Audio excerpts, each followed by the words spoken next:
Okay, so I should give a review for the film Wuthering Heights, and I suppose I'll do just that. Um, I never read the book. I never read the book, but I did watch the film twice, and it's pretty good. I mean, I probably should be recording this because I need to output where my videos go. Okay, go to downloads. I don't know if I have enough space to actually record anything, so I'm just live streaming this now, and I can always edit a certain part and cut it out. If I can't do that, then I have to download my own video. And you know what? Screw it. I'm gonna go ahead and start a review. I'm gonna start a review. Let me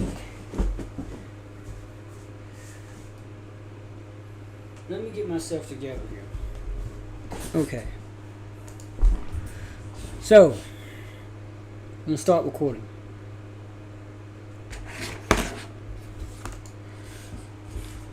So I saw Wuthering Heights. The term "wuthering," I'm gonna tell you right off the bat, it means like a great wind, because and it's called that for the area that the film is set in. It's set in basically London, on top of like some hillside. And so I'm gonna go into my desktop as I typically do, and I'm gonna go into the cast because I can't remember everybody. So the film here, that's another great movie coming out. The film here is directed by Emerald Fennell.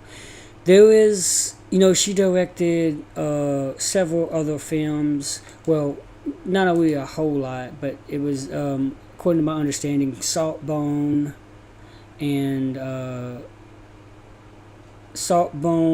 Promising Young Women, and she's in Barbie.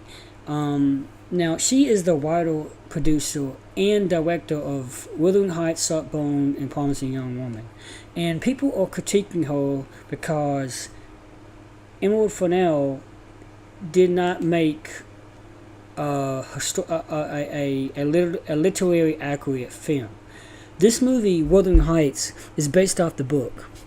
But in the book, the character, and let me go ahead and introduce the cast. So you got Margot Robbie as Kathy, you got Jacob Elordi as Heathcliff, you got Hong Chow as Nellie, Shazad Latif as Edgar, Alison Oliver as Isabel, Martin Clunes as Mr. Onshaw, Ethan Mitchell as Joseph, Amy Morgan as Zelia.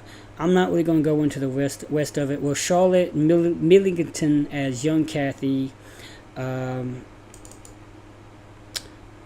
V.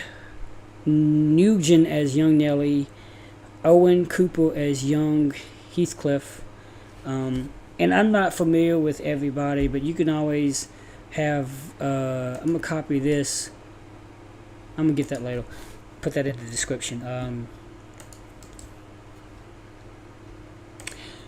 So, the film is about a very energetic love story. It says that it's like the best love story of all time. The cinematography was great. The sound was great. I love the soundtrack. The soundtrack is actually by, and yeah, I'm gonna cheat a bit and go into the music. The album is made by Charlie XCX. And you can tell she's like a British singer-songwriter and actress. She looks good, by the way. She made an incredible song. The second song, Chains of Love, it coincides with the film's theatrical trailer, which is also featured in the song. Yes, I'm reading for Wikipedia, but if you've seen the trailer, you've heard the song Chains of Love. The third single, Wall of Sound. Anyway, this is music from the film. So this is, you got the website. They got their own website. Get tickets. I highly encourage people to go see this film. It's definitely a work of art. Like I said, the film is about a love story between Margot Robbie's Kathy and Jacob Elordi's Heathcliff. Heathcliff is pretty much a servant, considered a pet to Kathy. She's not necessarily wealthy, but her father, Mr. Onshaw, owns the location that is known as Wuthering Heights. The film is named for the setting that the film is set in. If you look at and I know I'm cheating here, but I'm gonna use Wikipedia. The film is set in a place known as Wuthering Heights. A matter of fact, I think that's the name of the estate. Yes, because right here it's fallen into despair. So what happens is that her dad owns this estate called Wuthering Heights, and her dad finds an individual that's a young boy. He's a young Heathcliff, and he adopts him. And he tells his daughter Kathy that you can use him as your pet. He's basically the Soviet boy. In the original book, Heathcliff is a member, a colored individual. He's a member of a color. He's not white. He's like me, a colored individual. But in this film, this 2026 movie, he's portrayed by Jacob Elordi, who was obviously, as you can see according to this photo on IMDb, he's obviously white, Caucasian. Matter of fact, the actor is Australian. But I think he's a fine choice. Minus all the woke stuff, minus all the race swapping, he's a damn good actor for it. I don't think at this point we care, because first of all, the actual book was first published in 1847. And yes, it does include a rather colored individual. It's over 200 years, almost over 200 years old. We're not really worried that the film is not historic. We're not really worried that the film is actually not literally accurate. Yeah, I was going to say historically accurate, but it's not. It's not really. It didn't really happen. It's a work of fiction, but it's not literally accurate. And the reason why I say we're not worried about that is because I know these YouTubers, these reviewers, try to say, "Oh, it's not accurate. I'm a fan. I love the first book and all this other stuff." First of all, you've got real fans who actually read the book, and yes, they have a right to be mad. But then you got YouTubers, reviewers, who only mentioned the first book to say, hey, this is not a literally accurate film. I'm not a fan, I haven't read the book, but it's not accurate according to the fans. Whatever pain that the fans of the book are going through, that is not your pain, that's not your story to tell. Quit using that in your critique. If you didn't read the book, you have no right to say, well, it's not literally accurate. I could say it's not literally accurate, but I didn't read the book. Because you're not really worried about that. You're just doing that because it's a trend on YouTube that the algorithm is paying attention to, and you're trying to get views and likes. Don't tell me about the book. Tell me about the film. If it's a film review, you tell me about the film review, not about the book. If you want to read the book and give a book review on YouTube, that's fine. That's a whole nother video. But you're talking about the film. So, anyway, what I'm saying is, it's a damn good movie. And so, it's a love story between Heathcliff and Kathy. But what happens is they start off as childhood friends, and then their love develops as they spend time with each other. Because, and it's not that, you kind of question who loves who more. Does Kathy love him more, or does Heathcliff love her more? I like to think that Heathcliff loves her more. He's basically obsessed with her. She loves him too, but she doesn't want to marry Heathcliff, pardon me blowing my nose, because he's considered a servant boy, and she doesn't think that he'll ever be good enough for her. She doesn't think he'll ever be wealthy enough. He'll have enough money because he's always a servant boy, because he cannot read. She actually, early on in the movie, tries to teach him how to read, but he tries, but he gets frustrated, and she gets frustrated teaching him, and he's like, I don't want to read anymore. He throws the book down. That's a mild spoiler. So, and you may wonder why that's important. Well, that just shows his character. The boy would rather work as a servant, as with manual physical labor, over trying to be intellectually smart and try to get an actual career based off of smarts. But later on he does become rich. We don't really get we don't understand how. I was kind of confused. The pacing of this movie is rather quick, and I don't like that because you cannot go to the bathroom without missing anything, and sometimes you gotta go. Um, Even if you're looking at the screen, if you're kind of distracted by something, you will miss it. Like it speeds up rather quickly. There was a moment when Kathy she sprains her ankle climbing a fence or looking over a fence, and there was this guy by the name of. Let me look at the IMDb cast here again. I just said the name, but I can't remember names that very well. Edgar. Edgar is a wealthy individual who lives next door to the Onshaws, who live at Wuthering Heights, and she's basically spying on them. She's spying on Edgar and his ward. His ward is the young woman, the young Isabella, played by Alison Oliver. That's his ward, of the woman that he's allowed her to live with him. If you don't know what a ward is, that's basically like a minor that cannot be expected to live by herself yet, or maybe a family member that's been injured. I don't know really what it is, but she basically lives with him. What happens is Kathy Hill, played by Margot Robbie, she sprains her ankle. Edgar lets her live with them to recover from her ankle injury. And while she's healing, she befriends Isabella, and she spends a good 6 weeks, I think, 5 or 6 weeks with Edgar. Edgar he falls for her, he falls in love with her, and he proposes to her. And now, Kathy, she loves Edgar, but she doesn't really love him like she loves Heathcliff. But Kathy wants to live a wealthy life where she won't have to worry about money. So that's why she wants to marry Edgar, because Edgar is wealthy, he's rich. We don't know why, but he's rich. So she wants to marry him to basically be okay, because if she marries Heathcliff, he won't be able to provide for her the life that she wants when it comes to money and stuff. Now, I say that because there was a moment when Heathcliff heals, he overheals Kathy, telling somebody. No. Kathy is telling Nellie. Nellie is her. They're roughly the same age. Nellie's a little bit older, and I mentioned the younger cast earlier. We see young Kathy and young Nellie at the beginning. The movie starts off with a hanging, and I won't spoil it from there. But basically, Nellie and Kathy are childhood friends. Nellie is Kathy's other servant, if you will. It's kind of like, let me go a little bit into the plot here. I'm not trying to spoil it, but Nellie, she's like a servant to her, but she's not a low servant like Heathcliff is. Heathcliff is a low servant, meaning that he's basically kind of like a farm hand. Where's my Control F? Control F. Oh,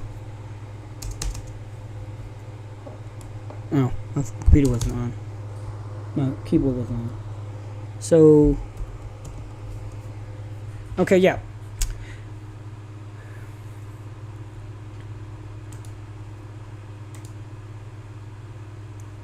A paid companion. She's called a paid companion. Basically another servant. Anyway, so Nellie is talking to Kathy, and Kathy explains to Nellie that Heathcliff would make her look rather low if she were to marry him. Let me go into it a little bit. There's a certain part, while she is expressing to Nellie her guilt over choosing Edgar over Heathcliff, her words about how it would degrade her to marry impoverished Heathcliff was overhauled by him. So basically, Heathcliff overhears the conversation between Nellie and Kathy. Kathy is telling Nellie that Heathcliff would degrade her if she were to marry him. And it hurts Heathcliff to overhear this, because when he hears this, he basically runs away. It says right here, he rides on horseback into the sunset. Um, of course, he's heartbroken because of two things. He's heartbroken because he overhears that Kathy chose Edward over him, but not just the fact that she chose Edward over him, but why she chose Edward over him. And it's that degrading part, degrade her to marry. It would degrade Kathy to marry Heathcliff. I'm gonna stop using Wikipedia. So that's a big little subplot in the film, a big theme in the film, because Nellie later on, Kathy figures her out. Kathy says to Nellie, "You knew that Heathcliff overheard me when I told you that it would degrade me to marry him," and that becomes a big thing later on during the climax. I won't spoil it anymore from there. At least I try not to. Anyway, this is a funny love story to me. The audience were laughing. It was actually hilarious. The character Isabella, she's actually rather funny because after Edward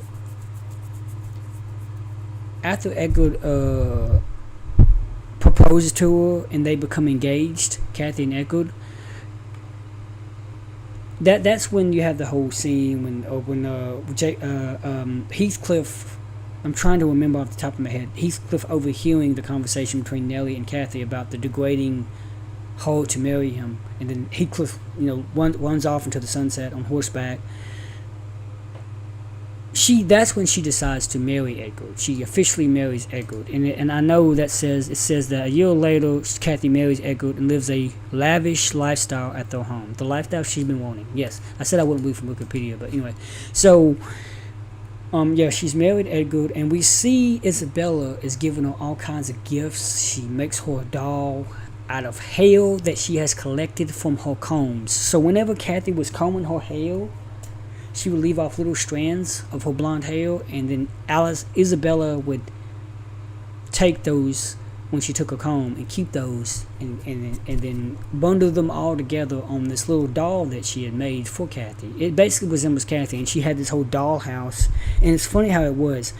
The dollhouse, she put the doll in the dollhouse with them standing outside yet another dollhouse looking into the dollhouse. And it's kind of layered, and then it's a brilliant scene because the actors end up mimicking what the dolls are doing. They're looking at each other the way that the dolls are looking at each other. As this is where the layers come in, we see them looking at yet another dollhouse with the dolls looking at each other.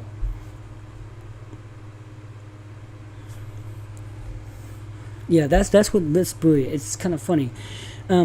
Isabella is a funny character because she's rather insecure. Whenever Heathcliff comes back, like I said, he's mysteriously gained some kind of fortune. Maybe he found a family member that died and he got the will or something, and he inherited the money. He mysteriously has money. And he says to Kathy, does that amuse you or something?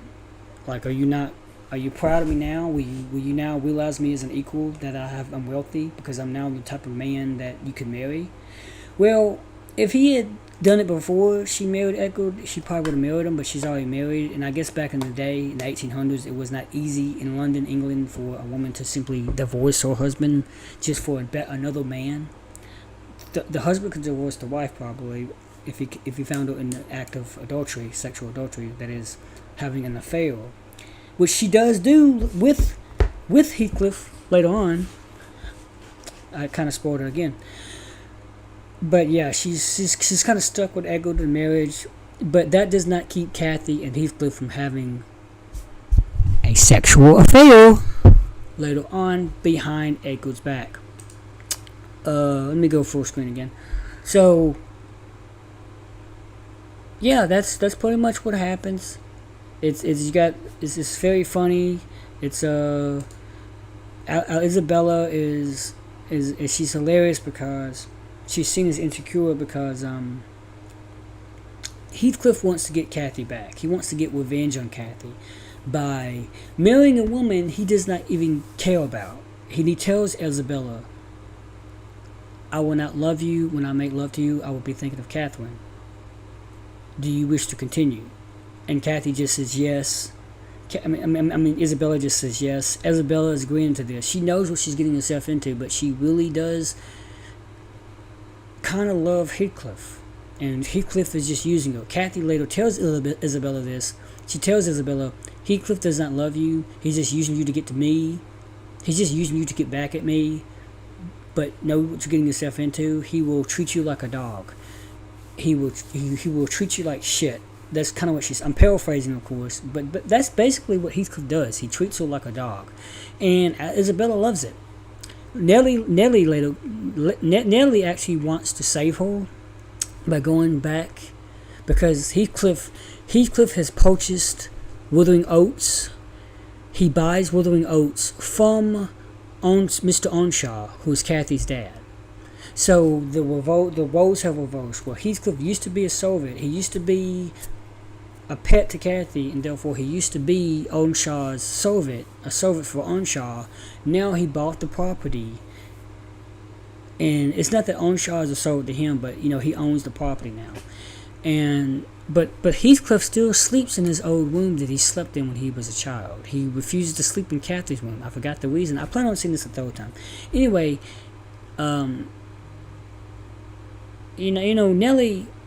Nellie used to live with them all. She was also the servant. She was her servant. So Nellie goes back to the Wuthering Heights to save Isabella. Isabella has kind of moved in with Heathcliff. Heathcliff has taken Isabella back to Wuthering Heights.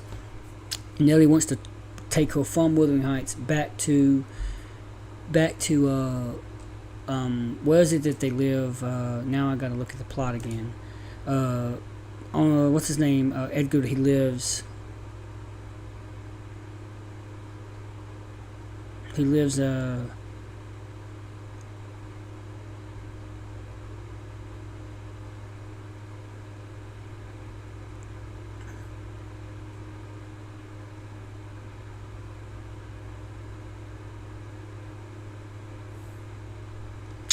Oh, it's called Thrushgrove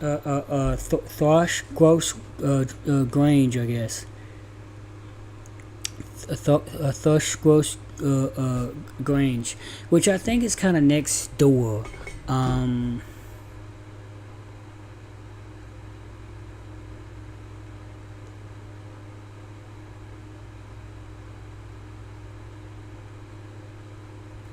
Yeah, so because for her to spy on her, they have to be next door. Anyway, so I was waiting. So like I said, Kathy lives there, but now Isabella is living with Heathcliff at the Wuthering Heights, and Nellie wants to take her back home. But Isabella's like, I am home. So the whole thing with Isabella just makes it funny. The audience was laughing even when I didn't understand why they were laughing. So I don't want to spoil it anymore. This is kind of an odd review because I don't do this scripted. I downloaded the soundtrack. I actually like the music. The cinematography is great. The acting is great. That's really all I have to say about it. I mean, the hate for this film is not really needed. It's not necessary. I didn't worry about it being accurate because, like I said, I did not read the book. If you read the book, that's fine. But know that it's not like the book. I've been hearing people say it's not like the book. Even Snarky J on YouTube, she said, know that going in, it's not like the book, but it's still a good movie. It's still a good love story. It's got a messed up ending, at least for Heathcliff. But it's a really good movie. I mean, it's the best, one of the best movies starting this year. With that said, that's my review. I'm just gonna stop recording the video now and upload this review later. Please like and subscribe. I won't feel bad if you don't, but I appreciate it if you do.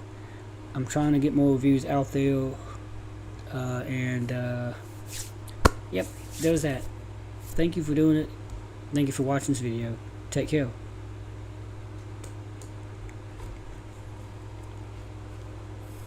Okay, so I just did my review. I always do them improvised because I never really plan how I'm going to do them. I never write it down. I also kind of cheat a bit with Wikipedia and IMDb, but that's just how I am. I don't try to do this with an actual plan or anything. So let's get back to it. Yeah, I do have several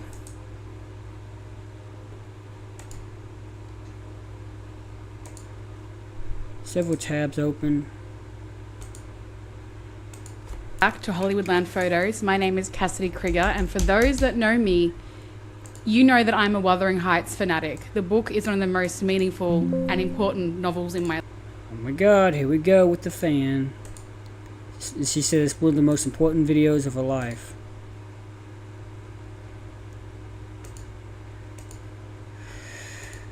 I'll let it buffer a little bit. Shit.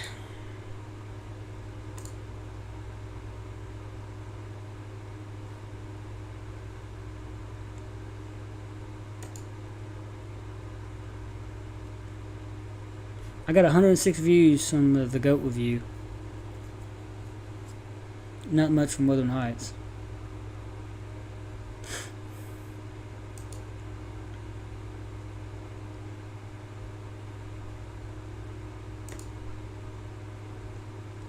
See, this one's continued, by the way.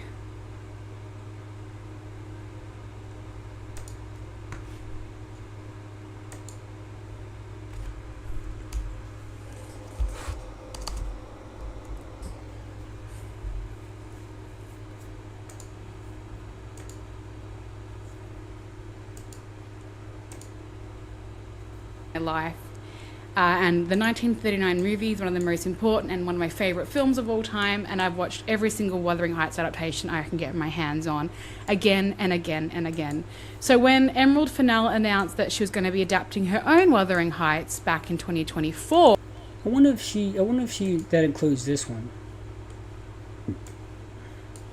This one made by PBS. I'm going to include a link to that in the description because I feel like that's important. I was very, very curious. Then when she announced that Margot Robbie and Jacob Elordi would be playing Kathy and Heathcliff, my curiosity spiked even more because those two beautiful Australians are not the Heathcliff and Kathy that Emily Bronte wrote way back in 1847. But I wanted to give it benefit of the doubt because I really love all these people individually as artists. They've all made incredible movies, and I always support the Aussies.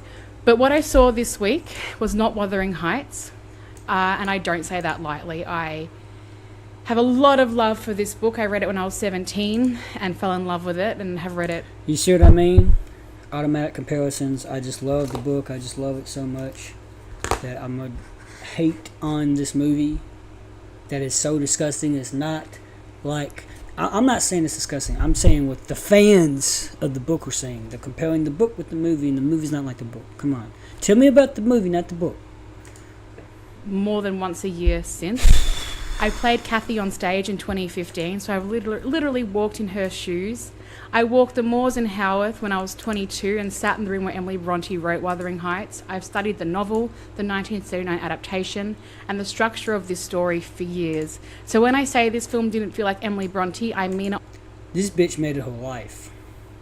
Sorry, I shouldn't call her a bitch. She made it her life. On a structural and emotional level. So, an incredible cast. I mean, we have Margot Robbie as Kathy, Jacob. It's kind of like Shannon Lee. It's kind of like Shannon Lee basically made her dad's life and career her own life and career. Like, she's completely dedicated to her dad that she's only known for less than 10 years. Like, she personally knew him for less than 10 years, but everything else that she knows about him is from the account of her dad Bruce Lee's friends and close associates and remaining family members. Like, Shannon Lee herself did not know her dad more than 10 years. I think she was roughly, I forgot how old she was. She was probably like 7 or 8 when Bruce Lee passed away. Because she was younger than Brandon Bruce Lee, her older brother Brandon. But what I'm saying is both of them grew up without their dad, but they knew about their dad from like friends. So Shannon ended up making her dad, his life, his films, his martial arts, everything there is to know about Bruce Lee. Shannon Lee made it. She dedicated her life to, establishing a museum in his name and all that, because that's how she ended up making money, taking care of herself. Yeah, she got married, but she made her dad's life whole life. Therefore, that's how she was able to reap the fruits thereof and get well off with it. Not wealthy, but well off. It's not her name; it's her dad's name, but he's not allowed to protest it. I'm not saying it's a bad thing, but just know that she didn't establish a life of her own, that she just used her dad's reputation to more or less make a reputation for herself, but really to establish a life for herself. And that's what this woman has done. This woman, Hollywood Photos, is doing the same thing. She's more or less the same thing. She's trying to make a life based off of one fucking book. Lordy's Heathcliff. Martin Clunes played Mr. Earnshaw. Shazad Latif was really a great actor as Edgar Linton. He was a great actor. The character wasn't so great.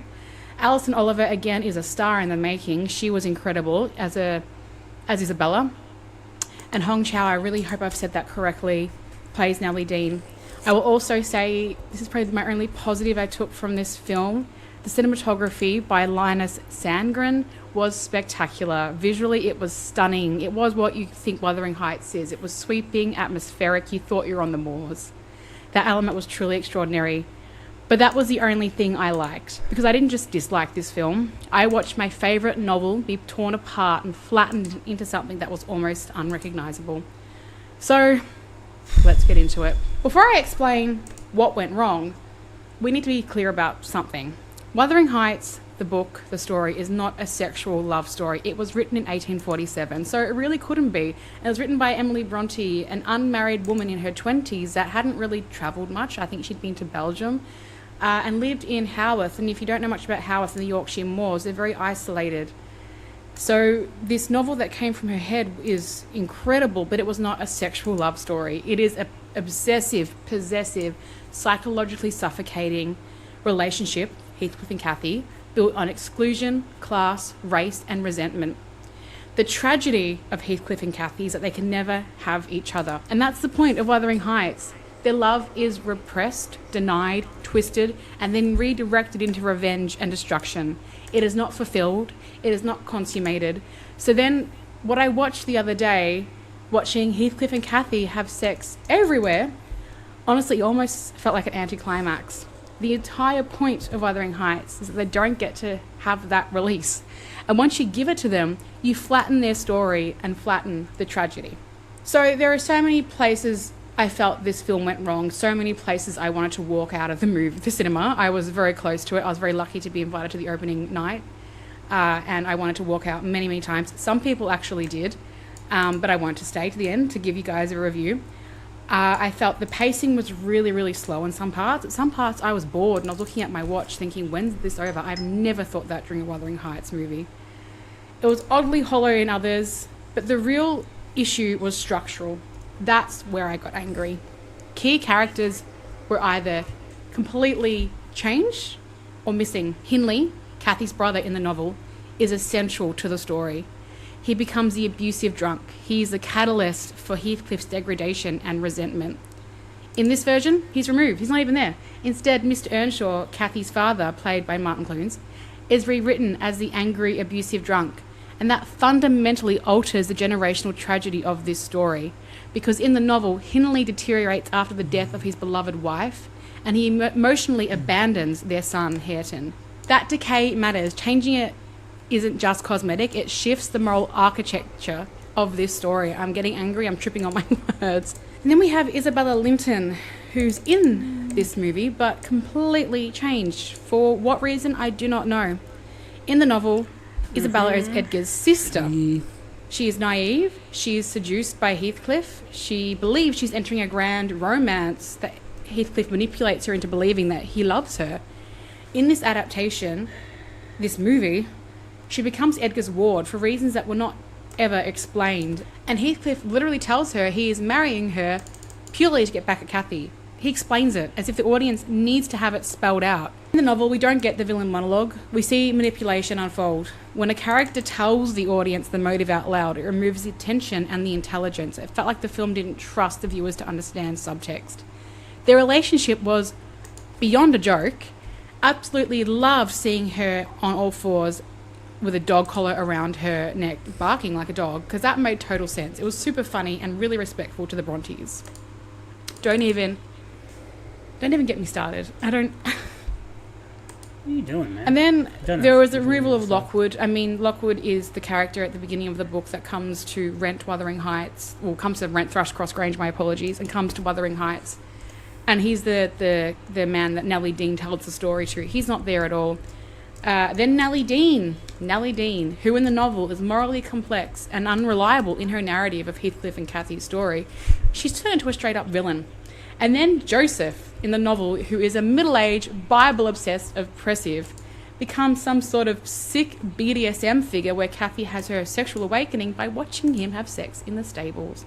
One of the most frustrating omissions, especially in a film released in 2026, was the complete ignoring of Heathcliff's race. In the novel, he is described...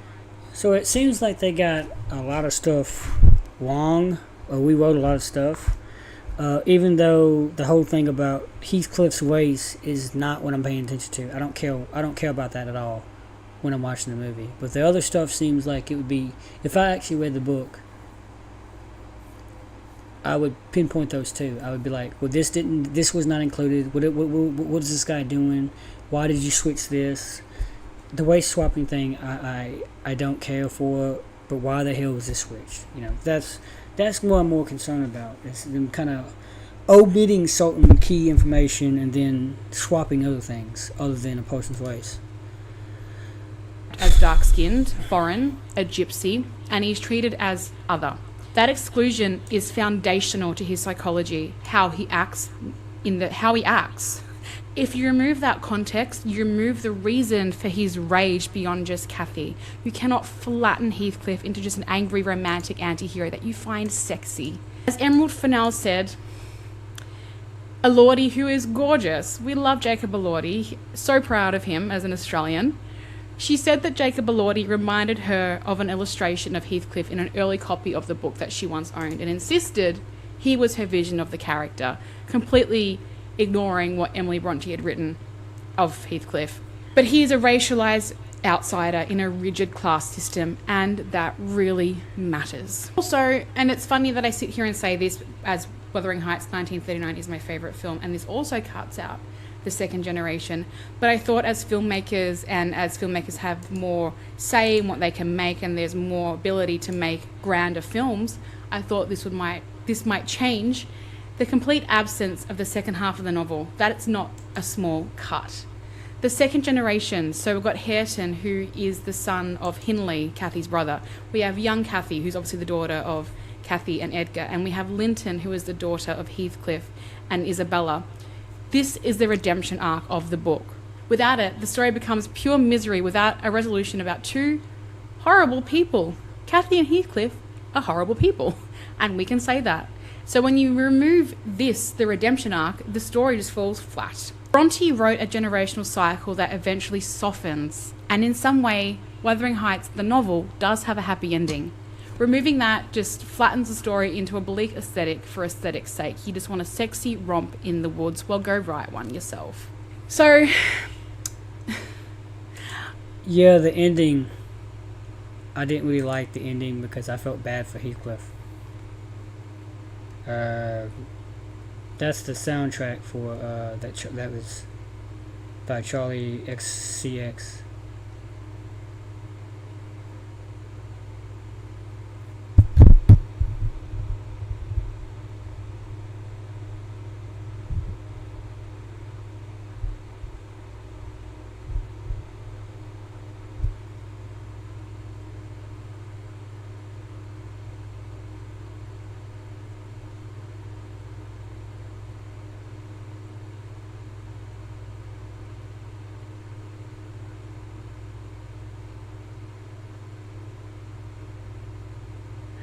Anyway, there's a 9 Inch Nails concert next month.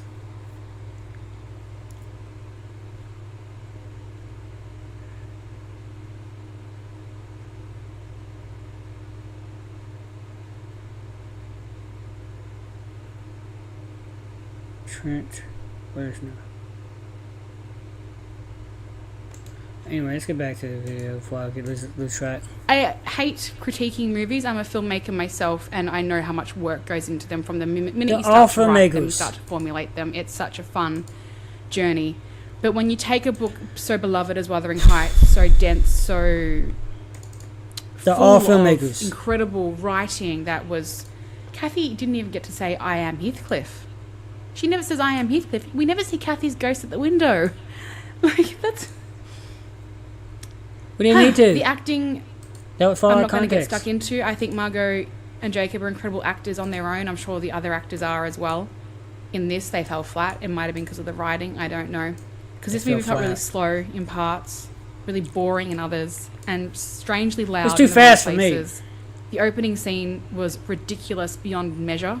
I was disgusted from the moment it started. But that wasn't what upset me the most. We're all entitled to adapt things to our own pleasure. What upset me the most is that it felt like it was uninterested in the novel's emotional truth. And I've read so many reviews of people who loved it, and their reviews always start with, I haven't read the book. And that frustrates me to my core. When you've lived inside the story as I have, when you've defended Heathcliff as more than just a romantic villain, when you understand the structure and the way it's built and why it's built that way, it's so hard to watch this epic story simplified to sex. Wuthering Heights. Okay, so I love Avatar. I love the hell out of Avatar. You know, I watch all 3 movies. I love Avatar. But you don't see me dressing as a Na'vi, shooting arrows up people's asses, and, I don't know, speaking the language, you know, calling people scounds and telling them my way, which means calm down. I'm not really that far out. I mean, I understand you wanted to be an actress and you acted as the character Kathy on stage, but damn, you cannot expect everybody. Most people that go see this movie, Wuthering Heights, they are not going to have read the book. That you should know that. Look, the book, like I said earlier during my review, the book was written and initially published in 1847. Who the hell that's considered a normie? And I'm speaking for most audiences, modern audiences. They would not have read the book because most people actually don't read anymore. When they do read, referring to college students, it's mostly textbooks. If they read textbooks, they're not going to read a novel, let alone any novel for that matter, whether it be Harry Potter, Twilight, or fucking Aragon or whatever. They're not going to read something from 1847 unless it is for a class like literature, which most of the time for a literature class, you're not going to read Wuthering Heights unless you're in England or something, unless you're taking a very specific type of literature class or a specific class in general. I mean, you're not going to read it. You're not going to choose to read it. That's what I'm saying. So, you cannot, how can you get frustrated? Most audience members will not have read the book. They check out the movie because it's hyped up, because so-and-so saw it, and maybe they're just genuinely curious. Genuinely. Not generally curious. Well, generally, yeah, maybe, but genuinely curious. Genuine. I'm trying to say genuinely, but my words are breaking up. Curious. So, yeah, no, not everyone. Most people have not read the book. It doesn't need to be modernized. It needs to be understood. I have been so frustrated this week. I sat in a cinema with a lot of influencers who are all incredible and doing incredible things with their pages and whatnot, but they were all shocked when Heathcliff came back, sad when Kathy died. I could hear that they had never experienced this story in their lives, and I felt really angry and really sad. My God, read the damn book. Because the novel, it's far more radical, far more disturbing, far more passionate, and far more intelligent than what we saw on that screen. Maybe they will read the book. You know, sometimes people, they make movies because they want to bring a book such as written in 1847. They want to bring it back. And the only way nowadays to bring back such a book that was in fact published so long ago is to make a film about it. Unless you somehow make a series about it, like on Netflix or whatever. But if you can make a movie about it that people will go out to see in the theaters, maybe they will actually be inspired to read the book. And reading the book, if the film has inspired you to read the book, then the film has done something right.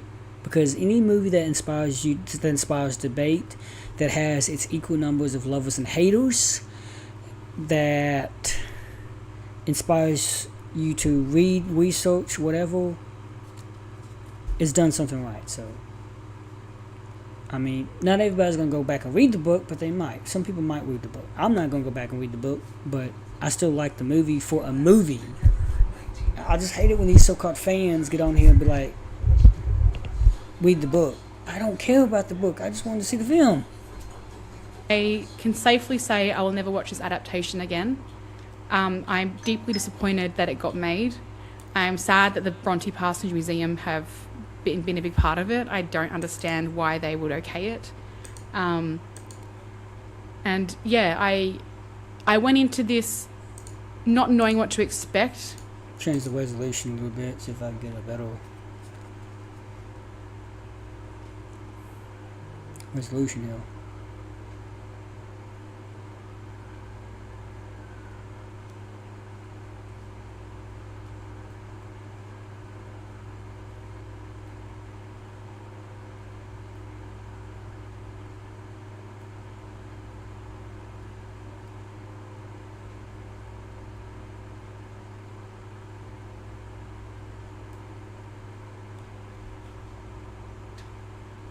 And I wanted to walk in with open eyes and an open heart.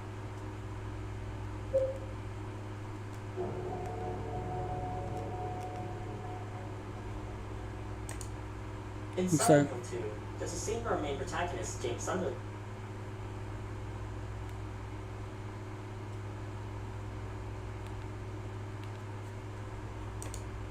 And an open mind, but I was truly disgusted, and I looks like it's not gonna buff on my bad. I mean, you just go down on it.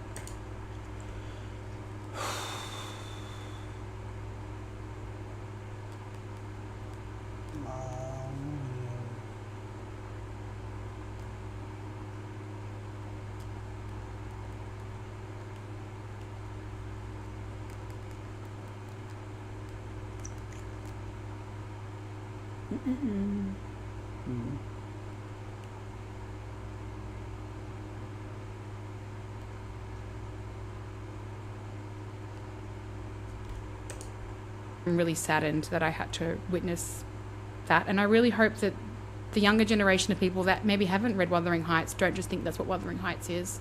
It's so much more. Emily Bronte's story deserves so much more. Emerald for now sits there and claims to be an Emily Bronte fan. Then why did you do that to her words? Every few years, someone has the bright idea to spice up Emily Bronte's 1847 novel Wuthering Heights. This year's offering, written and directed by Emerald Fennell, already caused a bit of a stir months before its release by virtue of looking like an absolute train wreck. From the casting choices to the costuming choices to the music choices, there certainly were a lot of choices made that real quick. I'm tired of listening to these so-called fans already. I'm tired of it. I want to listen to somebody else. Shit. They keep reiterating the same points. It's boring, man. Boring and frustrating. Wuthering Heights is in theaters now, but does it live up to its reputation as 50 Shades? Comparing it to 50 Shades. They always do that. Why?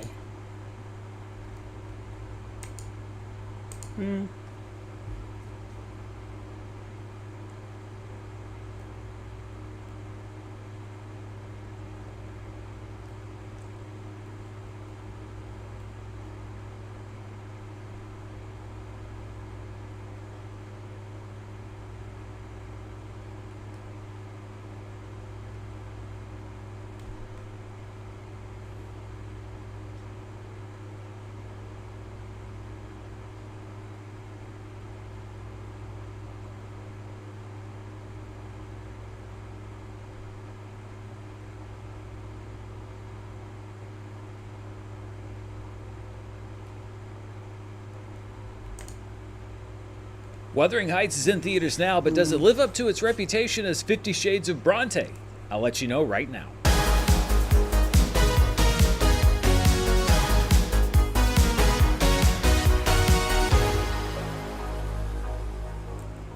This video is brought to you by Mando. Go to shopmando.com and use promo code DAN to get a special offer, and stay tuned after the video for more info. Hello everybody, I'm Dan Merle here with my review of the latest version of the classic novel Wuthering Heights, which is hitting theaters just in time for Valentine's Day weekend. This version is written and directed by Emerald Fennell, whose first film, Promising Young Woman, won her a Best Original Screenplay Oscar and might have been my favorite film of 2020. I also enjoyed her second film, 2023 Saltburn, although not quite as much. Here, she takes on Emily Bronte's classic novel Wuthering Heights, but this is not the version that you might remember from high school English class.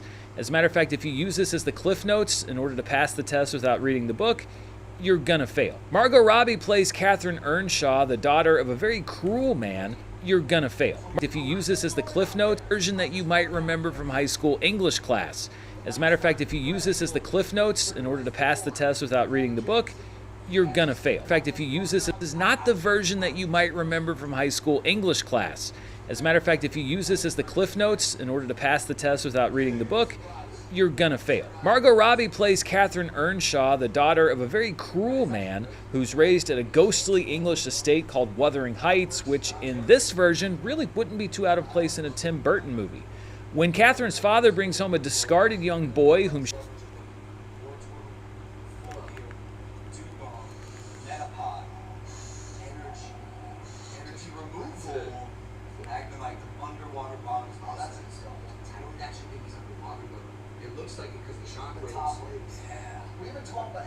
I know.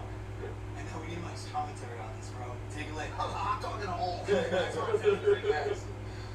Come on. It's something. Hamilton! It's good! No, it's good! It's good! Yes! Throw up the value for PSA 10 Hitmonchan. It's good. 48,000! 48,000! He's selling it for $50. Can we get a haul up count right now? Bro, I am happy with the addition of these cards. Did they pay for that? What people were paying for it?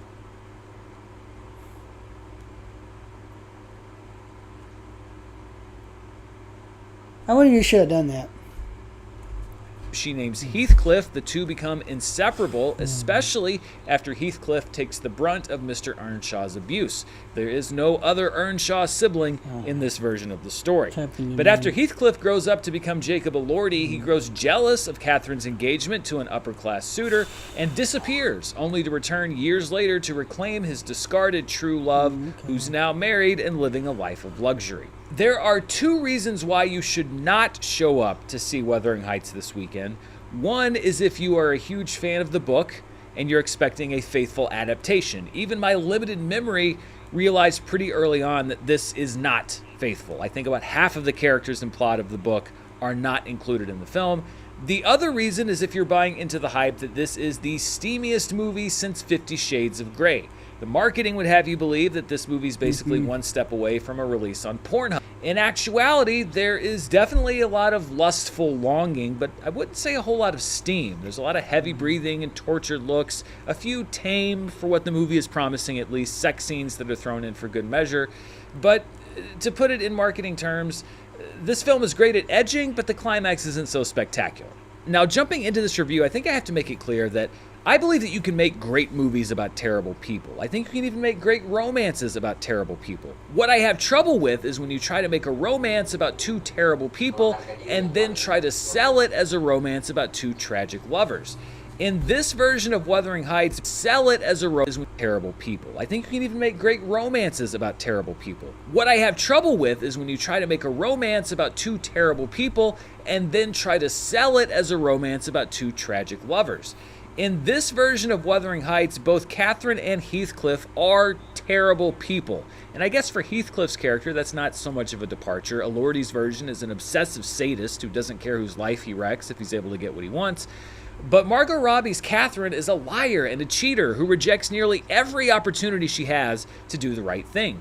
I think the movie wanted me to like her, but I have to confess that I did not. I never felt 1 ounce of sympathy or empathy for her, which, again, you can do in a movie, but you can't then ask for me to yearn for her to finally get together with Heathcliff, to see this as some classic romance. The movie's coded that way, but I hated this romance. I mean, Romeo and Juliet were dumb kids, but at least they were likable people.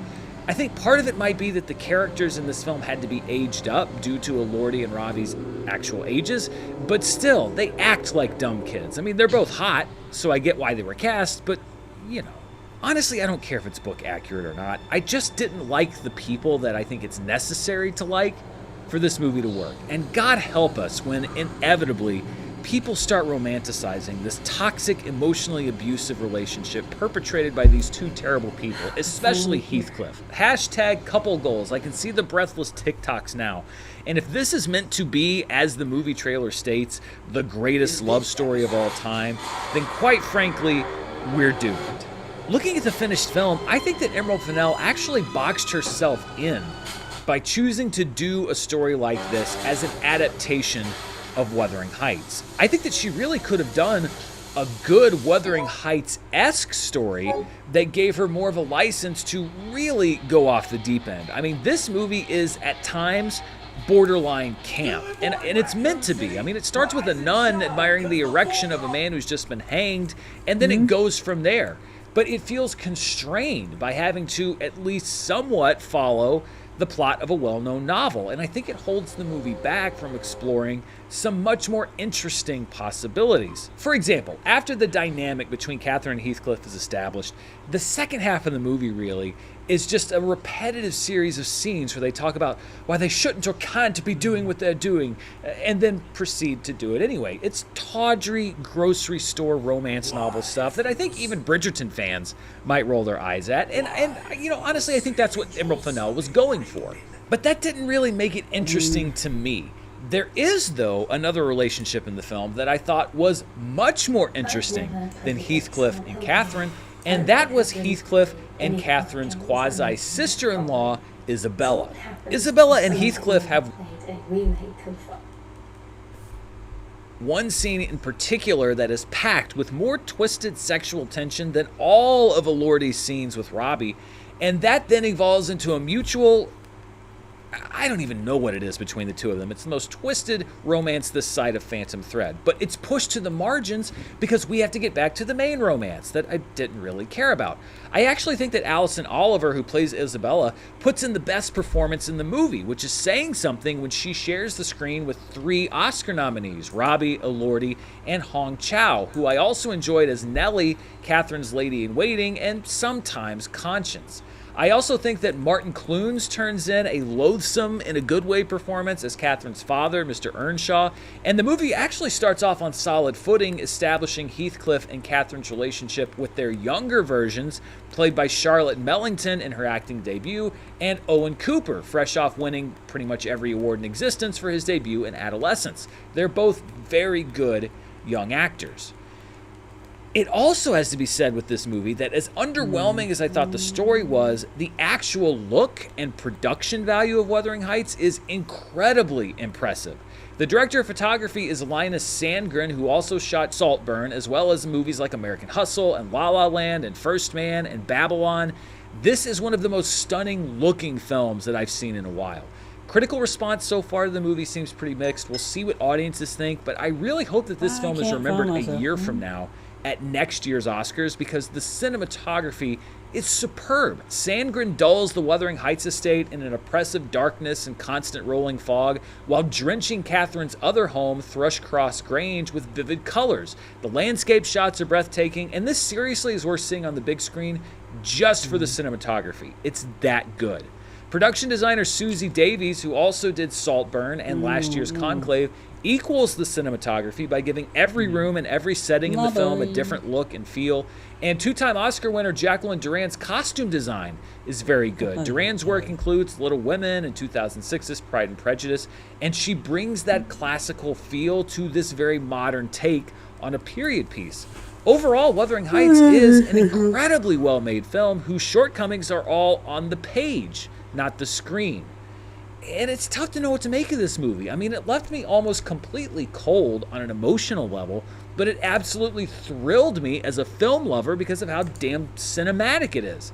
I think I actually would have liked it better with the sound off. I can't really fault the performances. I just don't think that Fennell's take on this story worked. Having said that, it's not an utter failure on a story level. It's just an unengaging one. And I don't think I can tell you to stay away from a movie that looks as great as this movie does. So on my personal scale, I'm giving Wuthering Heights a rating of it's fine, and this is probably going to be the best made movie that I will ever give that rating to. I just don't think it works altogether as a story. But what do you think? Are you still going to head out to see it this weekend? Let me know down in the comments below. And before we go, I want to thank the sponsor for this review, Mando.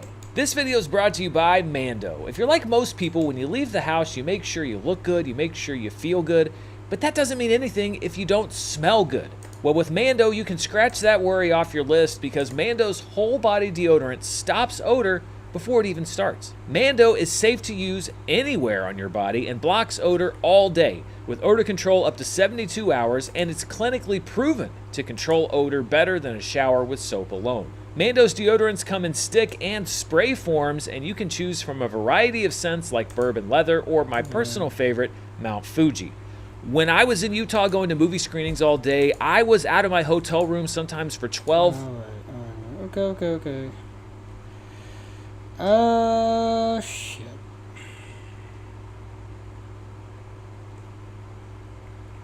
I want to see what IGN thinks.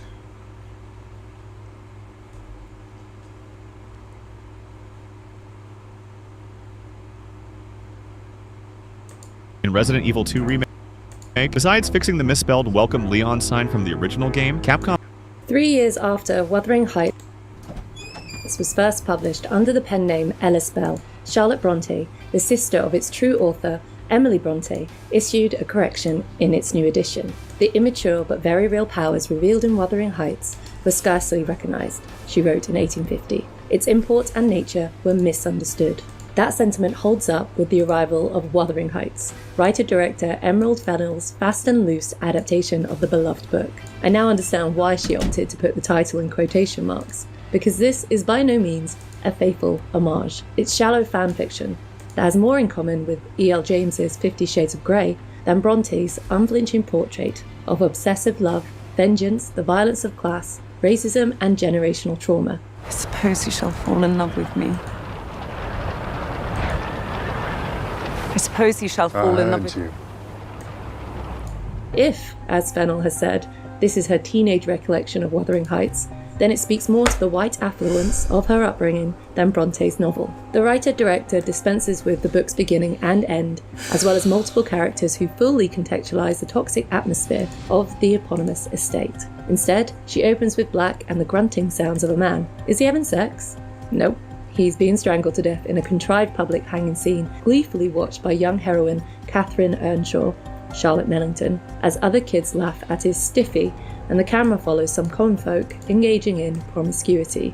This sets the highly sexualized tone for the rest of the film, charting Kathy's sexual awakening from child to spinster, as her father, Mr. Earnshaw, calls her once Margot Robbie takes over the role. There's been valid criticism of the whitewashing of Heathcliff, a role shared by Owen Cooper and Jacob Elordi, who washes up at Wuthering Heights via Mr. Earnshaw, no longer the novel's loving adopted parent, but redrawn in, from the book, Hindley Earnshaw's revolting drunken lightness, Hindley being his son, who doesn't appear in the film. But Robbie's casting is equally ill-fitted. The novel's Catherine is a dark-haired, dark-eyed teen whose unruly stubbornness and violent love that she shares with a similarly aged Heathcliff speaks volumes for their juvenile nature. Robbie looks amazing for 35, but here her age works against the authenticity of Catherine's youthful recklessness. She struggles to exude the naivety of a teen who thinks she can have her cake and eat it by having both Heathcliff and the social status of wealthy Edgar Linton, Shazad Latif, after he moves into the nearby Thrushcross Grange and proposes. Robbie and Elordi are obviously very attractive people, and with a number of steamy sex scenes shoehorned in, you'd be forgiven for thinking this amounts to palpable chemistry, but it all feels too forced. Like a sales bin, smutty romance novel come to life, working too hard to hide the erasure of Bronte's far more complex ideas about the hell of societal convention. Kiss me. And let us both be damned. That's due in large part to the script, which ignores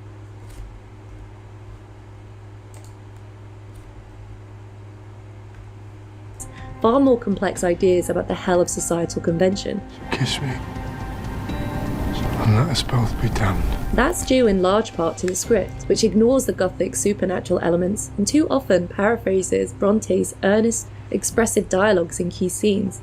Fans hoping to hear Catherine's "if all else perished and he remained" speech will be left wanting. It also strips away the compelling social commentary about Heathcliff's ethnic ambiguity and sanitizes the brutality of his revenge narrative, softening Heathcliff's aggressive cruelty into something coldly charismatic. His Yorkshire accent isn't bad. And do what all rich men do. I live in a big house. But Elordi's performance recalls his Euphoria character Nate more than Bronte's antagonistic hero. Supporting players like Nellie, Hong Chow, and Isabella Linton, Alison Oliver, Fair Besser, while Nellie's backstories change from servant to bastard companion, Chow affords Nellie a quiet composure as a vulnerable witness to, and sometimes meddler in, Catherine and Heathcliff's destructive romance. Heathcliff is gone, you must accept it. As Edgar's ward, she's his sister in the book, Oliver nails Isabella's sickly sweet innocence, even as the film weirdly pushes Isabella to evoke Heathcliff is gone, you must accept it. As Edgar's ward, she's his sister in the book, Oliver nails Isabella's sickly sweet innocence. Even as the film weirdly pushes Isabella to evoke the spirit of Bronte's Catherine, she brings a deviant edge to her infatuation with Heathcliff. It's a wonder they didn't just cast the Irish actor as the lead. The same could be said for Latif, who, as a mixed British-Pakistani actor, better fits the profile of Heathcliff. The novel even describes him as a little lascar, the name for a sailor from the Indian subcontinent, where Bronte's Edgar is laced with snobbish hostility towards Heathcliff, thus becoming a mighty catalyst for the low-born lads to exact revenge against him. Latif's iteration barely registers. He rarely engages with his rival, and, as with the silk wallpaper modelled after Catherine's skin, serves merely as window dressing. His colourblind casting ticks the box for development after Catherine's skin, serves merely with his rival, and, as with the silk wallpaper modelled after Catherine's skin, serves merely as window dressing. His colourblind casting... I didn't know that wallpaper was actually based on her skin tone. That's kind of stockily creepy. Ticks the box for diversity, but Kinda Fennel dark. gives him little character to work with. Her approach to the class divide feels somewhat hackneyed too. The lilt of the Yorkshire accent is relegated to the lower class, where Fennel throws in sexual deviancy as a marker too. Film and TV frequently stereotype the Yorkshire accent in this way, but the Earnshaws aren't landed gentry. They didn't require posh accents like the Lintons to reinforce the upstairs-downstairs dynamic. Cinematographer Linus Sandgren does capture the tumultuous beauty of the Yorkshire moors and the stormy atmosphere of the Heights estate, but the production design of Thrushcross Grange is jarringly anachronistic. It becomes a gothic Barbie dream house, derogatory, with the costuming, though beautiful, more in keeping with an Alice in Wonderland film. Throw in Charlie XCX's pulsating original songs and Anthony Willis's overwhelming score, and you've got a bombastic world that does more to distract than solidify the emotional journey of these iconic literary figures. I don't believe all book-to-screen adaptations need to be carbon copies, and maybe, if you haven't read the novel, Wuthering Heights will work for you, but I must have read a different book in my teens than Fennel, because her vision obscures my memory of it, as it will for many Wuthering Heights fans out there. Are you feeling quite right? I'm kind of sick of it too. What? Oh, yes, fine. Wuthering Heights is getting a 3. It's a superficial facsimile of Emily Bronte's daring novel. Its world-building hovers between keen-eyed and grossly ostentatious, with the gothic soul of the story exercised in favour of an overly romanticised script that streamlines the plot, characters and thematic weight. While Hong Chow and Alison Oliver offer assured support, Robbie and Elordi are wildly miscast as tragic lovers Heathcliff and Catherine. I cannot sit here all day talking nonsense with you. After all, the Lintons may call on me at any moment.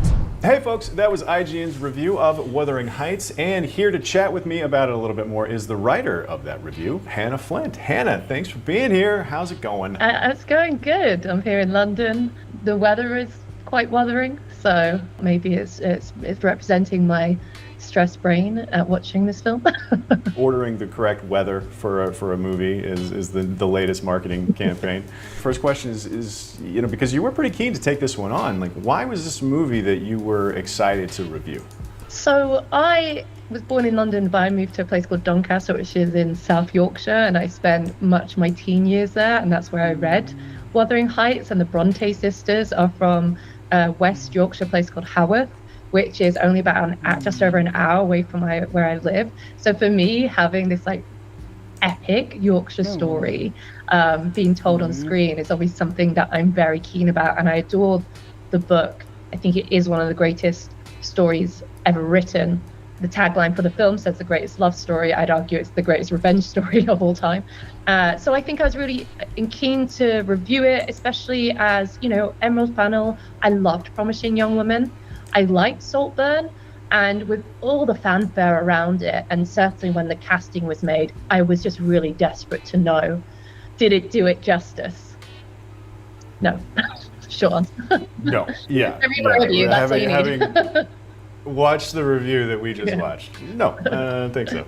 Yeah, so I also want to talk about just adaptations in general, just a little more generally, like, because I'm always fascinated to see how a book gets squeezed into a feature-length runtime, particularly a book that means something, you know, to me. But like, what do you think are some of the essential things that a good adaptation actually needs to do? I think a good adaptation doesn't need to be a carbon copy. It's certainly, if you're doing a book to screen, it can certainly adapt to the medium in which it's being portrayed. There's so much stuff in a book that you couldn't really put on screen because it's just a lot of dialogue, it's heavy. So you do have to streamline it to an extent. But I would argue that what it needs is to really channel the soul, the essence of the book. What is this book trying to say? And how can we say that on the big screen through the cinematic medium? And as long as it captures that, I think that's a really good adaptation. I wrote a piece a while ago about classic literature to kind of adaptation, medium. And as long as it captures that, and we essence of the book, what is this book trying to say? And how can we say that on the big screen through the cinematic medium? And as long as it captures that, I think that's a really good adaptation. This book trying to say, and how can we say that on the big screen through the cinematic medium? And as long as it captures that, I think that's a really good adaptation. I wrote a piece a while ago about classic literature to kind of high school films. That's a really interesting place to situate them. So if you see something like Clueless, which is based on Emma, now that's not a carbon copy, but it fundamentally gets the elements of this story and puts it in a modern framework. That works. I'd say one that is really interesting, an adaptation and how much that diverges from the source material, even the original source material. So Wicked. Wicked is a musical that obviously is based on a book by Gregory Maguire, and that obviously is based on the Wizard of Oz film and the stories that came first. I remember seeing Wicked first, thinking, oh, okay, you know, great songs and all that. Then I read the book and was shocked. I was flabbergasted. Same. I did the exact same thing in the exact same order. I just couldn't believe it. And so it was interesting for me to watch the new films that came out and think, God, this is so divorced from the real meaty, potent politics of that story that he was telling. And it's really been sanitized and romanticized and characters changed. So it kind of loses so much of that really vibrant messaging and meaning. And I think that's the issue with Wuthering Heights. In a similar way, you have this book that many have said, it can't be adapted. I mean, a lot of people have tried, and I would argue maybe Andrea Arnold, she did I think it's like 2011 or 2012. Yeah, that one definitely felt more in keeping of the kind of soul of it. But this one, it's taken far more of a wicked approach to the text, which didn't work for me. It's strange too, but you mentioned things like Clueless, and I often find that like if you pull an adaptation out of its original setting, a lot of times you have a better chance of getting it right. Like you're talking about understanding the spirit of a book and then like being able to sort of transplant that spirit into a different look. Like that shows to me almost an even better understanding of the source material. Absolutely, I totally agree. It's and exactly that. It's these timeless stories. But ultimately, it's less about, you know, you have the character names and you have the kind of, the plot and journey goes on, but fundamentally, what is it saying? And I think what's interesting, you know, with the Clueless one, it's not called Emma, it's called Clueless. And I think, you know, the quotation marks about Wuthering Heights, it's doing a lot of heavy lifting, but if you're really saying, and a lot of people said, well, it's not an adaptation, And I'd really love people to define what they think an adaptation is, because this is exactly what it is.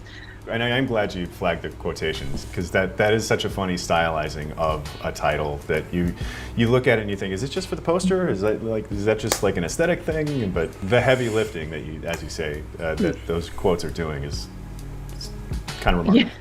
Yeah. Wuthering Heights.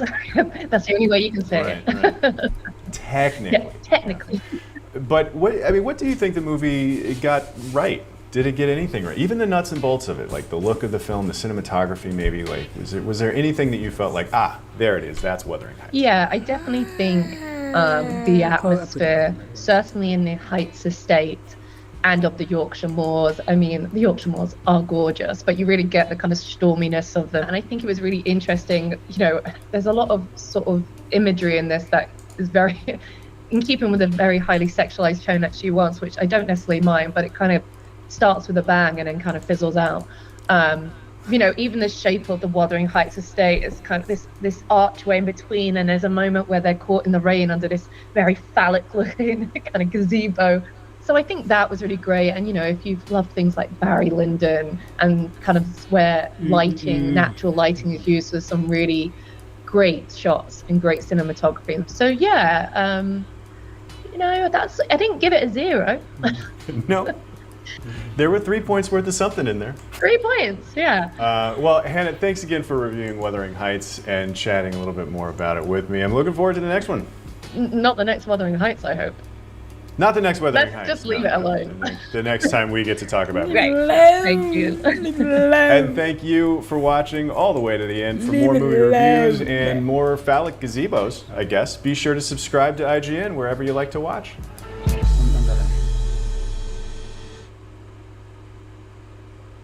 Hey everyone, welcome back to the Movie Couple channel. I'm Wendy, and here is my review for Wuthering Heights.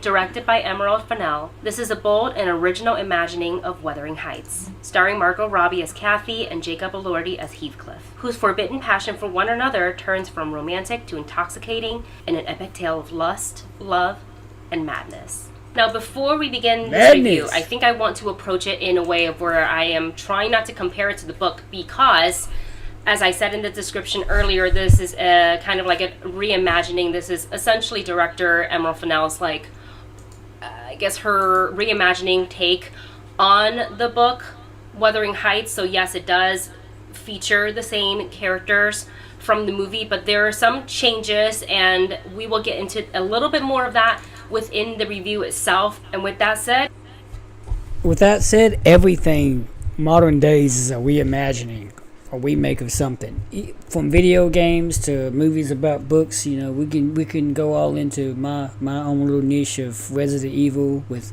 2 being a remake of the original 2, and the 3 remake being a rather awful remake of the original Resident Evil 3 Nemesis, and 4 remake being a good remake of Resident Evil 4, and they want to remake Code Veronica, which I think they need to stop at Code Veronica. Stop at Code Veronica. Once you do Code Veronica remake, don't make any more remakes of Resident Evil games. Period. You can do Code Veronica, but let that be it. Or remakes of some literally woke, Wicked being basically a reimagining, a remake of the play, which is a remake of the original story of The Wizard of Oz, but from the perspective of the Wicked Witch of the West, Elphaba, and the Good Witch of the North, Glinda. It's a reimagining with a different perspective. Then you got a reimagining from the same perspective. It's all some reimagining remake. That's all we have in these years, and it's kind of like, I forgot her name. The woman that was in Madam Web. I forgot her name. She said she got tired of remakes. There's nothing, all there is in Hollywood is remakes and redos and rehashes and reimaginings. Dakota Johnson, that's her name, Dakota Johnson. She's getting tired of it. She was critiquing Hollywood's use of remakes and reimaginings and retakes and all this. That's all we do. We're not doing anything original. Even Frankenstein is a reimagining. Nosferatu was a reimagining. The Dracula that just came out is a reimagining. All we have were reimaginings. Return to Silent Hill was a rather awful reimagining of the fucking Silent Hill 2 video game. Which, there was Silent Hill 2 2002 on the PlayStation 2, then there was Silent Hill 2 on the Windows, Xbox, and PlayStation of 2023, the remake. Yet another reimagining based on a already established original, you know? That's all we have nowadays, man. Here we go. This movie, when I heard about it and I saw who was... They were essentially a work of art in and of themselves. The reimaginings or woken in and of themselves. If I were to have a collection, an art collection, with just film alone, I would collect every single remake that there ever was of something. Every single remake of something that there ever was. A reimagining of something that ever was. Because The Crow, the movie The Crow that came out in 1993, is a reimagining of the comic book. The events that happen are not the same as in the movie as they are in the comic books. They're slightly different. Well, actually, not even slightly. Eric Draven is killed in the comic book. He is killed on the side of the road as his girlfriend is killed. But in the movie, 1993 movie, the first movie with Brandon Bruce Lee, they are both killed. Him and his girlfriend are both killed inside their apartment. That's a reimagining of the story of how Eric Draven gets killed and is ultimately brought back to life. He's still killed alongside his girlfriend, but it's done in a different environment, at a different location. And you understand that because the director wanted it to feel more at home. Because if you're killed on the side of the road, that's already bad enough. It's even worse to be killed in your own apartment, because that means that the person that killed you has broken into your place for the purpose of killing you. So it's more personal. I get that take on it. But what I'm saying is, 1993, The Crow with Brandon Bruce Lee is a reimagining of the original comic book on which it's based. Every time you make something based on something, like Silent Hill, Silent Hill clearly says based on Silent Hill 2 video game. Resident Evil Welcome to Raccoon City obviously said based on Resident Evil films. Every Resident Evil film has said that. Anytime something's based on something, it's always a reimagining, adaptation. It's an adaptation. Anytime it's an adaptation, it's a reimagining. In some way.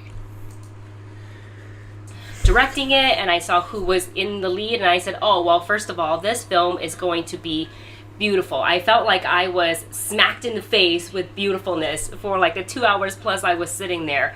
Margot Robbie, Jacob Elordi, they are two very beautiful people, but the setting, when they were kind of in like the rocks and the sweeping fields with the wind, everything just looked majestic and beautiful. The costumes were on a whole nother level, and I know that's not like the base for the review, but it's so gorgeous. I have to point it out. I feel like when the next award season comes, it's probably going to be like a contender for sure for costume and hair and etc. Let's talk about performances. I had no doubt that Margot Robbie was gonna act the heck out of this role. Catherine, in the book, Catherine, and I would also say, if you know the book and the characters, then you would know how Catherine, her personality is I would say Catherine is pretty infuriating to both read and watch. Just some of her choices and the way she goes about doing things, you're kind of like, what are you doing? And I can say that about a couple of the characters from this story as well. And I knew she was going to act the crap out of it because she really gave Catherine, she made my head spin. Catherine can be reactive, a little bit volatile at times, can be really gentle and loving, kind of all in like within the same hour. And I think choosing Margot Robbie to play Kathy is a brilliant choice. I would have to say the same for Jacob Elordi as Heathcliff. So again, if you're already familiar with the story of Wuthering Heights, you already know what to expect. I think one of the things that I was wondering how they were going to do is that they were kind of angling this as a romance, And I've always felt that Wuthering Heights is not. It's a little bit more gothic.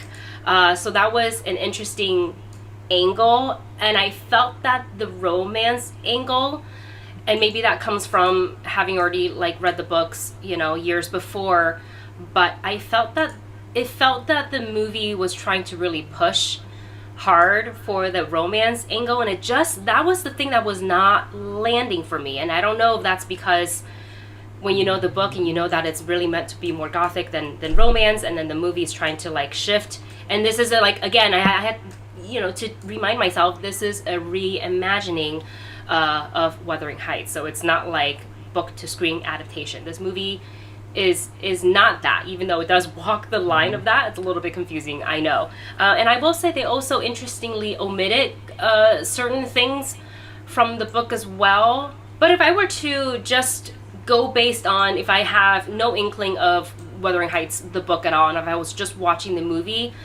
I can see the romance. I actually can see the romance angle if I took the other part of me that I knew about. Yeah, I can see it as a romance, and it can be very intoxicating. It's very lustful. It's very, very dramatic. I feel like I should also mention the character Isabella, played by Alice. So very dramatic. I feel like I should also mention the character Isabella, played by Alison Oliver. She stole every single scene that she was in, and I thought she tackled the character of Isabella really well. Overall, I enjoyed the film. I thought it was stunningly shot. I thought the performances were really great by the entire cast. And yes, it's not exactly like the book, and I knew that going in that this wasn't going to be a book to screen adaptation. This is a reimagining by director Emerald Fennell. So based on everything I talked about, I really actually enjoyed this movie. And with that, I'm going to rate it a matinee. There you have it. That is my thoughts on Wuthering Heights. Thank you so much for watching. Don't forget to like, share, and subscribe. And I will see you in the next video.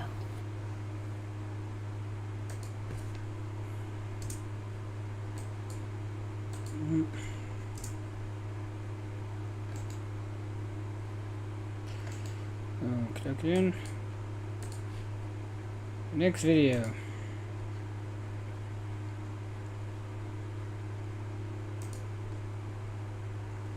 Let's watch the next video. Emerald Fennell is in the middle of a historic run right now. If you don't know about her yet, here's a quick rundown. She kicked off her directing career with the Oscar-winning Promising Young Woman in 2020, a timely thriller that did win me over even with its questionable ending. She followed that up with Diet Mr. Ripley, aka Saltburn, a TikTok classic which was just shocking enough to capture most of society's attention whilst being less interesting and complex than everything it borrowed from. And now, she's decided to tackle an adaptation of Emily Bronte's classic novel, Wuthering Heights, which has been historically a walk in the park for most filmmakers. Wuthering Heights is about a tumultuous relationship between a man and woman, Heathcliff and Catherine Earnshaw, who have known each other since their youth. Now, if you can't tell, Fennell likes to cause a stir with her films, and by doing so, she does numbers. Her movies have won Oscars, been TikTok darlings, are admired, seen, and discussed by people of all ages. To put it simply, she's become, after just 3 films, one of the most bankable, recognizable, successful, and provocative filmmakers of her time. Say what you will about her work, and there's plenty to say about it, but you gotta respect the game after a certain point. And now, for better or worse,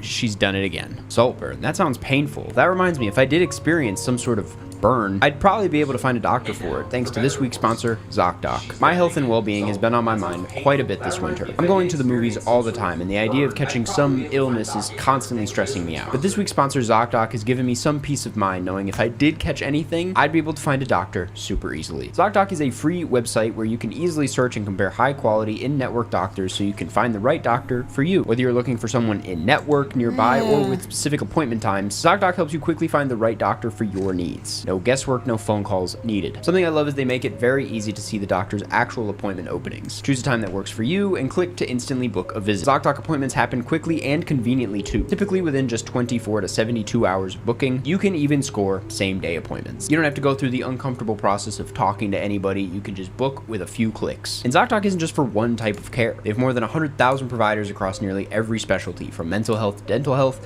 eye care to skin care, and much more. It's the one-stop shop for all your healthcare needs, plus it's completely free. So hey, stop putting off those doctor appointments and go to ZocDoc.com/Karsten, also linked below in the description, to find and instantly book a top-rated doctor today. This is all to say, I have certain expectations with Fennell as a filmmaker, and after Saltburn, which felt like a flavor of the week film that looked pretty, those expectations are clearly a bit on the sour side. And I haven't even read the book. I can't imagine what that's gotta feel like going into this. But I'm not gonna pretend like I'm oblivious to what Wuthering Heights is, the controversy behind casting Jacob Elordi as Heathcliff, or Fennell's intentions going into this adaptation. She supposedly based much of her approach here off her own experience with the novel as a teen and wanting to make the experience of watching the film match her experience reading the material at that age. An interesting idea, I have to admit, and for a story about desire, sex, and class, someone like Fennell, with her kind of filmography and background, seems like an interesting person to tackle all of that. The question is, does it work? This is Emerald Fennell's best looking movie so far. Whereas Saltburn and Promising Young Woman felt visually uninspired and flat,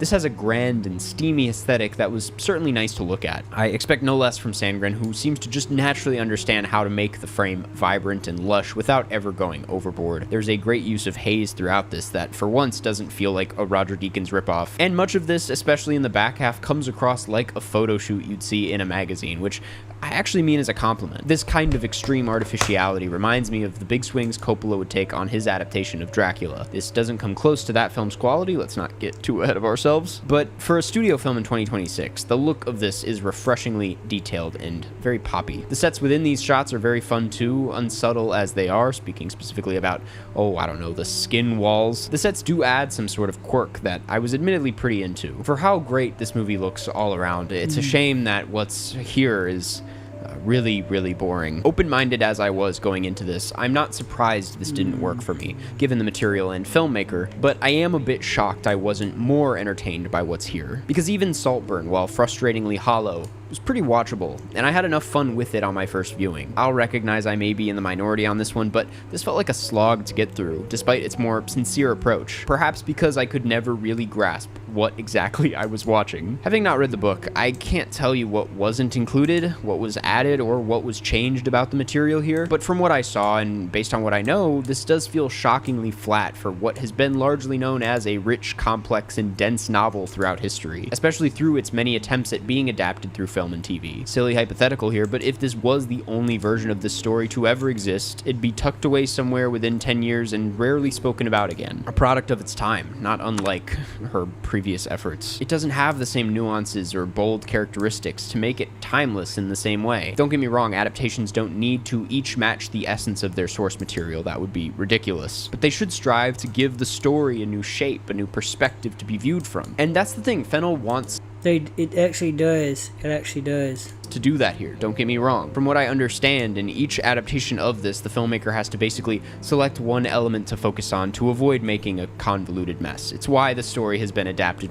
over 30 times now? And here, Fennell really leans into the lust, unsurprisingly so. Look at her track record. And I'm not gonna act like that's an inherently wrong or shallow place to approach this story from, because first of all, haven't read it, but also this is a valid angle if she's looking at it through a younger lens, and there's plenty to say here about sex, power, and mortality. A compelling angle that the film, in just the first couple seconds, does sell you on. Problem is, there's a difference between what she wants this film to say and what it actually ends up being. I didn't really see or feel anything close to what this was, as far as I know, supposed to be. If I had to strip this all the way down to the simplest appeal, I'd at least want it to be sexy. We're dropping this on Valentine's Day. You got some of the most beautiful faces at the center of it. The film is shot to imply some of this feels like a fantasy. Emerald Fennell is no stranger to freaky cinema. But guys, and maybe this is just because I watched it at 10 in the morning. This is not even that freaky, with the exception of one scene, probably one of the most important, where Margot Robbie is peeping through the crack of the floor, which I did think was very well framed for what it was. That's one of my favorite scenes in the film. That aside, rarely did this go to the places it was teasing it would go, which, okay, let's say that's the point, that there is no release from this endless teasing. It's a wild fantasy in a sexually vapid world.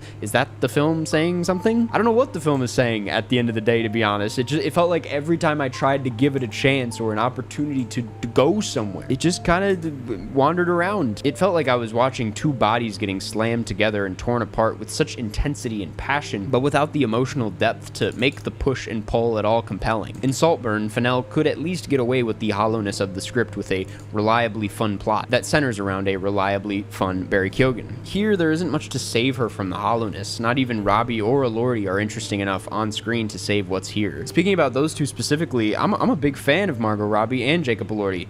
These are some of their dullest performances I've ever seen. The film briefly gets away with what it's doing around the midpoint as Catherine's relationship with Heathcliff starts to come alive before Mr. Linton comes in, but as soon as this transitions into something more character-driven in the back half, the film's lack of muscle really starts to show, as the depth needed to make Catherine at all interesting to watch just doesn't really exist by that point. And that's because Fennell is way more interested in aesthetics and creating quote-unquote moments or imagery that will stick, like sexually suggestive dough kneading, slimy egg yolks, extreme close-ups of sweaty skin. This kind of filmmaking is all good and fun until the 1 hour mark, where, with not much else to keep it afloat, the energy in the frame really starts to deflate. I'm not as upset as I am confused here. I hesitate to be too angry over this movie for a couple reasons. I do think next to her previous films, this reads like a more ambitious swing for her as a filmmaker, and it certainly comes off a bit more inspired. I really like that she wanted to make a version of Wuthering Heights that, to her at least, never really existed. But in doing so, she made what I can only describe as a vibe, a film meant to represent the experience of reading the novel rather than an adaptation of the novel itself. Again, this is coming from someone who has not read it and has very little experience with the material at all. But with so little else to chew on here, this being a vibe is my best guess as to what this is supposed to work as, which, when that's the case, only makes the film's shortcomings, like the gimmicky attempts at shock value and sex appeal, feel try-hard and aimless. But also, and perhaps most importantly, I don't know if I'm the guy for this movie. An aspect I only bring up because Fennell here, more so than in Saltburn and Promising Young Woman, really locks in on the target audience, which in this case I can only assume is 18 to 25-year-olds, who I'm sure will have a great time watching this. I'm gonna be 28 and accidentally reposting Instagram Reels in the meantime. On the upside, if we gotta look at this on the upside, it looks really nice, and the Charlie XCX songs, they're there, but this is, for the most part, a swing and a miss, which doesn't really matter, right? Its divisiveness will only further solidify Fennell as a visionary that keeps getting away with whatever it is she's doing. Until then, thanks for watching. Well, what the hell was this review? Go watch Wuthering Heights, form your own opinion. Thanks to the patrons for supporting this channel, and I'll see you in the next one.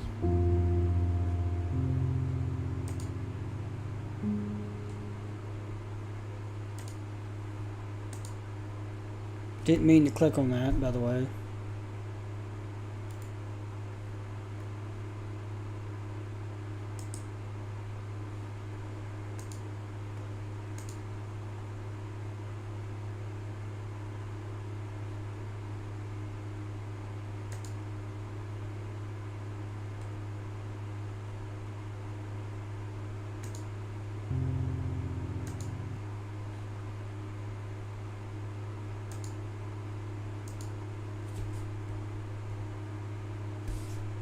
Review. Go watch Wuthering Heights, form your own opinion. Thanks to the patrons for supporting this channel, and I'll see you in the next one.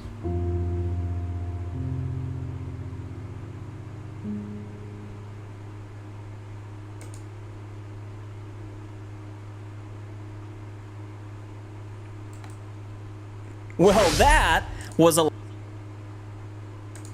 Wuthering Heights is a brand new gothic drama from director Emerald Fennell, starring Margot Robbie and Jacob Elordi. And going into this film, I knew absolutely nothing. I had some sort of vague idea that it was just going to be another romantic film. It was starring Jacob Elordi, who I absolutely love, and it was also starring Margot Robbie, who I also love. It's just in time for Valentine's Day, and I did know that this is a very famous story. It seems like there's a pretty big fan base for it. The thing that I didn't really have...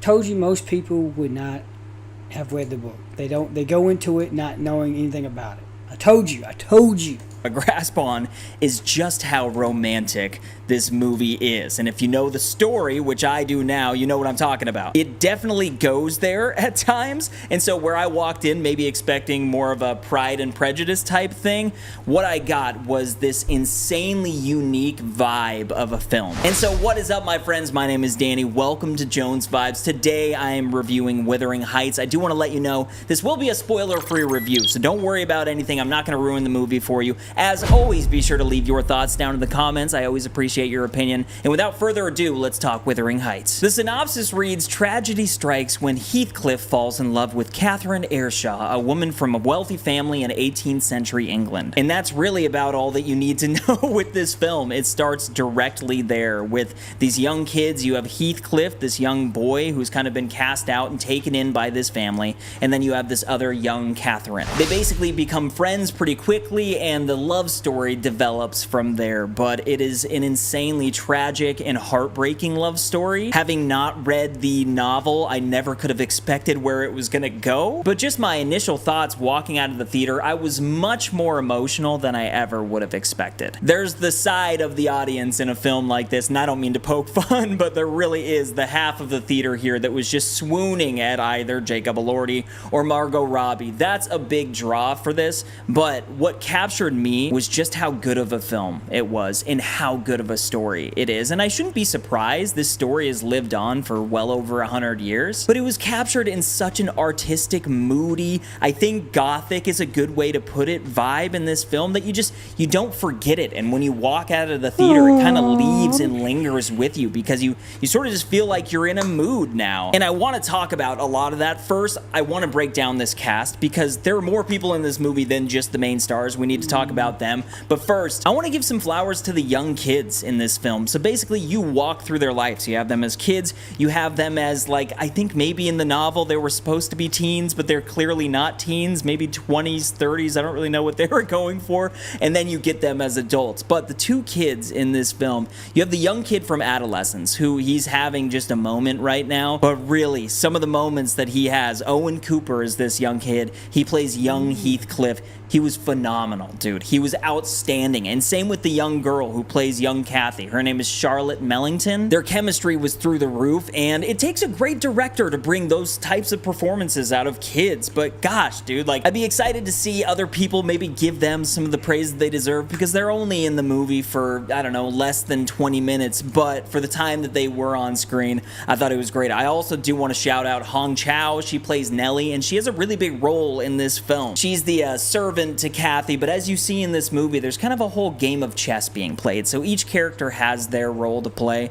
and I thought what she did with her time was great as well. But really, when it comes down to it, there are a lot of other great actors in this movie, a lot of other great performances, but what Margot Robbie and Jacob Elordi managed to pull off in this is something that you don't see very often. For some reason, the first thing that's popping in my head is Emma Stone and Ryan Gosling in La La Land. Those moments where you can just see and feel the chemistry, you can feel the love just coming through the screen, and you don't really know where it's coming from, you don't really know what's happening, but you know that it's something special. I think that Margot Robbie is a phenomenal actress in her own right, and everybody kind of knows that at this point, but to see her take on this role, again, it's sort of a cliche romantic thing, oh, the two hot people are making a movie together, but when you see what they have to go through in this film, the moments, the close-up on her face, the things that she can do as an actress, it's outstanding, man. And I would say the same thing about Jacob Elordi. Obviously, he's having his Frankenstein time right now, you know?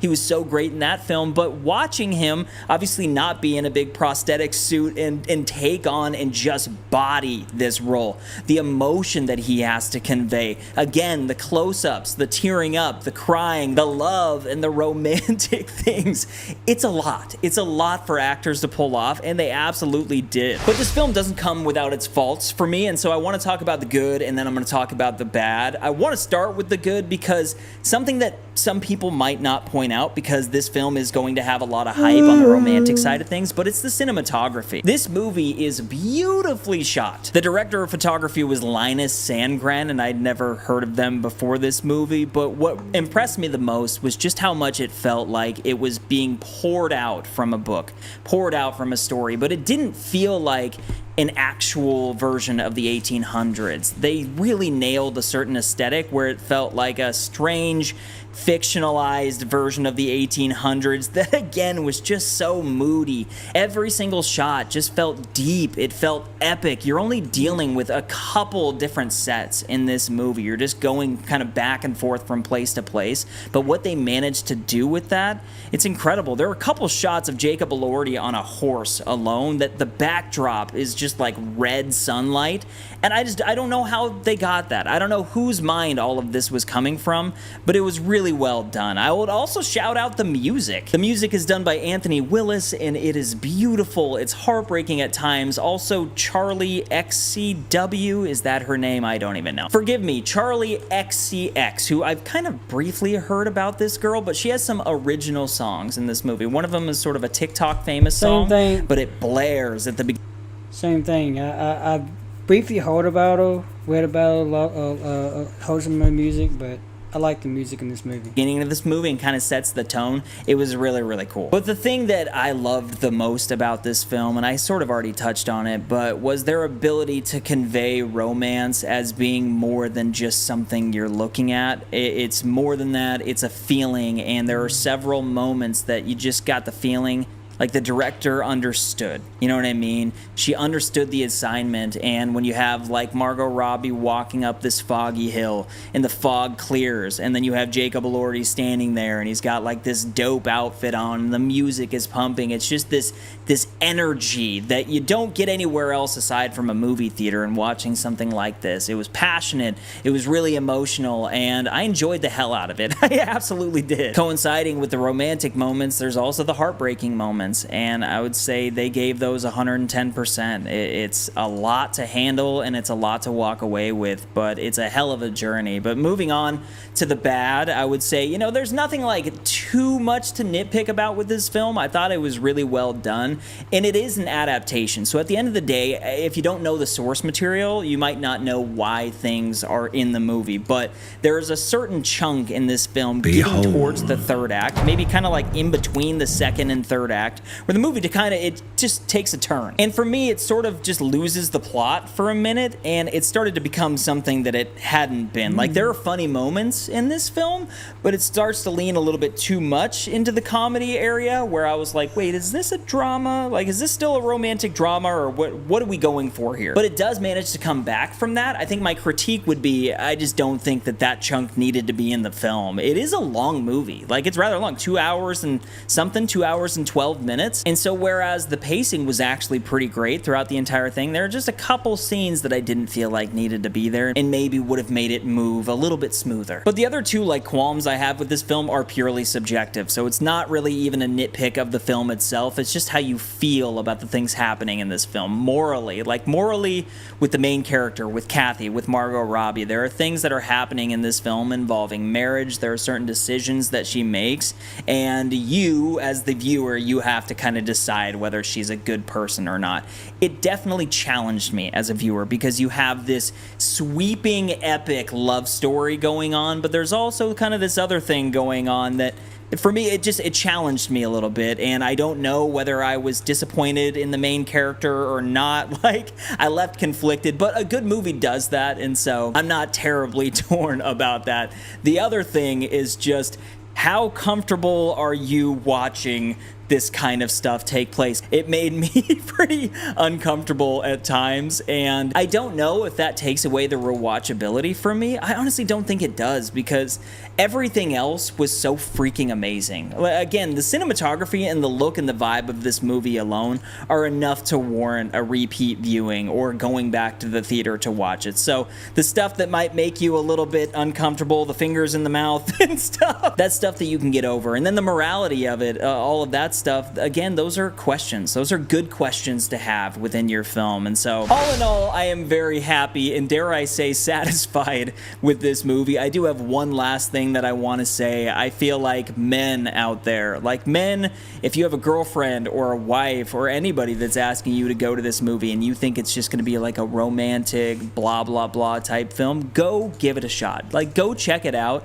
You might walk out of this movie feeling some type of way. It might give you something instead of taking away from you. You know what I mean? It might not be a waste of your time. I would also say the same thing to just audiences out there. I know this film is being marketed a certain way, but I think word of mouth will help this movie tremendously. So if you go see this movie and you enjoy this movie, tell people about this movie. Tell people to go see this movie, because I do feel like it deserves as many eyeballs as possible. But as always, I do want to give my Jones Vibe star rating. I go out of 5 stars here, and my friends, I'm giving Wuthering Heights 4 out of 5 stars, and I got no doubt about that. But if you end up seeing this movie, please go down in the comments section, let me know what you thought. Did you have any of the same likes or dislikes about the movie as I did? Did it make you feel uncomfortable? Did it make you feel weirdly comfortable? Go ahead and let me know. Your opinion is always welcome around here. Also, my friends, make sure you hit that subscribe button. If you're new around here, I do reactions, reviews, you name it. I just like to have a good time here on Jones Vibes. But more than anything, I hope that you're out there keeping up the good vibes, and I will see you in the next video, alright? Peace!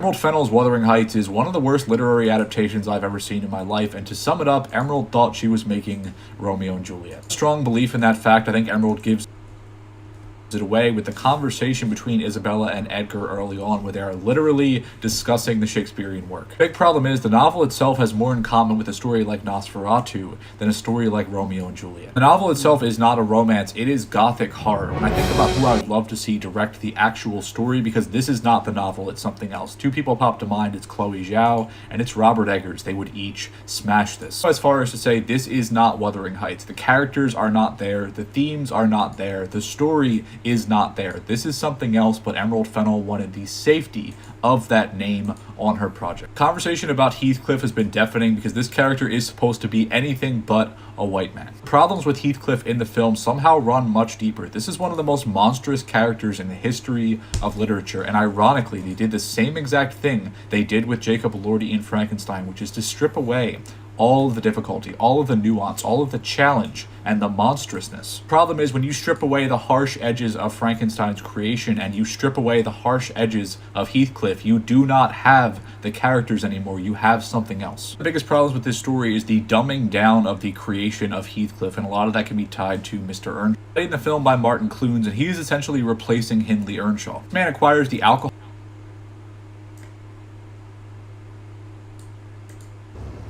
What's going on, everybody? So now to the theater reaction for Wuthering Heights. That's right, the classic Being Told, this time starring Margot Robbie, Jacob Elordi. And so for those people who are not familiar with the story, again, first of all, this is just a social reaction. Can't give a full review yet. Embargo's still up. It's just my thoughts as I'm walking out of the theater. So what I'll tell you as I'm walking out of the theater is that this is the perfect time to drop this movie. Valentine's Day. It's a story about love. It is a undeniable love thing. What I'll tell you is that the chemistry between Margot Robbie and Jacob Elordi is there. You believe that they have this kind of passionate, undying, almost toxic love for each other. And you see what happens when they're kids, how they grow up, how the status has to change, how things just keep on maneuvering, and it's almost like this big soap opera. And this movie is shot beautifully. I will say that the thing is that I was struggling with, it has nothing to do with the movie itself, you're kind of supposed to do this. The characters are kind of awful people, but the story about how just you love who you love is there, no matter who you're going to hurt, and that certainly is the case here. I think that Jacob Elordi once again proves he's an up-and-coming star. He's a guy to watch. Margot Robbie proving again why she's one of the biggest stars that there is, when sometimes you can put 2 stars like this together and they don't have chemistry. It's not the case here. Absolutely works. The thing that I think that what I took away walking out right away from this movie, and I heard a lot of people talking about it as they were walking away, as that the movie is just absolutely gorgeous, and it is a beautiful thing to look at overall, the way that it's shot, cinematography.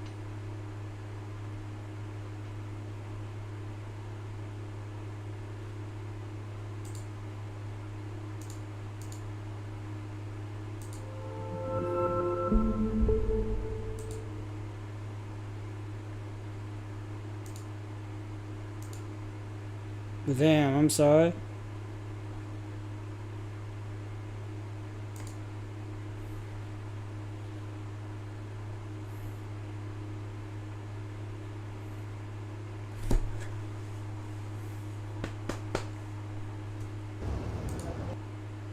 See if I can find the transcript for this.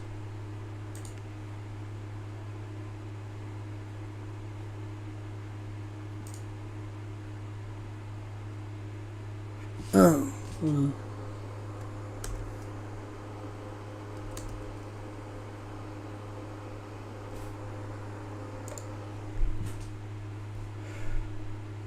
Big soap opera, and this movie is shot beautifully.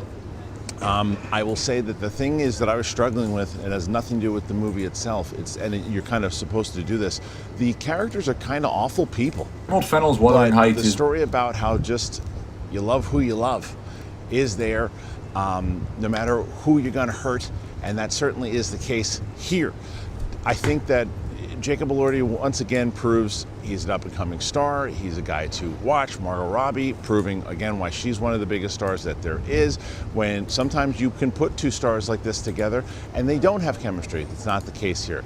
Absolutely works. The thing that I think that what I took away walking out right away from this movie, and I heard a lot of people talking about it as they were walking away, as that the movie is just absolutely gorgeous, and it is a beautiful thing to look at overall, the way that it's shot. Cinematography is wonderful. So I think that if you're looking for something to go see, especially for Valentine's Day with your significant other, this one's going to do pretty well, I think. It's a good time. They're going to hit it right at the perfect spot. So that's just my initial thoughts as I'm walking out of the theater. Wuthering Heights, do you want to see it? Do you want to check it out? Put your thoughts in there. Let me know. Once again, subscribe if you haven't done that already. Click like. Thank you very much. I'll talk to you soon.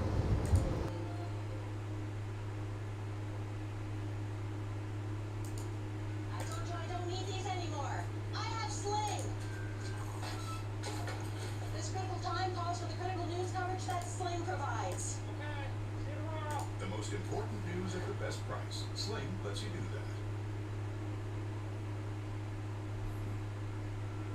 Open your eyes. When the ship docks, I'm getting off with you.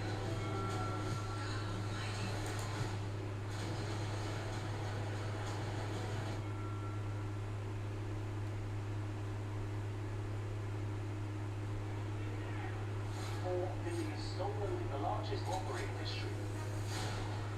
These people will be dead. It's about the end game and the millions of ways we might survive. When did he post that video?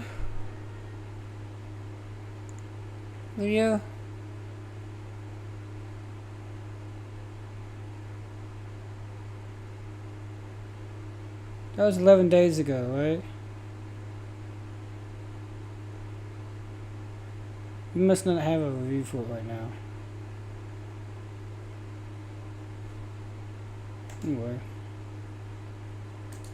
Let's get back to it. Is one of the worst literary adaptations has been deafening because this character is supposed to be anything but a white man. Problems with Heathcliff in the film somehow run much deeper. This is one of the most monstrous characters in the history of literature, and ironically they did the same exact thing they did with Jacob Elordi in Frankenstein, which is to strip away all of the difficulty, all of the nuance, all of the challenge, and the monstrousness. Problem is, when you strip away the harsh edges of Frankenstein's creation and you strip away the harsh edges of Heathcliff, you do not have the characters anymore, you have something else. The biggest problems with this story is the dumbing down of the creation of Heathcliff, and a lot of that can be tied to Mr. Earnshaw. Played in the film by Martin Clunes, and he is essentially replacing Hindley Earnshaw. This man acquires the alcoholism and gambling problems of Hindley, and what Fennell decides to do to work around the race issue is basically make him an abuser of both Catherine and Heathcliff. The entire story being about cycles of violence, this eliminates the entire actual motivation for Heathcliff to become the person that he is. Mr. Earnshaw, who is kind to Heathcliff in the book and likes him, which creates the jealousy from Hindley, is turned into this vague, generic, drunk abuser character. You have Heathcliff basically stepping in to stop the abuse of Catherine, and this is where we get into another big problem, because they are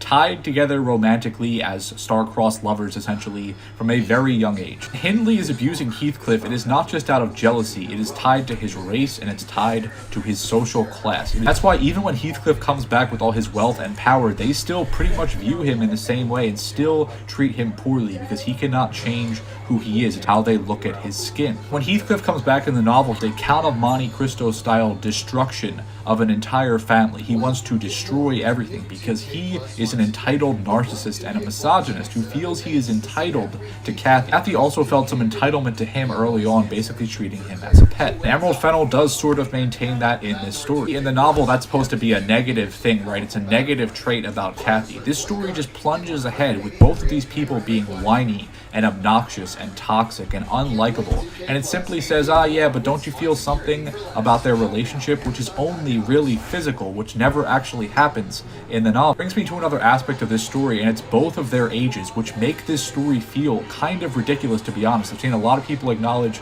that Margot Robbie is way too old to be playing this role. So is Jacob Elordi. We are watching a 35-year-old and a 28-year-old act like toxic morons. There's nothing cute or likable about this. One of the true tragedies of Kathy is that she is basically...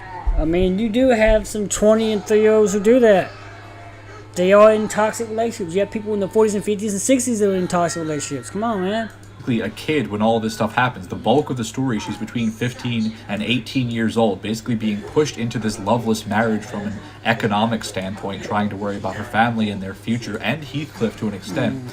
But that's happening while she's still so young. The fact that that love is never consummated, that there is no affair, it makes all of this that much more tragic. The relationship she's pushed into with Edgar Linton is supposed to be safe in every single way, especially economically, but also because of who he is in society and how he appears. He's a white guy. He is blonde. He is just kind of stale and boring. That's who he is. And she casts Shahzad Latif, who has Pakistani heritage, in this role. It is again like she's purposefully fucking missing the point. He has these two grown-ass adults acting like narcissistic idiots, carrying on this ridiculous affair. We're supposed to feel a single thing for these selfish, whiny, and entitled characters. While she takes Joseph, who's supposed to be absolutely horrible and a religious zealot, and turns him into this nice guy who's also just kind of kinky. It's Alison Oliver's Isabella Linton and basically turns her into a punchline, right? This is a naive and innocent person who is a domestic violence victim. She gets the brunt of Heathcliff's rage taken out on her. Physically and emotionally abuses her to the point that he drives her away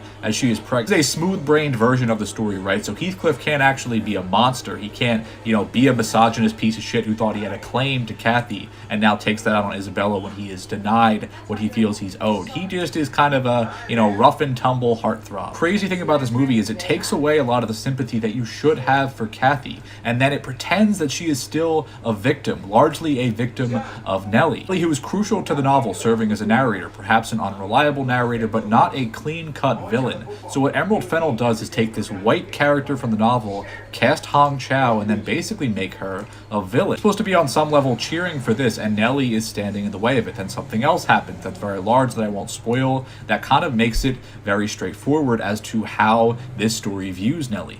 Everything about this movie is shallow. All of the important context has been stripped away from almost every single character. The entire supernatural aspect of this story has been stripped away, which makes it far more interesting. The idea of still wanting to possess, physically or mentally someone after your death. There's nothing more toxic than that, and that is what this story is. It is a warning about this toxic, all-encompassing type of romance. And it's willing to look at how society created all of this. There's another reading where you can say that Emily viewed Kathy very much as a self-insert character herself. Then you can start to really closely look at her portrayal of Heathcliff and Nellie, and also Joseph, all the working class characters in the book. I consider a lot of those readings of the original novel to be very cynical, but I think they are somewhat valid. The novel still had so much to say, and so much of it has been stripped out of this story to just give us something that is bare bones and easy to digest. The movie is very nicely beautifully shot by Linus my Sandgren. I will schedule. give Emerald Fennell a compliment. I think she has a good eye. I think she's a solid director. She can not write. Production design is sometimes beautiful, sometimes tedious, and self-indulgent. Score from Anthony Willis is sometimes beautiful, sometimes mundane. The stuff from Charlie XCX, I don't really know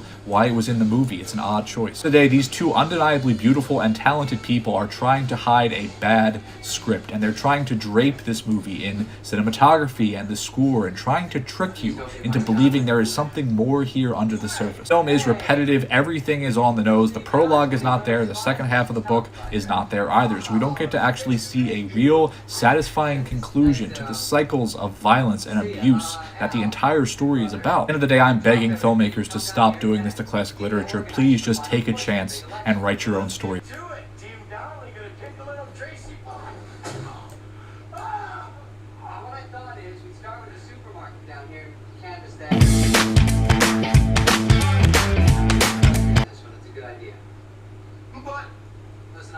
Show. You gotta take my advice. I know what I'm doing. Did you have to go to the bathroom? Pop the hood. No, Black Sheep. I thought it was Tommy Boy. That's a funny movie. Hello, I'm Michelle with 2 L's. And I'm Natalie the Red. And we are Force of Light Entertainment. And today we are here to give you our review of the new movie Wuthering Heights, starring Margot Robbie and Jacob Elordi. I never say his name correct. The creature from Frankenstein. Yeah.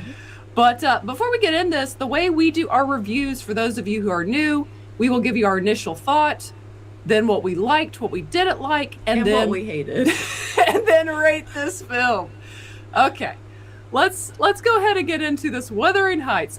For the record, neither one of us have read the book. No, but yes, to be fair, I have read enough, like just kind of overview from the book that I feel like. Actually, I'll get in that in just a second. I'll get in that. Okay, let's give initial thoughts. I walked out of the theater, and my initial thought was, "What did I just watch?" Natalie, what was your initial thought? If I had to sum it up in one word, truly, it's bored. You were bored? I was kind of bored at times. A lot of times. It does have a about 2 hour and 15-minute run. All right. I'm gonna take a little break for right now. I'm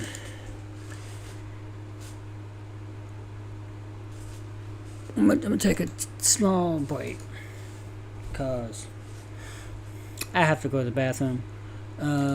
I'm enjoying this live stream. I really am.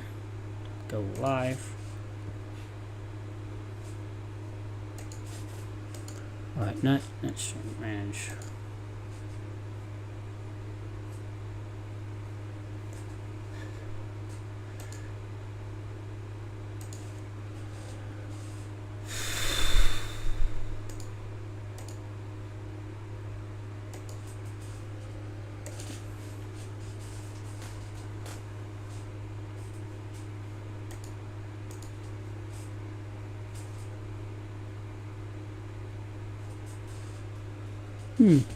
Well, it's not letting me take a break. Anyway, I'll be back.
runtime. It did, I feel, overstay its welcome, in my personal opinion. But we'll get into that and things we did not like. I mean, it wasn't the most boring, but yeah. we'll get into that. Okay, but it's kind of more like what's going on here? Yeah, my question. What do we just watch? Yeah. Okay, so let's get into what we liked. I will go first. It's very quick. I thought the cinematography. I think the movie visually looked like it was filmed in a very pretty fashion. Like it is visually pretty, and then some of the color contrast they use was pretty. So I would go with that. And then Margot Robbie is a beautiful woman, and Jacob, how I say his last name? Yeah, is hot. Elordi is a cutie. That's what Shell's trying to say. But that's about it for my likes of this film. Natalie, what about you? Yeah, I would say some of the same, and being the way it was shot at times. There were some really pretty shots, and some of the costumes, although not, certainly not historically accurate, and that's okay. It's not, it's a retelling or reimagining, and it's fictional. But I still thought they were really cool, and some of the home decor, even though it really looked like modern mixed with the 18, whatever they were in. So that was cool. And I feel, do you hit on something? I feel like they kind of do that a little, where it's almost like they're trying to put modern into a really old tale. Yeah. And I think sometimes for better or worse. Right. Whether it's the Charlie XCX soundtrack over it, I think that they were kind of mixing modern and that time. Yeah, I think so too. And I'm trying to think anything else to highlight. You're like Jacob's good looking. Yeah, he's a really good looking dude, and Margot is a beautiful woman to look at as well. Just really trying to be fair here, you guys. I'm trying to think if there's anything else I could name. While she thinks, I'm going to move into what I did not like. I'll bring it up if I think of something else later. So into what I do not like, which is vastly more than what I liked. Okay, for starters, guys, this is a horrible Valentine movie. It is horrible. If you're wanting a love story, I don't think it's the vibe. I reviewed last week Dracula Love Tale. I preferred that so much more, and I think it's a better Valentine and even love story than this movie. This movie, it's kind of the same issue I had with, say, a Marty Supreme. I am getting tired of watching movies where the characters are so morally just bankrupt that like you don't cheer for anyone in this film.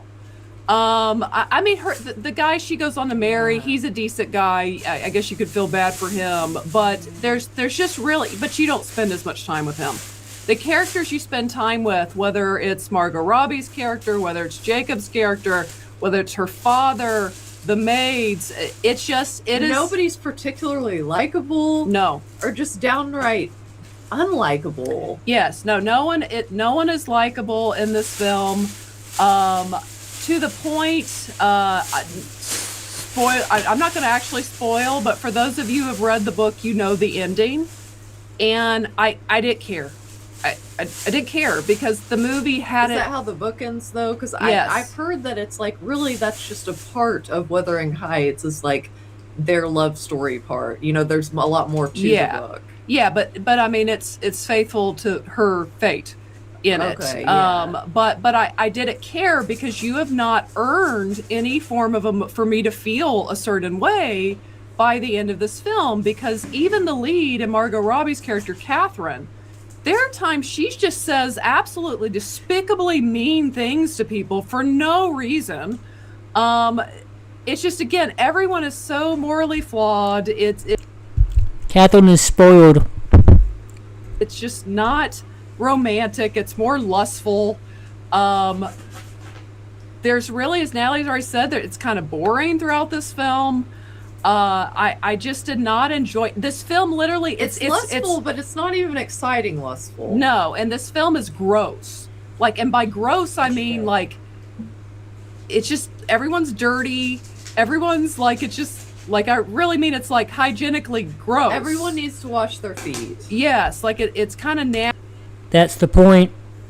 Nasty, And then also, as far as, people are here for this love story, it's really, to me, just kind of fetishy, kinky, weird. It's definitely not like, it's not like, oh gosh, it's so graphic. It's fetishy and weird. And here's weird. This, I didn't enjoy it, guys. Didn't like it. And here's this like, Weird. codependent, dysfunctional relationship. I wonder if Rachel Zegler watches this movie. I wonder if she'll watch the movie. Yeah. Oh, that's very I guess toxic. If Very if toxic. that's the love story of our time, that's not looking good for us as a society. No, they are cruel to each other throughout this film. It is a highly toxic thing, relationship. I'm having Heathcliff. I saw it last night. I'm having to look up his name. It's just already being wiped away. Heathcliff is downright cruel to someone in an attempt to get back at her. Again, like there's just no one in this film to root for. And Natalie pointed out to some of the maybe costumes, but I'm going to say a negative for me is also the sets. Literally the house that is the house Margot Robbie grows up in, it looks like literal plastic. Like you can see it. And it's just like, we just have seen something even better, say with a Frankenstein, how when you went inside all those sets, it felt so vibrant and real.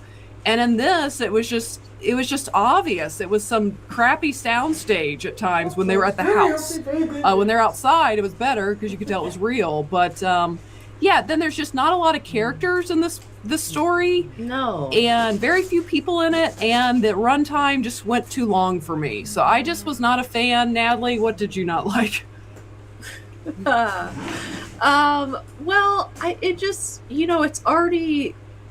It's already kind of evaporating from my mind as well. Yeah, because again, there is zero substance to this film. So yeah, I don't want to be a negative Nancy or I'll be Natalie negative in this case. But yeah, no, I didn't love it. It's just I just think the plot wasn't that great, and I know it's from there was barely a plot, but right, like there was barely a plot, and it's just and then like I said, it's not exactly like a heartwarming romance story. It's not a comedy, and it's not, I'm just saying it's just was not the most interesting movie I've ever seen. No, it was not interesting. I felt it was style over substance. Very much so. They worked very hard to get these very artsy shots, and yeah, it's a cool artsy shot, but I don't care because there's no substance in the story for me to grab hold of or to care about. And again, I get the feeling from what I've read, like about this novel that is beloved, is that there actually is a point to the novel. It is actually dealing with what kind of happens when people's lives are ran by greed and lust and these things that are not good, and there is a point to it. Where at the end of this, I watched this and was like, what was the point? Yeah, that's right. What was something I was supposed to get from this film?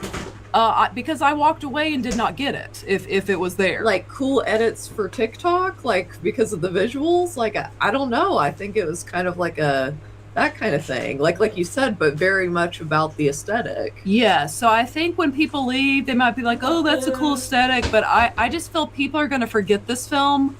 I'm going to forget it by before the weekend. Like, it just, again, there's nothing to stay with you or for you to take away with or to think about. It's just weird. It was just not a pleasant way. I know that's very vague, but it was just weird. Like, it was a sort of bizarre, and I get they were going for that in an attempt to be very artsy, but I just don't think it did maybe what they were wanting it to do. And if they were wanting it to be this, then I would question that writer and director, like whoever did this for set up this movie. But yeah, I don't think it hit the mark they were trying to. Oh, I think it might have hit the mark the director maker was trying to hit. But I think it was just more fetishy and things she might be into. I don't know. But only she can let you know that. But yeah, so let's go ahead and rate Wuthering Heights. 5 being the max level of hoots, max level of enjoyment. I'm gonna give this generously a 2 out of 5 for my enjoyment. Natalie, what are you gonna give Wuthering Heights?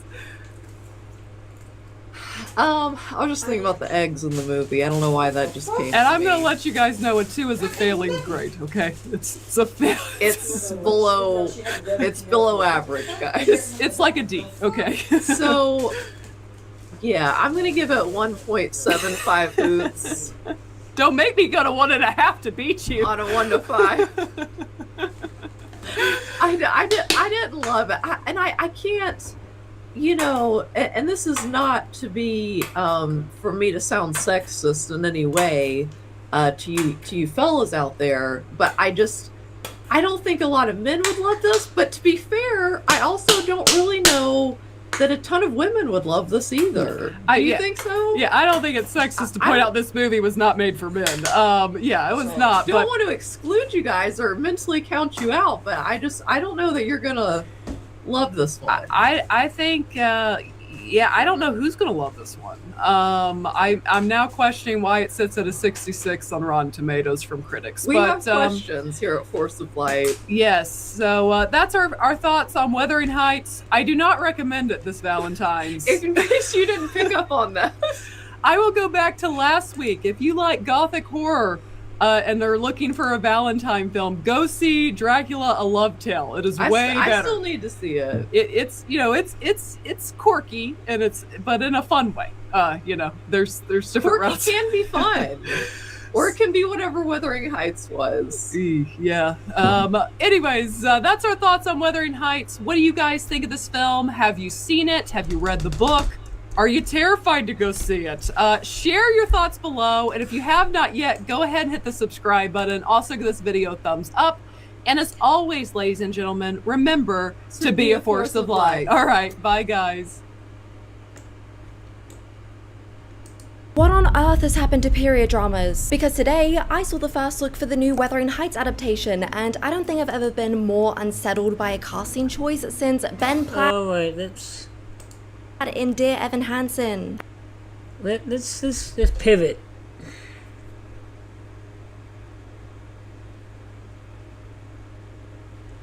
Yeah, fuck it. And no, it's not because the production looks cheap, it's not because Margot Robbie is a bad actress, it's because she looks like she belongs in 2025. Watching a story set in the 1800s about class differences, hardships, and survival is genuinely surreal when the lead actress looks like she's never known struggle beyond a delayed Uber. The perfect skin, perfect teeth, perfect face, it just completely shatters the illusion of the movie. Suddenly, I'm not in Victorian— That's the thing, Margot Robbie is literally Barbie. England anymore. No, I'm watching a modern celebrity play dress up. And the worst part is that this has become so normal to the point where almost every period drama now is filled with the same Frozen 2025 faces. It's genuinely at the point where historically accurate cast— Because they're trying to make them look like Frozen 2025. That's the whole point. It's the perfect princess. feels like a jump scare. Which brings me to what this video is really about. So strap yourself You're just jealous. You're just jealous, Miss Beverly Hills. in as we dive into Botox and the tragic death of period dramas. Hollywood has always been obsessed with youth and beauty, but over the past few years, it's started to feel medically concerning. The Botox, the buccal fat removal, the facelifts. I can't be the only one who gets shocked every time I see a celebrity now because of how different they look. There was once this huge conspiracy theory where people online were convinced that Avril Lavigne got replaced by a clone, all because her smile looked slightly different. There were deep dives, side-by-side photos, forensic analysis of her cheekbones. I mean, it was just insane. And now, celebrities are stepping out with entirely new faces. Different eyes, a different jaw, different everything, and we're all just politely pretending that we don't see it. I'm sorry, but how are there not hundreds of conspiracy theories accusing them of being clones? Some of them literally look like visitors from another planet. But let's just focus on Botox for a second, because it has now become as common as a haircut for actors. For those of you sound familiar? Botox is a toxin that freezes your facial muscles and makes wrinkles disappear. Sounds great for red carpet close-ups, right? I mean, celebrities are always itching to look flawless. Well, the problem is acting. You see, Botox's whole job is to limit movement. That's the whole point. But acting is all about movement, especially micro movement. That slight arch of an eyebrow when someone's unsure, the eye twitch when you're seething with anger. Now imagine an actor trying to convey emotion when half of their facial muscles are on vacation. Like Lindsay Lohan's crying scenes in Freakier Friday. If it wasn't for the tears rolling down her face, I would think she's severely constipated. Actors with a lot of Botox is so common nowadays that we're pretty much immune to noticing it. It was only when I watched Rachel McAdams in Send Help when I realized just how bad it's gotten. Not because her face is frozen solid, but because it's so unbelievably expressive. I can't tell you how refreshing it was to see an actress actually move her face and convey real emotion. Trust me, go and watch that movie and you will really see just how much of a problem Botox is to the art of acting. I've been thinking a lot lately about why certain stories pull us in emotionally and why most of them don't. And in my search to find truly immersive stories, I stumbled upon the most amazing game. It's called Love in Deep Space, and it's basically a 3D sci-fi romance game where you are the main character. Like fully immersive cutscenes, first-person storytelling, and stunning cinematic visuals. For all my girlies, it is the perfect game to play this Valentine's season. It literally feels like you're in your own TV show. And their latest update? Oh, they went all in. They've reimagined the story in this Wuxia Dynasty world inspired by ancient Chinese history. And it's still completely romance-focused. It's all about emotional connection, intimacy, and the relationships that you build. You can unlock storylines with all 5 love interests: Xavier, Zane, Raphael, Caleb, and Silas. Each one have their own personality and completely different dynamic with you, which makes it feel way more personal. They've also added this cozy Chinese-style restaurant minigame, plus there's new Lunar New Year house furniture that lets you customize your own personal space, which makes you feel more immersed in the world. If you love immersive romance games that offer the most heartfelt experience, then Love in Deep Space is for you. I'll leave the link in the description down below so you can go download and try it for yourself. Thank you Love in Deep Space for sponsoring today's video. And nowhere is this problem worse than in period dramas. Historically, these stories have almost always relied on that slow burn emotional build-up. There's always that one scene where the 2 characters are standing in a crowded room exchanging glances back and forth. The tension is in their eyes, the feeling is written all over their faces, and even though neither of them say a single word to each other, we know exactly what they're communicating. You can feel the passion through the screen. The 2005 version of Pride and Prejudice absolutely nails this. When Elizabeth Bennet is holding back tears, you see the strain in her forehead, the tremble in her lip. Subtle acting requires a face that can move. And in a genre that often thrives on repressed feelings and stolen glances rather than explosive action, those micro-expressions are everything. If the faces are too stiff to show any of those tiny expressions, the scene falls flat. Just look at the movie The Northman, which is a story about Vikings. It was an incredibly well-made movie with loads of visually stunning shots, and I think I would have liked it more if I didn't keep getting distracted by Nicole Kidman's forehead. That thing is so stiff that I bet you could crack an egg on it and she wouldn't even notice. She can no longer convey any type of emotion, and it completely takes me out of every single movie she's in. Is she sad? Is she happy? Or is she watching her friend get hit by a car? Well, no. Why do you think AMC Theaters chose her for their "We Make Movies Better" ad that they always have on every single showtime? I'm a trailer checker, I should know. Why do you think? The face!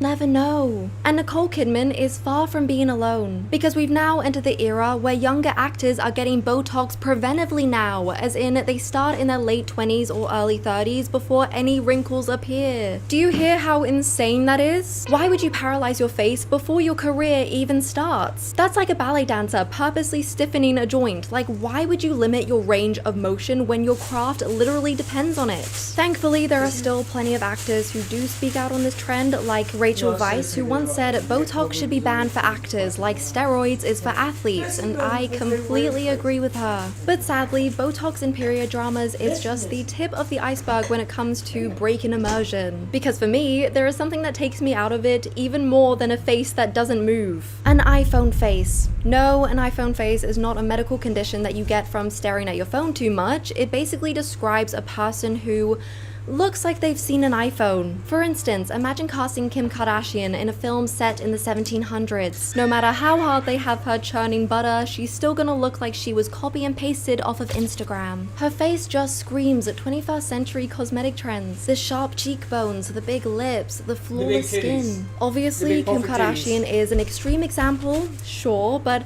the point is, even subtle tweaks can completely stand out once you plop them into a different time period. Just look at Michelle Randolph in 1923. I don't know what the casting team were thinking, because how did they expect her to pass as this rugged farm girl in the early 1900s? She looks like she'd ask where the almond milk is. And don't forget about the men, because they are not off the hook either. Because that's exactly Let's what she would Efron do. in The Greatest Showman, a film set in the mid-1800s, and yet somehow he looks like he just left a Planet Fitness with a fresh fade and a protein shake. And that directly ties into why I wanted to make this video in the first place. Wuthering Heights. By now, you've probably heard some of the outrageous things. That's actually where I go to the gym. My current gym is with Planet Fitness. I got the black card. I'm a black member. Black membership.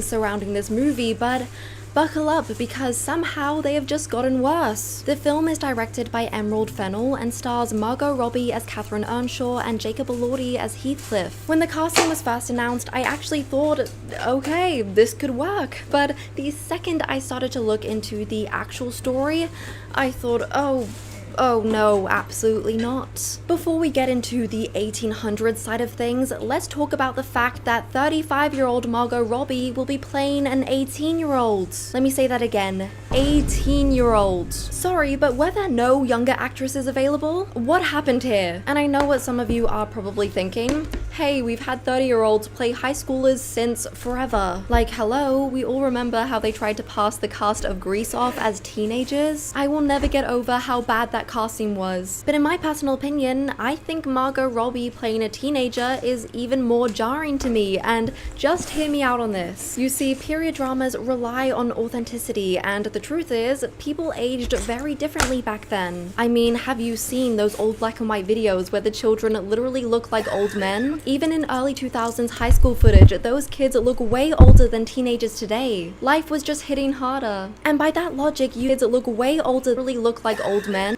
I mean, have you seen those old black and white videos where the children literally look like old men? Even in early 2000s high school footage, those kids look way older than teenagers today. Life was just hitting harder. And by that logic, you'd think, well, shouldn't this work then, considering she's a lot older than 18? But no, because the problem isn't her age, it's her look. She doesn't look like an 18-year-old from the 1800s or even a 35-year-old from the 1800s. She looks like a woman from 2025. That is the problem with iPhone faces in period dramas. It's not about the age, it's about the time. And her face belongs to a completely different century. This isn't a teenager in the 1800s. This is a woman who knows what a serum is. Oh, and how could I forget about the 1800s? This is a woman who knows what a serum is. Oh, and how could I forget about the whole character description of Catherine Earnshaw, where she is described as having features too marked and picturesque to be considered pretty. But yeah, let's cast arguably the most beautiful woman on the planet. It's exactly like the video I did a few months ago about pretty privilege ruining cinema, because what happened to all the normal looking actors? The ones who could actually pass as the role they're playing? Because even Jacob Elordi doesn't fit his role at all. Again, he just looks way too model-like for this gritty, dark story. I would have loved to see someone way more rugged and feral in the role instead of someone who looks fresh off the cover of GQ. But that's not even the part that made people angry. The part that made people angry was the fact that Heathcliff in the book has a very different character description. He's described countless times as having black hair, black eyes, and dark skin. It never specifically states his ethnicity, but it's very clear that he is not white. For years, fans had fancast Dave Patel for Heathcliff, someone whose appearance would match that description and also bring a fresh face that we don't get to see very often. But instead, we got a tall, white surfer guy. Both of these faces, Margot and Jacob, shouldn't exist in that world, and it's clear there's been a big misunderstanding of the source material. But after doing— No, there has not. This shit is done intentionally. Everything in film that's shot with the camera is done intentionally. From the writing, to the casting, to the producing, to getting the coffee guy, coffee goer, best boy, whatever the fuck they call it. That's the lighting person, but your production assistant that goes gets the coffee or your hot chocolate if I'm a hot chocolate guy, or your whatever picks up your DoorDash order. Hell, the DoorDash portion, it's intentional. Doing some more research, I found out that things are a lot more worse than what they seem. Now, what I'm about to tell you has to do with more of the movie itself rather than the casting, but I just have to tell someone because I haven't heard anyone speak about it. Over the past few weeks, the movie was shown to a few select insiders who are more than unsettled by it. So according to these insiders, it opens with a brutal public hanging that quickly takes an even more disturbing turn, if that's even possible. Mid-execution, the man's downstairs region decides to erupt. Yes, I'm trying to say exactly what you're thinking. But it gets even worse because the scene then cuts to a nun who doesn't react in horror, but instead fondles with the man.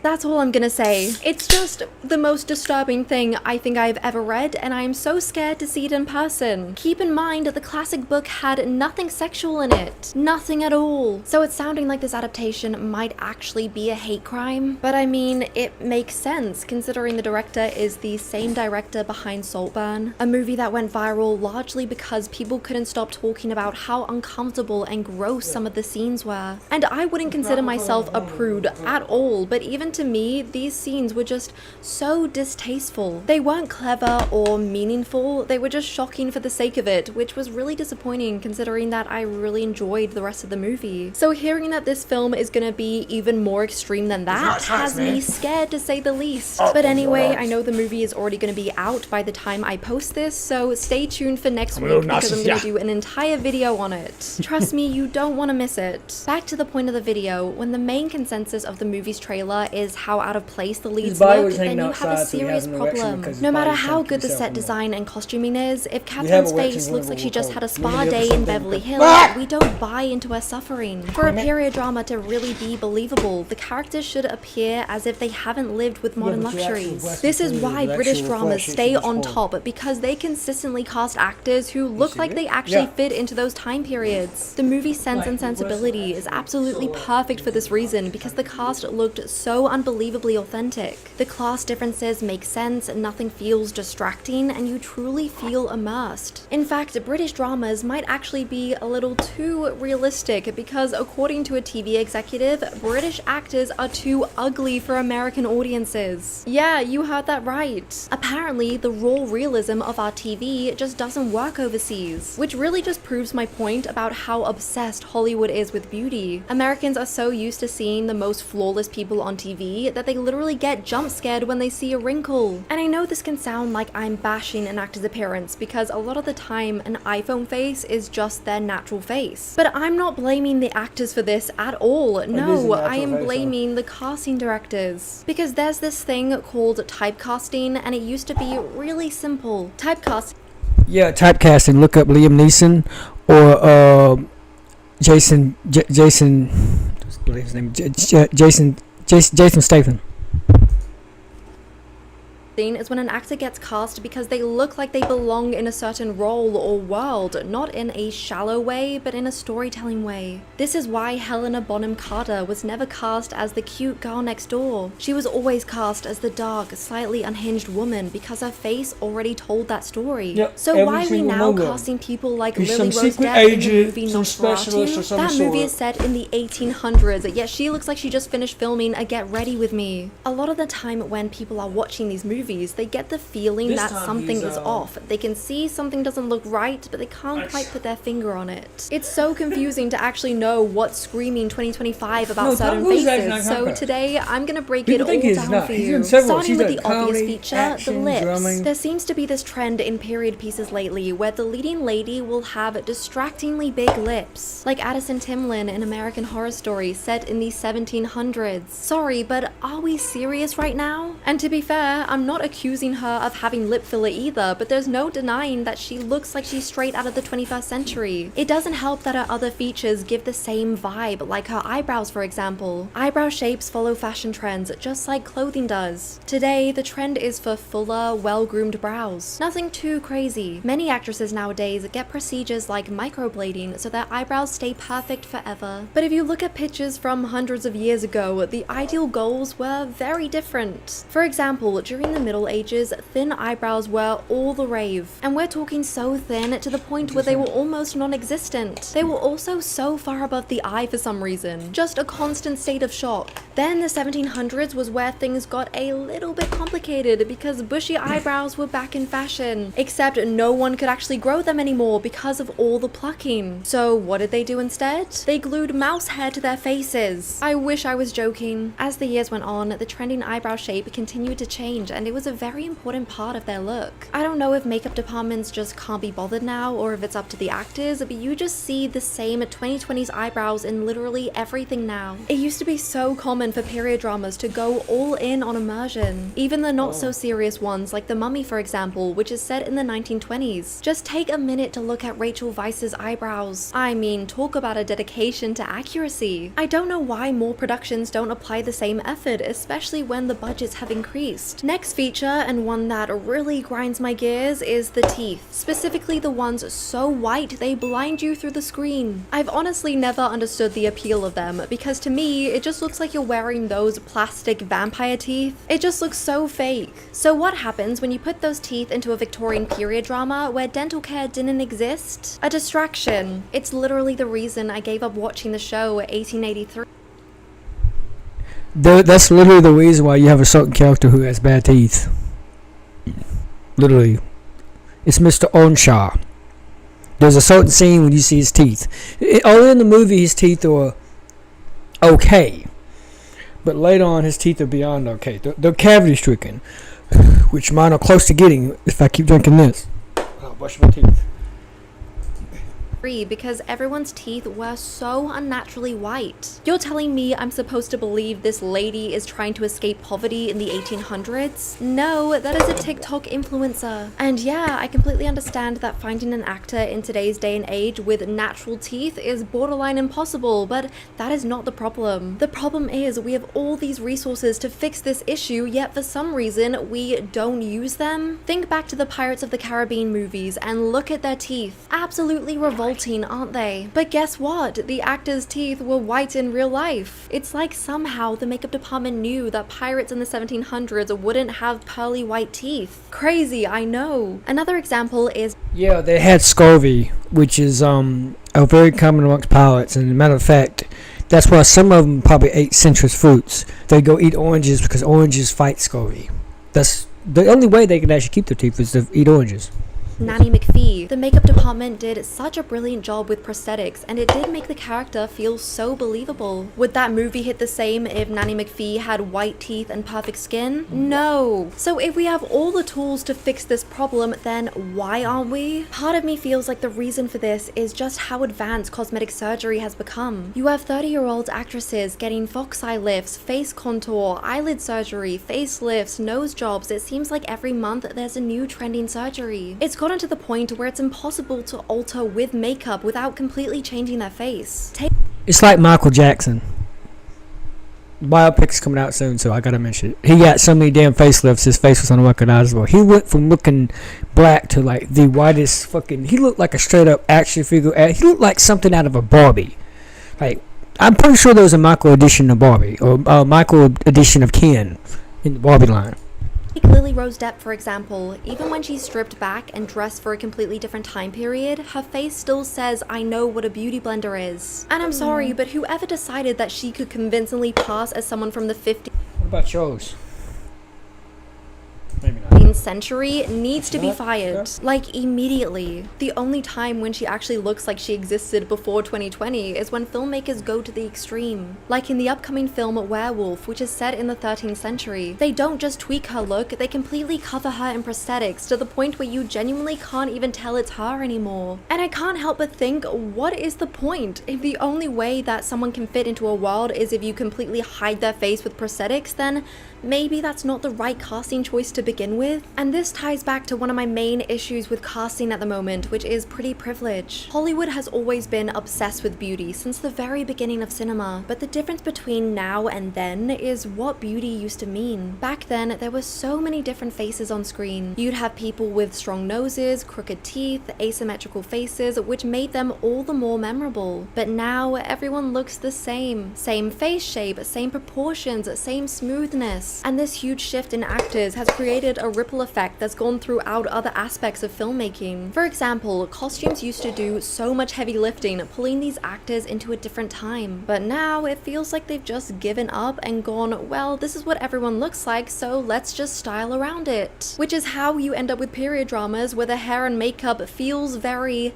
now. Bridgerton is the absolute worst for this. They have the actors with full smoky eyes, contour, fake lashes, and even fake nails. At that point, it's not even a period drama, it's Love Island in corsets. And this, at that point, it's not even a period drama, it's Love Ashes and even fake— Oh, damn. You can see it right there, look, you see the separation between the real nail and the fake nail. I hate that shit. Nails. At that point, it's not even a period drama, it's Love Island in corsets. And this is where casting comes back into it, because good casting makes costuming easier, not harder. And it's so frustrating because it's not like there's a shortage of actors who actually look like they belong in these worlds, like Mia Wasikowska, Erin Doherty, and Saoirse Ronan, faces that actually immerse you into a different world. But for some reason, period dramas today seem to solely go for these modern faces like Margot Robbie, who I already know is going to pull me out of Wuthering Heights. Not that it's going to be that historically accurate in the first place. At this point, you may be thinking, okay, but actors are people who want to look good, and Hollywood demands a certain look, so can we really fault them for it? Absolutely not. In fact, this is where I want to make one thing crystal clear. I am in no way blaming the actors for this. There's a brutal double standard in the entertainment industry that's been talked about for ages. Men are allowed to age, whereas women hit their 30s and suddenly they only get offered the role of the mum. It's horribly unfair, but it's been the reality for decades. And then along comes Botox, which offers a quick fix to smooth out those signs of aging. To a 35-year-old actress who's seen colleagues lose out on parts because of a few forehead lines, Botox seems like a godsend. But then over time, Botox changes to fillers, fillers change to facelifts, and before you know it, half of Hollywood is looking like waxworks versions of themselves. Seriously, it's reached the point where Madame Tussauds didn't copy them, they copied Madame Tussauds. And as much as I understand the pressure behind the decision, Madame Two would copy them, and then they would copy Madame Two that copied them. So they make wax models out of them, then they become copies of the wax models. They try to look like the wax models because they admit that the wax models actually look better than they did. So they want to look like that. A little bit better than the wax models. there is no denying. So then you're going to make a wax model of their current look, which they're going to copy that. And that it impacts acting as a whole. It's impossible to create a believable world when your lead actor sticks out like a sore thumb. And this is where I think the industry completely misunderstands its audience. They've convinced themselves that because we live in 2025 and because beauty culture is everywhere, audiences won't want to watch anything unless everyone on screen is flawless. And I do understand why they would think that. We're surrounded by these perfect faces online all the time, so the assumption is beauty equals more appeal. But when you actually look at how audiences respond, that's not what people want. They don't care about model level perfection, they care about authenticity. The success of the 2019 version of Little Women proves that you can have actors looking natural and still have a hit movie. In that film, the March sisters actually had chapped lips and frizzy hair with very minimal makeup. Saoirse Ronan and Florence Pugh weren't dolled up to look like they just walked off a red carpet, they looked like girls from a house with limited income in the 1860s. And people loved that film, so it goes to show that what people really care about is realism. At the end of the day, period dramas live and die on illusion. We want to forget about the modern world for a couple of hours and genuinely believe we're somewhere else, in a different time, with real people living real lives. The moment I start thinking about Botox, veneers, or Instagram instead of the character right in front of me, the illusion is gone. This isn't about banning Botox or shaming actors, it's about remembering that storytelling doesn't need perfection, it needs truth. Faces that move, that tell That shit stories, last that week, feel nigga, it's lived nothing. in. It's Because nothing. I'll Just take a right here, wrinkle nigga, that just actually right makes me here. feel something over a frozen face Yo, that it's makes me just- feel nothing every single time. I desperately want to hear your opinion on Botox and iPhone face in period dramas, so please let me know down below, and I'm so excited to read those comments. If you made it this far, please comment the word truth so I can see all the people who are as passionate about cinema as I am, and I can like all your comments. Please don't forget to like and I subscribe. want to say something. I want to put something out here because I'm about to end this live stream and do a whole new one. No, we're not. Let's not get into it any more than we did. But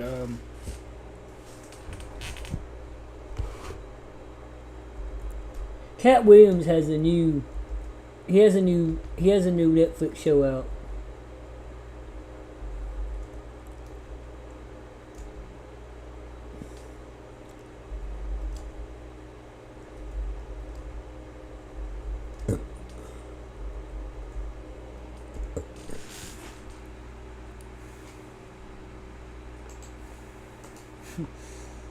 This is how I feel. This is how I feel. Remember that shit I gave you last week, nigga? It's nothing, nigga. It's nothing. It's nothing, nigga. Nigga, it's nothing. This shit right here, nigga.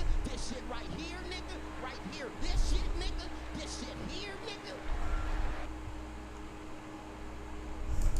This is pretty bad, huh? I don't even want to watch another one. I feel like I just watched this guy.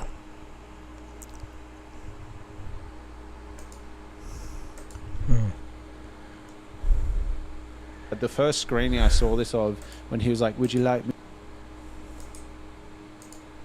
to show you," or whatever. That was a terrible version of his accent, but whatever. He says, "Would you like me to show you?" Two of the women in the audience were like, "Yes." It was good. It was good. All right, Wuthering Heights is a completely baffling movie to me. It's not a movie I hate. I want to say that from the jump, but it's a movie I'm really struggling to wrap my head around. First I saw it, I gave it a 5 out of 10. I was like, what the hell is going on?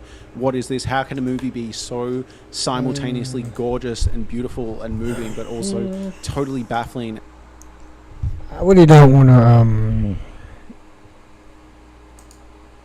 I don't want to keep watching these. I want to move on, but also the conversation is very interesting. It's very interesting. But I have to move on. It's I cannot have my cake and eat it too, unfortunately, as the saying is going. I can't do it. So I'm going to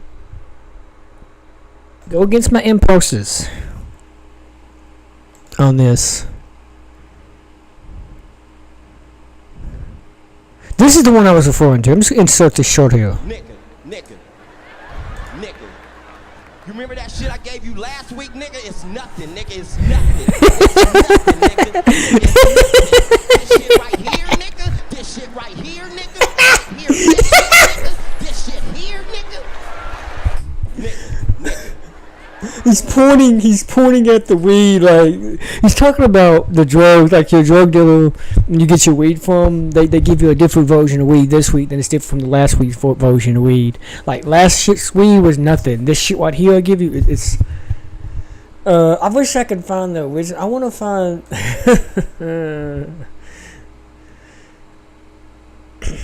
there's different ones.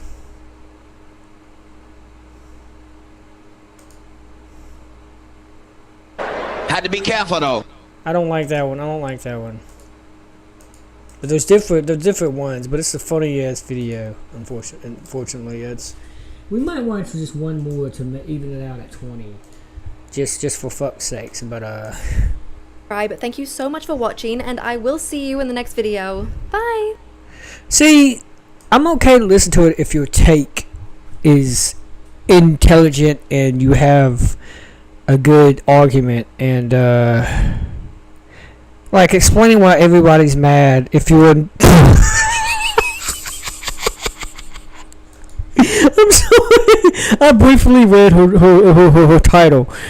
Explaining why everyone's mad about Wuthering Heights. If you're employed and want to know the tea, I gotta watch this one.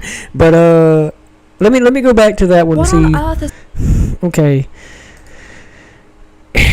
She doesn't have any references. I guess she doesn't need references, but Let's just get right into it. You employed people have no time to waste. First things first, y'all need to know the plot of Wuthering Heights as Emily Bronte intended. Wuthering Heights is a gothic novel written y'all, she sounds southern. Wolfpack. of course by Emily Bronte that was published in 1847. To give you the vibes right off the bat, it's a commentary on class, an exploration of generational trauma, and putting it very simply, a tale of two families becoming tragically intertwined. Strap yourselves in, y'all. It's about to get incestuous up in here. POV. Yeah, she's definitely southern. She's like Texas or whatever. She's got a little projector in the background. It's the late 18th century in northern England. We have two neighboring families. Now, even though they're neighbors, their houses are miles apart from each other, so they're not all up close and personal yet. First, we have the Linton family residing at Thrushcross Grange. They are the more rich and refined of the two families, but not by an extreme margin. Then we have the Earnshaw family. They take center stage in the book and, of course, reside at Wuthering Heights. Each family consists of a mother, father, and a brother-sister children pair. The Earnshaw sibling pair is Hindley and Catherine, and the Linton sibling pair is Edgar and Isabella. All the kids are more or less the same ages, except for Hindley, who's the oldest by like 6 to 8 years. Again, the primary focus is the Earnshaw family. When Hindley was about 14 and Catherine was about 6, something happened. Okay, she's gonna give me a whole fucking take on, like a whole fucking history lesson on this shit. Let's go to something else. I'm sorry. Just in time for Valentine's Day, it's the swoony, tragic. I'm just gonna start it on that one. I wanted to listen to her, but she's a little bit too much for me right now. Let's see Lady Genovita real quick though. Actually, I'm gonna get to Breakfast All Day eventually. I need to get Movies and Munchies. I already published a source material video and This damn buffering is getting on my nerves.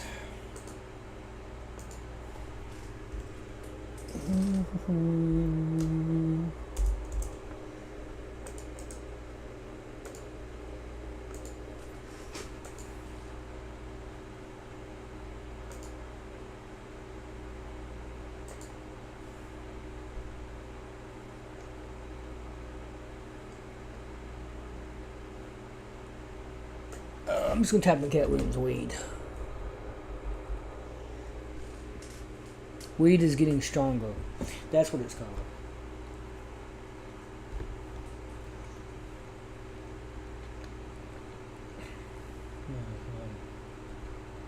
I gotta go. Called the Pimp Chronicles. Maybe this is it. I don't know. I'll try to include a reference.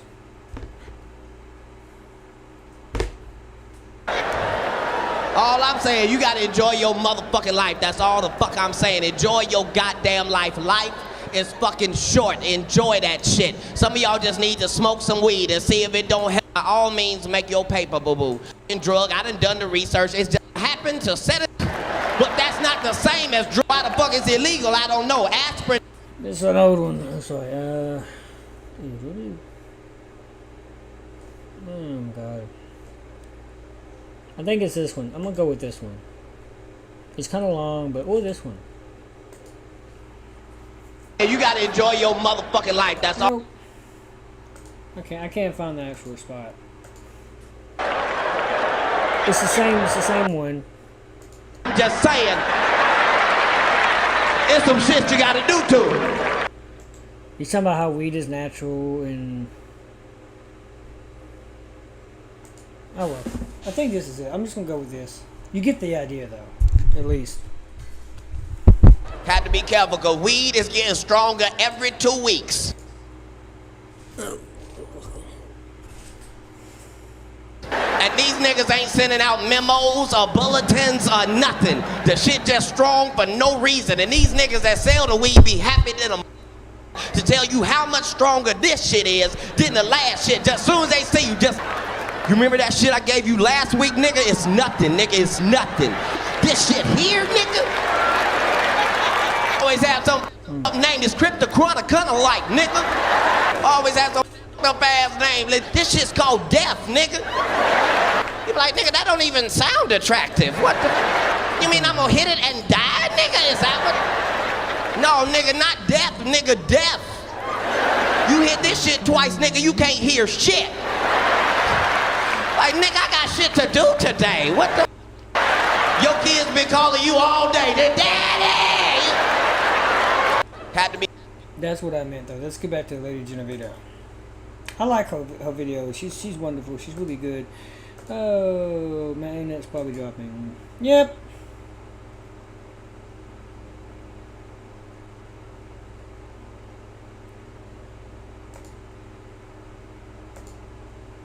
I already published a source material video in the lead up to this film's release. Let's just reuse that video's intro, shall we?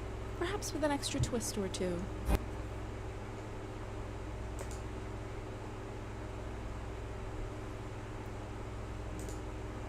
That's the thing. He's white.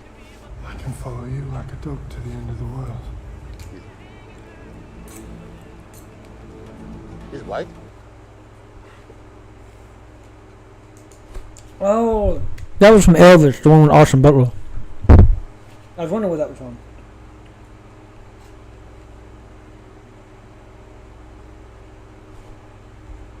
White?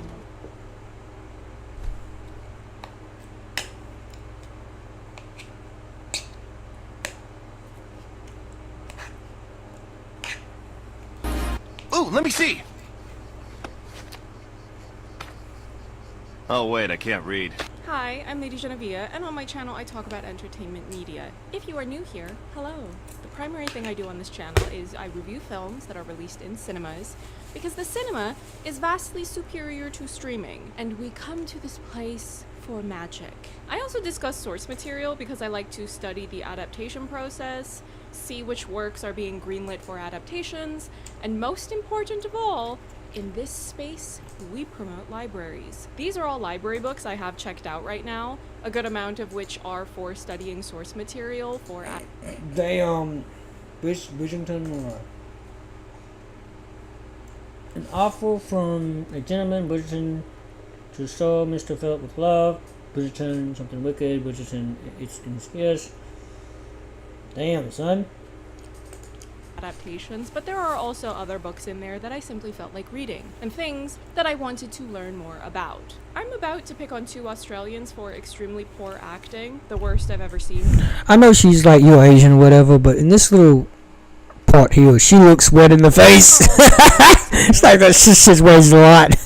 I simply felt like reading, things that I wanted to learn more about. I'm about to pick on two Australians for extremely poor acting, the worst I've ever seen from both of them, but for any Wait, did she sew this? Is this sewn onto her shirt? Looks like it's sewn, but she might have just made sleeves or something. Australians in the audience, I will have you know that one of my favorite filmmakers working right now is Baz Luhrmann. You tell me that Baz Luhrmann and Catherine Martin are doing a Oh my god, the facelift. Oh my god. new movie, that's all I need to know. I'm there. Bit of foreplay, twinkle in the eye, the deed, pregnancy. Do you see Yeah, it's the new Elvis movie that's coming out soon. this book? This is the second Joan of Arc book I have gotten from the library this year, and I'm reading this specifically because Baz Luhrmann is doing a Joan of Arc movie. Talking about French people? Got loads to say. But alas, sadly, we are not gathered here today to talk movie. About French people? Got loads to say. But alas, sadly, we are not gathered here today to talk about the true diva and deliverer of bombastic, anachronistic artistry, Baz Luhrmann. We are instead going to talk about the single worst adaptation I have ever seen in a cinema, and it's not even close. This Wuthering Heights film has been mired in controversy with every new announcement it has released, but I held back on being too forthcoming with my skepticism about what this film appeared to be doing back when I made my source material video, because the main thing I wanted to accomplish with that video was to hopefully get people to read or reread the book and be able to have that knowledge help to inform their opinions about what this film would eventually be. But now, having seen Wuthering Heights, it's not even remotely Wuthering Heights, it's Withering Lows. The insistence of whitewashing Heathcliff was already a heinous decision to commit to, regardless of how many times this whitewashing has been inflicted on this book across decades of so-called adaptations. And that's The PBS version. The PBS version. That's this version right here, I'll show you. Okay. PBS. Just move this closer.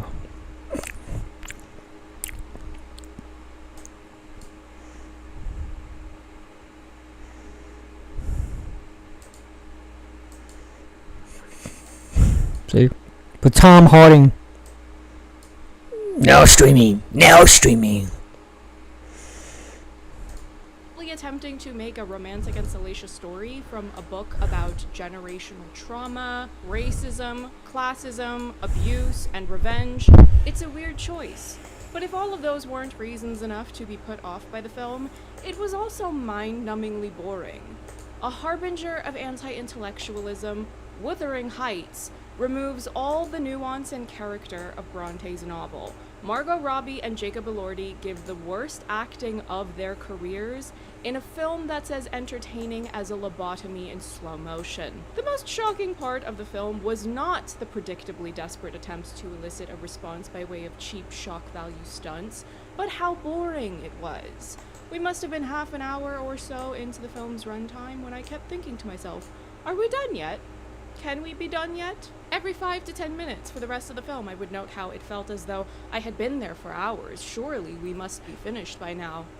And no, all of that started when I had another hour and 45 minutes to sit through. At least now I know what will be my last place in the adaptations video I will be doing at the end of this year, because even the lowest ranked adaptations I listed in last year's adaptations video were nowhere near as egregious and banal as this. From the mind that gave you Bad Cinderella because her father is a wealthy jewelry designer, so Andrew Lloyd Webber has been a family friend from the time that she was growing up. The mind that gave you The Talented Mr. Ripley, but worse. The mind that gave you The Unpunished Assaults Are Definitely Going to Be Fine Now because the police are on the way and surely they will fix it, comes an audaciously defiant commitment to anti-intellectualism known as quotation marks Wuthering Heights. The repeated references to Heathcliff in the book being a dark-skinned person of color who is repeatedly racially abused by the majority of people we see him meet and encounter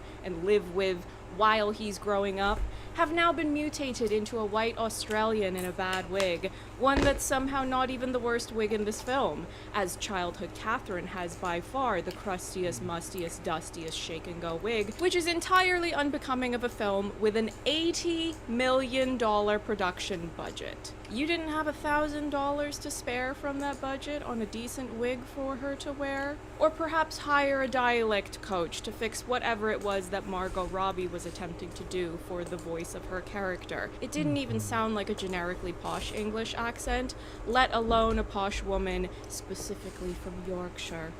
Although it might sound like I have nothing positive to say about this film, the one flicker of a decent something, the whisper of a thrill of something watchable, was delivered by none other than Scholavera alumni Alison Oliver, who somehow managed to create something edible out of a screenplay made of crumbs. When Isabella's introduction consisted of her slightly off-kilter ramblings about how great Romeo and Juliet is, I knew she would be the one and only character I would feel anything close to affection for. Because I know you're a fan of Shakespeare. More than a fan, we're involved. If money is tight for you and you're not able to go to the cinema often, and you don't want to go there unless it's something you really expect you're going to love wholeheartedly, my only recommendation as far as this film is concerned is to simply wait for it to hit streaming and wait for someone to do a supercut of all of the Isabella scenes. Well, maybe not all of them, but everything before she has the misfortune of... Which somebody will. Somebody definitely will. And they do it for the rest of them as well. marrying G'day Heathcliff. And watch that highlight reel once it's been posted on YouTube. Everything else about this film was a series of bad decisions, just one right after the other. This desperate attempt to spin Wuthering Heights into a more corporate, commercial story, that of a romance between two white people. He only circles white people. Is nothing new when it comes to the many whitewashed so-called adaptations of Emily Bronte's novel. But part of what's particularly astonishing with how bad this film is is its total inability to create believable romantic or sexual chemistry between its two lead performers. When they finally reach a point of having these two characters clear up the misunderstanding that sent Heathcliff off into the world to try to make his fortune, and have them reach a place of declaring their love for one another, it's not convincing in the slightest. Jacob Elordi was not convincing me of Heathcliff's love for Catherine during this scene. He looked like he was uncomfortable and wanted to be literally anywhere else in the world instead of making this film. Absolutely nothing about how these characters have been written, performed, filmed, or edited has created a believable romantic connection beforehand to make that moment feel earned. Among numerous nonsensical alterations to the source material, Catherine's older brother Hindley is entirely absent from this film. Where is he right now? When Catherine's father brings home young Heathcliff, she enthusiastically accepts him as a pet. Meaning that when Emerald Fennell read a harrowing story about a dark-skinned child being adopted into a family where the oldest brother abuses him for several years, she thought to herself, wouldn't it be great fun for a rich white blonde woman to have a poor brought home to treat like a pet? And that's a decision that Emerald Fennell doubled down and committed to as an adult. I don't think any of us are nice. I just don't know anyone nice. Not really. You have a weird energy. The film's young Catherine is the one to name Heathcliff, and she says that she has chosen this name after her dead brother. So first you erase Hindley from your story despite how significant he is to the events that unfold in the book, and how integral he is to turning Heathcliff into a vengeful adult. And then you decide that movie Catherine's boring situationship is a poor boy whom she has named after her dead brother. If you wanted to tell an incestuous Wuthering Heights story, you only needed to continue further on into the book, when Heathcliff manipulates his son Linton and Catherine's daughter Kathy into marrying one another, even though they are first cousins. I've said it before, I will say it again. I'm not marrying my cousin. It didn't stop Uncle John and Aunt Liz. They're very happy.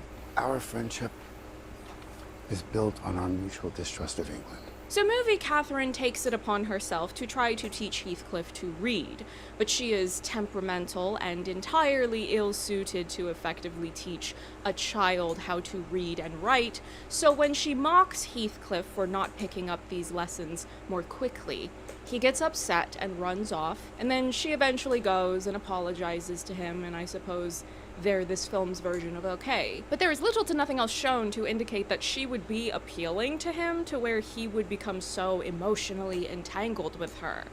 In the book, Heathcliff was being provided with education because the Earnshaw family patriarch made sure that he had access to education, but once he dies, and Hindley is now the Earnshaw family patriarch, he stops allowing Heathcliff to access education, and this is part of what keeps him oppressed and stuck in a lower class. The racism is of course part of this, as is the hard labor he's subjected to, but depriving him of an education is also an essential part of what turns him into the vengeful man he becomes. This is such an important part of the story that when Heathcliff is enacting vengeance on others, he threatens the teacher who is coming to Wuthering Heights to teach Hindley's son Hareton in order to make sure that Hareton is deprived of that education the way that Hindley had deprived Heathcliff.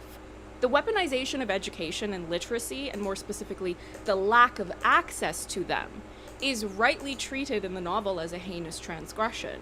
Yet another reason why the library girlies love this book, because we want everyone to read books. And actually, while I'm on the subject, one of the books I'm reading right now, it's an ebook so I can't show it to you, but it's called Richmond Unchained by Luke G. Williams, and it's the biography of the world's first black sporting superstar, a man named Bill Richmond. And interestingly enough, one of the things that was mentioned in passing was something to do with how certain training for certain jobs was something that was not open to people who were not from England or perhaps Britain in a broader sense. But regardless, now that I think about that, it sort of aligns with the time period of when Wuthering Heights was both written and when the story was set. An inequality of access to education or certain vocational training is unjust, and it certainly seems as though Emily Bronte was aware of that more than you would expect an upper-class English woman to be in the early to mid-1800s. But all of this to say that the film fails to engage with any of those ideas in a meaningful way, and instead turns the topic into a petulant argument between these two central characters in their childhood. So again, I fail to see how anyone is meant to be convinced that there is this strong, cosmic, romantic connection between them. If you are too desperate to make your characters be physically intimate and salacious, to the point that you are unwilling or perhaps incapable of taking the necessary time to woo the audience with their love story as much as they are either intentionally or inadvertently wooing one another as characters, you will not win over the audience who has a deep affection and reverence for a good literary romance, or romanticism in fiction in general. And back to the reading issue, since I'm already talking about it anyway, Heathcliff in the film appears to have never learned how to read. As a result, when he wants to send letters to Thrushcross Grange, be they to Nellie or to Catherine, he forces Isabella to write those letters. Would you like to see one of the pieces of merchandise that was given to members of the press? Stationery. Are they making a mockery of illiteracy and the weaponization of denying certain people access to education? You may be the judge of that. You have a weird energy. This film has absolutely no judge of that, and the weaponization of merchandise that was given to members of the press. Would you like to see one of the pieces of merchandise that was given to members of the press? Stationery. Are they making a mockery of illiteracy and the weaponization of denying certain people access to education? You may be the judge of that. You have a weird energy. This film has absolutely no substantive understanding of the role that class plays in even the car crash reimagining of this story. They're so desperate to indulge in boring hookup scenes that aren't anywhere near as salacious as I had assumed they would be, that they never have these two characters speak to each other in any sort of way that would give their relationship dimension. Even within the whitewashed version of this story that they've presented to the audience, Catherine feels she cannot marry G'day Heathcliff because her father has gambled the household into financial ruin.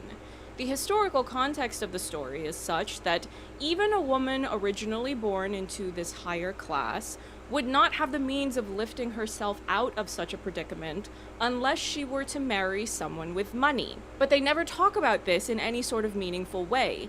Even if you quickly resolve the misunderstanding part with some sort of a, you didn't hear everything that I said, they would still need to more fully unpack the fact that G'day Heathcliff had no right to be resentful of Catherine for feeling as though marrying a wealthy man is necessary for her survival.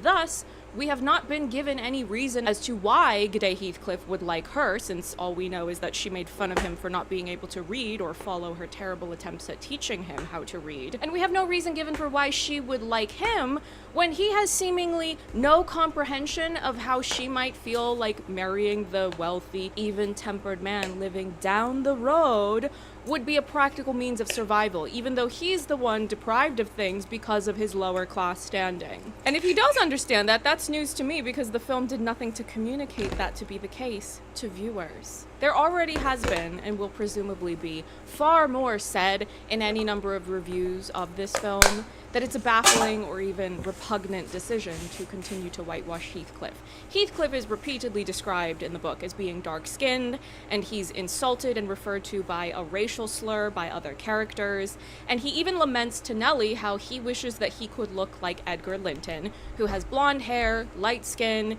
he's rich, and so on and so forth. Heathcliff believes that if he looked like that, then he would be able to be with Catherine, and in general have a much better quality of life. And the Heathcliff casting, I mean, has had some comments around if that should be a person of color and, you know, casting Jacob in it. What do you kind of think about that commentary?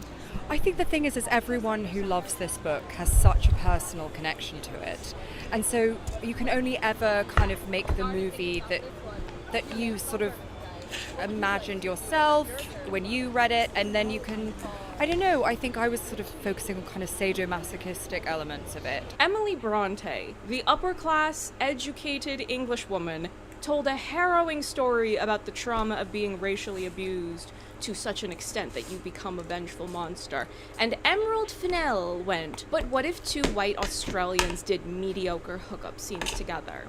The movie is begging the audience, look at me, look at me, look at me.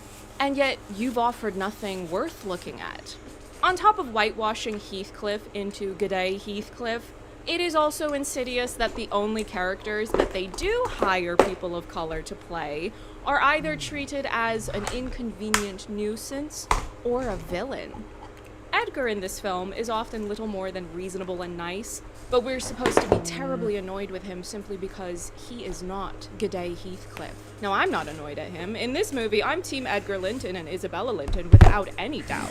The first time they showed the two characters together, I went, oh look, it's a book-accurate Heathcliff and Catherine. Not a joke, just a fact. Nellie in the book is often the narrator, but she was also there to witness and be told various parts of what went on by whomever is sharing that bit of information with her, and she then retells all of these different parts of the story to Mr. Lockwood, who is a new tenant at Thrushcross Grange, who mostly serves as an audience insert into this story. If he's learning about what happened with this toxic ensemble, then so are we, the readers.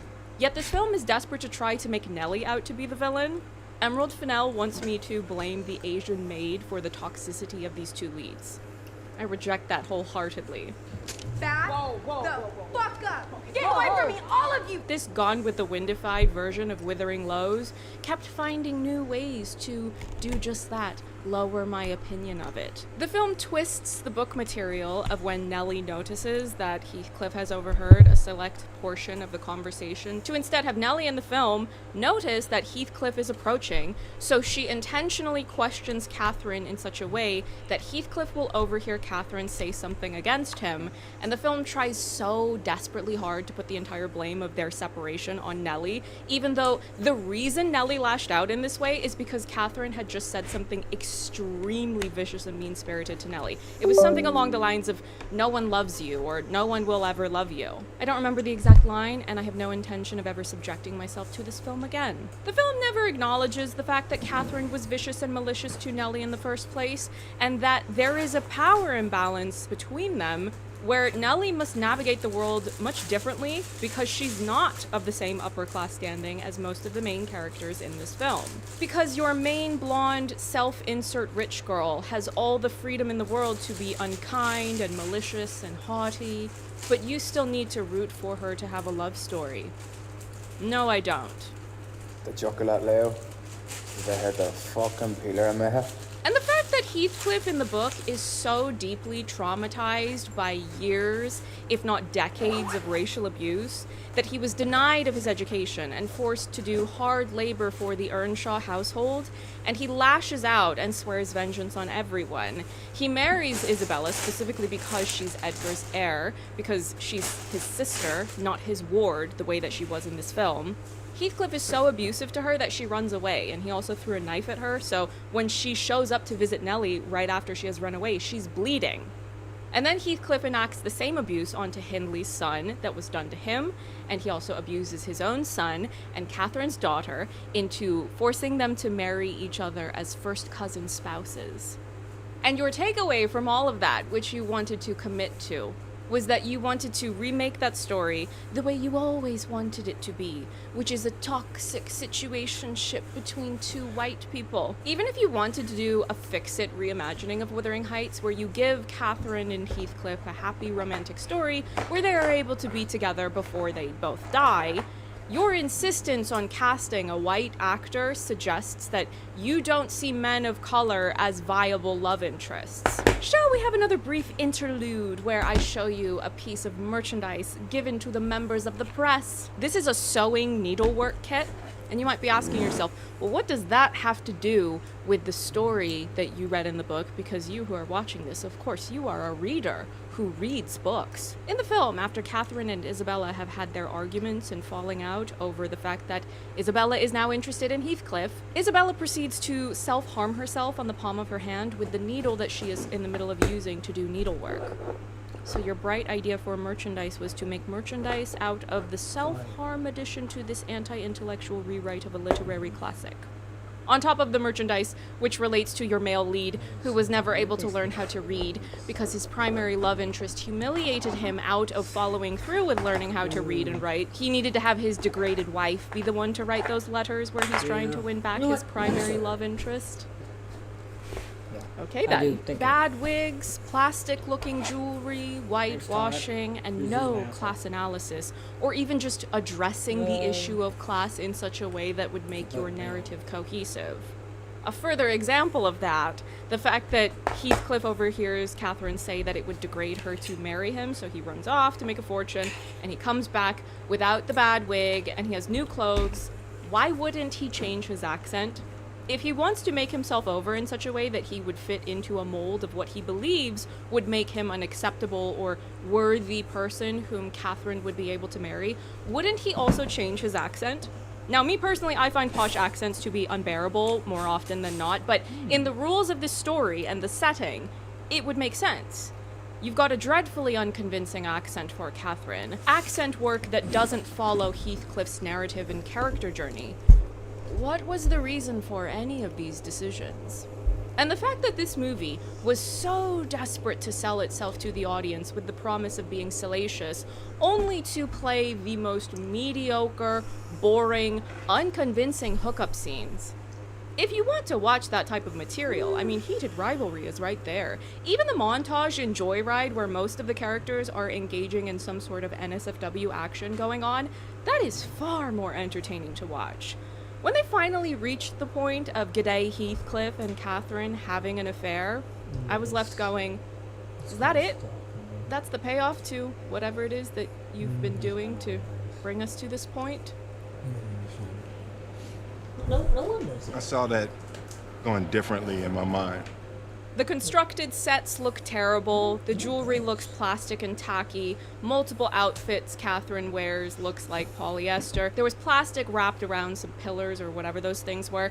Perhaps these decorations are merely a self-fulfilling prophecy because this is a movie that is as carcinogenic as the plastic waste you have added to the world by visually building this story in these ways. And the giant stacks of bottles that were hot glue gun together to be the set decoration when Catherine returns to Wuthering Heights over the news that her father is dead. He's an alcoholic. Do you get it? That's why the bottles are hot glue gun together.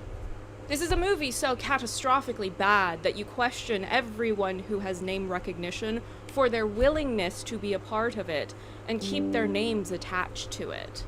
When you, as a filmmaker, admit to having spoken with the Bronte Parsonage Museum and immediately follow up that with a declaration that you can't say that you're adapting Wuthering Heights, is that a kind of Freudian slip? Are we referring to the same Bronte Parsonage Museum with an entire page dedicated to talking about Black history from the time of the Brontes, about explicitly comparing the ways that the mistreatment of Heathcliff in the book, the refusal to give him more than one name, and even the city that Catherine's father got him from, that being Liverpool, aligns with the possibility of him being a black man, and even lists various abolitionists who were connected to the Bronte family? Is it theoretically possible that the Bronte Parsonage Museum would want to distance itself from a film that so willfully and maliciously refuses to engage with the complexities and socio-political commentary of this novel? Well, we have no way of knowing for sure, unless official statements were to be made, which I'm assuming they will not be. But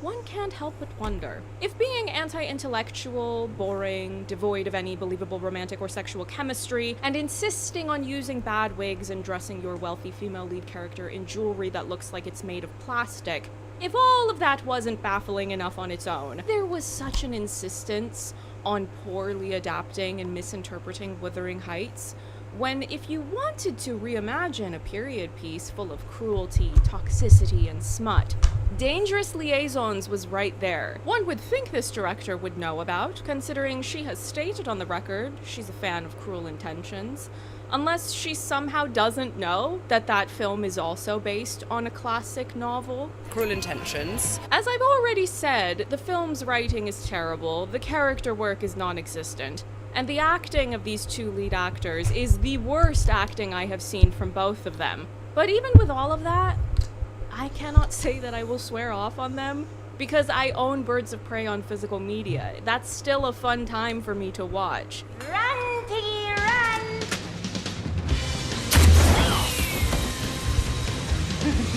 And Jacob Elordi's next movie is a Ridley Scott movie. My regular audience already knows that if you say Ridley Scott, I'm already there. The ticket is reserved. The source material is read. The Dog Stars is on my watch list. That source material video has been up on my channel since last year because I've been waiting. That was supposed to come out in March of this year and then they pushed it back. Why is that? Ridley Scott and Guy Pearce on a press tour. Now that will require popcorn just as much as the movie itself. I don't know what happened with Jacob Elordi because he was absolutely sensational in Guillermo del Toro's Frankenstein, and then I watched this movie and he's unrecognizable to me in a bad way. Even when Catherine dies and Heathcliff sees her body, I didn't believe a single thing he was saying or doing. The creature gifting Elizabeth a leaf was more romantic than anything that was done in Wuthering Lows. Anyone who follows along with my reviews knows that I can normally find something redeemable about a new theatrical release I'm covering, even if it's a film that has a multitude of problems. But ultimately, the only compliment I would send in the direction of this film is that Alison Oliver needs to be booked for something that puts her in the spotlight and isn't terrible. Come to think of it, Alison, have you ever read Runtime by Catherine Ryan Howard? Diva, get a producer to secure the rights to this book. Let's make you a final girl. Just in time for Valentine's Day, it's the swoony, tragic, gothic romance for you to bring your honey to. Is this a good first date movie, Wuthering Heights? I don't know. It would say a lot about whether a second date is coming, I think. Maybe. If you go to Wuthering Heights for Valentine's Day. This is Wuthering Heights in quotations from Emerald Fennell. If you read the book in high school and thought, I already know this story, you don't. Because it's really, really different with Jacob Elordi and Margot Robbie. Come hang out. This is a non-spoiler review. You may think, why would I worry about spoilers? It's a book I read in high school. Again, this is really, really different. So we're not going to spoil the exciting things that Emerald Fennell has in store for you. But Alonzo, please tell us about Wuthering Heights. Guess it. Heathcliff. The quotation marks are doing a lot of heavy lifting here, but for example, the Kathy doesn't have a brother in this version. Like that's just so off from the jump, we know we're onto something different. But in the larger sense, yes, you know what this story is. Catherine grows up in the windswept moors of Wuthering Heights. Her father one day comes home with a foundling child named Heathcliff, who she names him Heathcliff. Well, in this one she names him Heathcliff. Yes. I think in the other one he already had it. Anyway, he becomes somewhere between a servant and a sibling / plaything for Kathy, and they grow up together, and there's clearly a bond and a passion between them. But she, dreams of a better life and a better, station in life. And so when a new family moves into Thrushcross Grange. Thrushcross Grange. Yes. Which the movie tells us is 5 miles away, but everybody's walking it all the time in this movie, in any kind of weather. Anyway, the Lintons are moving in, and Kathy conspires to wind up their guest for a while, and she comes back changed and wearing shoes and basically torn between the comforts that Linton offers her, but her deep abiding passion for Heathcliff. Of course, she goes with the comforts, and that sets off a spiral for all the characters to wind up miserable. Linton in the book has a sister. In this movie has a ward named Isabella, whom Heathcliff later returns and marries so that he can torture Kathy with that.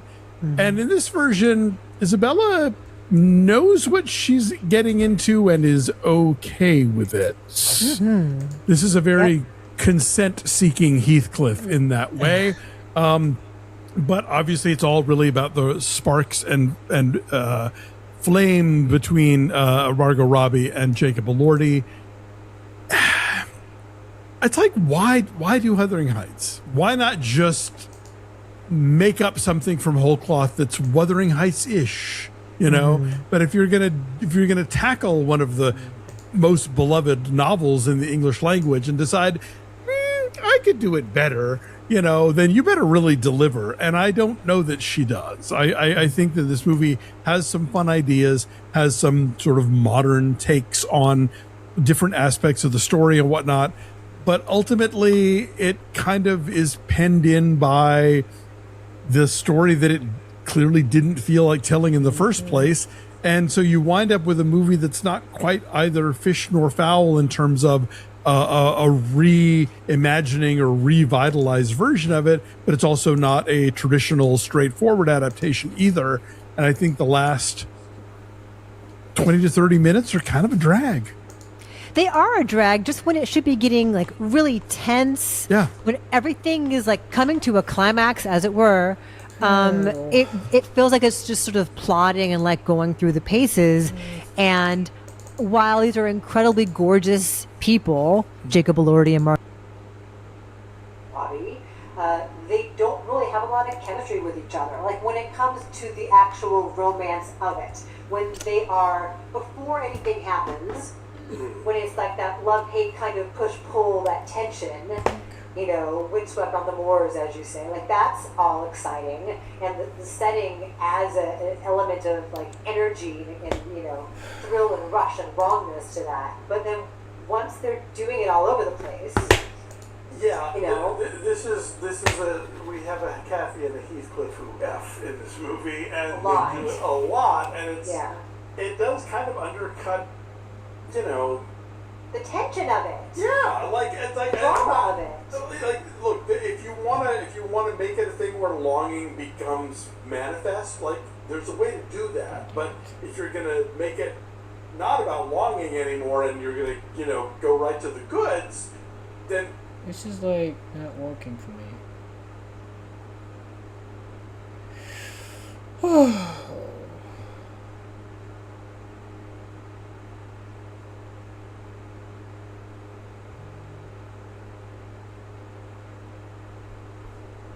then you have to shape everything else around that to work.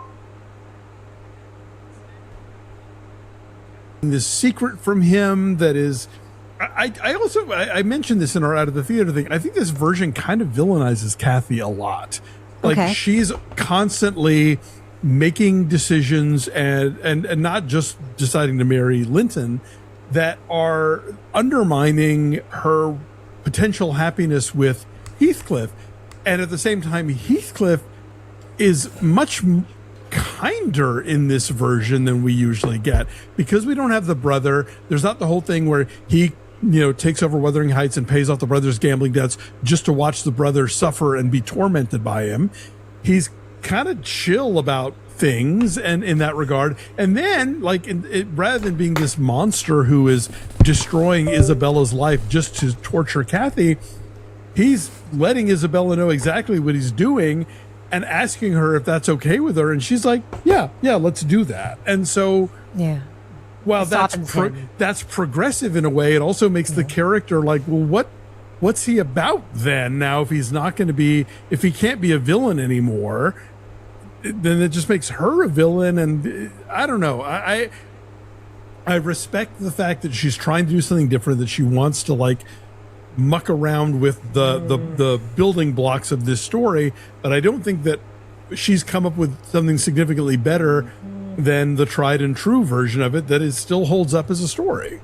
Yeah, and you can see why she would want Jacob Elordi for this role, having cast him in Saltburn as somebody who is just like this glorified ideal. To then switch it up and have him be tormented Heathcliff is really interesting, and we know that Jacob Elordi can do all of that, especially, once he emerges as, prosperous. Sure. And, once there was a handsome man beneath there all along. Oh, look at you, Heathcliff. You're all grown up. So I want to mention, too, that the kids who play young Kathy and young Heathcliff are really good. They are. Did you recognize who was young Heathcliff?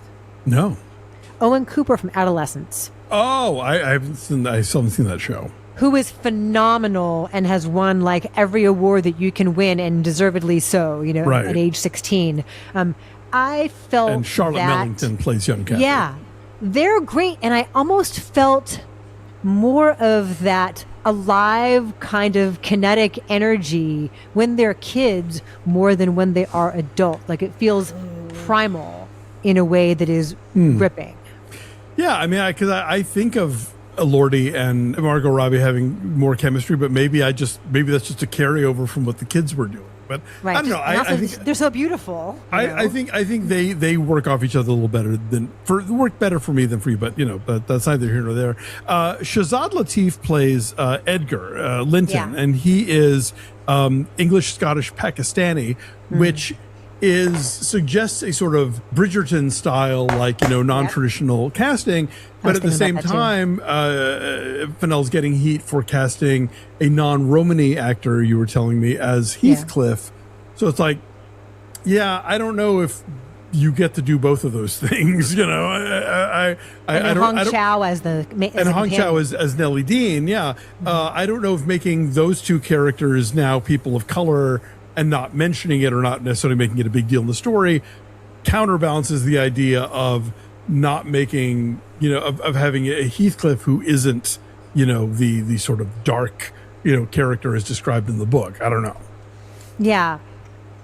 Interesting. Yeah, it's a good question. Whether you see it or not, if there's any reason to see it, it is for the cinematography, the costume design, the production design. This is a strikingly beautiful film. And again, and she's playing again with like anachronistic kind of style ideas here visually. Linus Sandgren, who is Damien Chazelle's usual cinematographer, shot this. And so whether it's like, the dark and brooding windswept moors, or it's like the bold use of red in the floor, just the lighting in general is very bold over and over again to indicate, just like the high drama of all of this. Jacqueline Duran costumes, I said this in our Out of the Theater thing, like every new dress that Margot Robbie wears is more insane than the last. And like the jewels and the use of red and everything that she wears.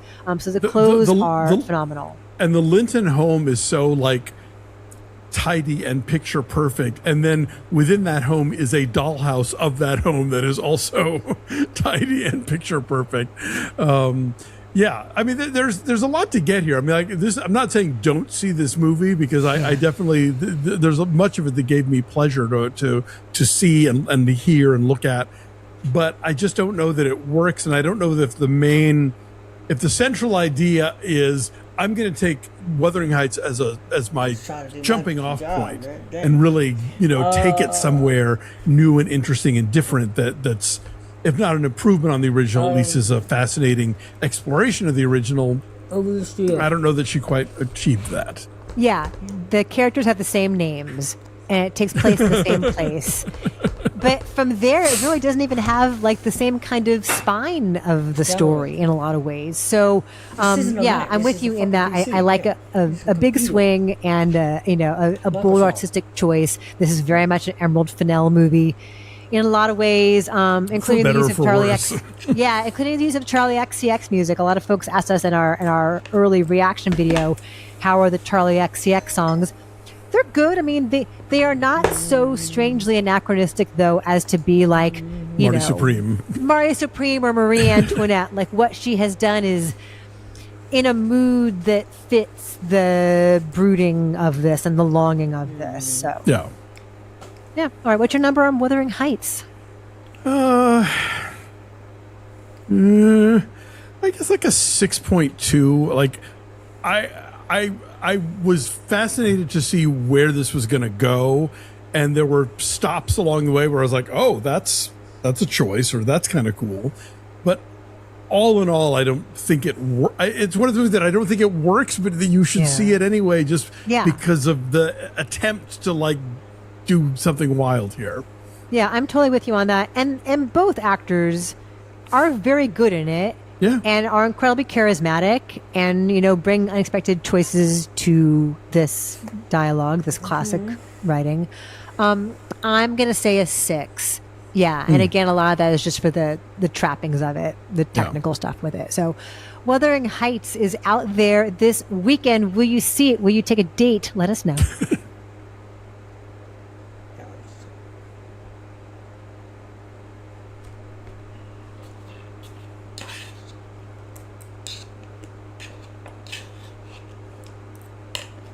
The new film adaptation of Emily Bronte's Gothic masterpiece Wuthering Heights, written and directed by Emerald Fennell, is, of course, hot garbage. It is an embarrassing trash fire, an empty, hot...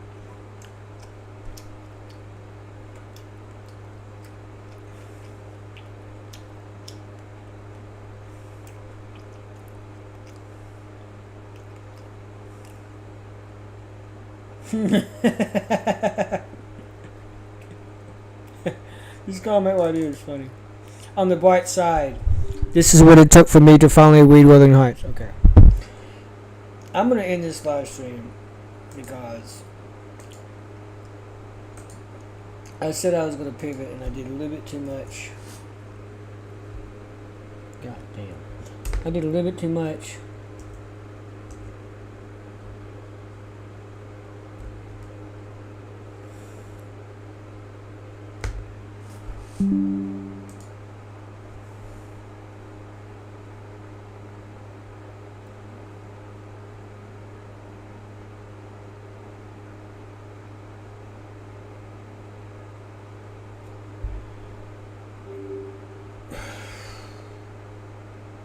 I did a little bit too much, I just did a little bit too much. That's all I have to say. I'm sorry. I'm just doing multiple things, trying to load a game and all that. But, I'm gonna do another movie. So.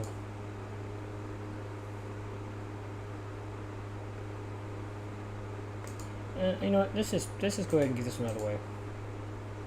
Hollowed out, strangely cheap looking, plastic monstrosity. I can't But make of up my course, mind. you probably knew that. You probably expected as much. But even having just seen it, just having walked out of the cinema an hour ago at the time of filming this, I was still struck by the sheer audacity of this film to be as bad as it is. And I am not proud to admit that I walked home from the cinema giggling to myself at what I had just witnessed. So let's dig into it.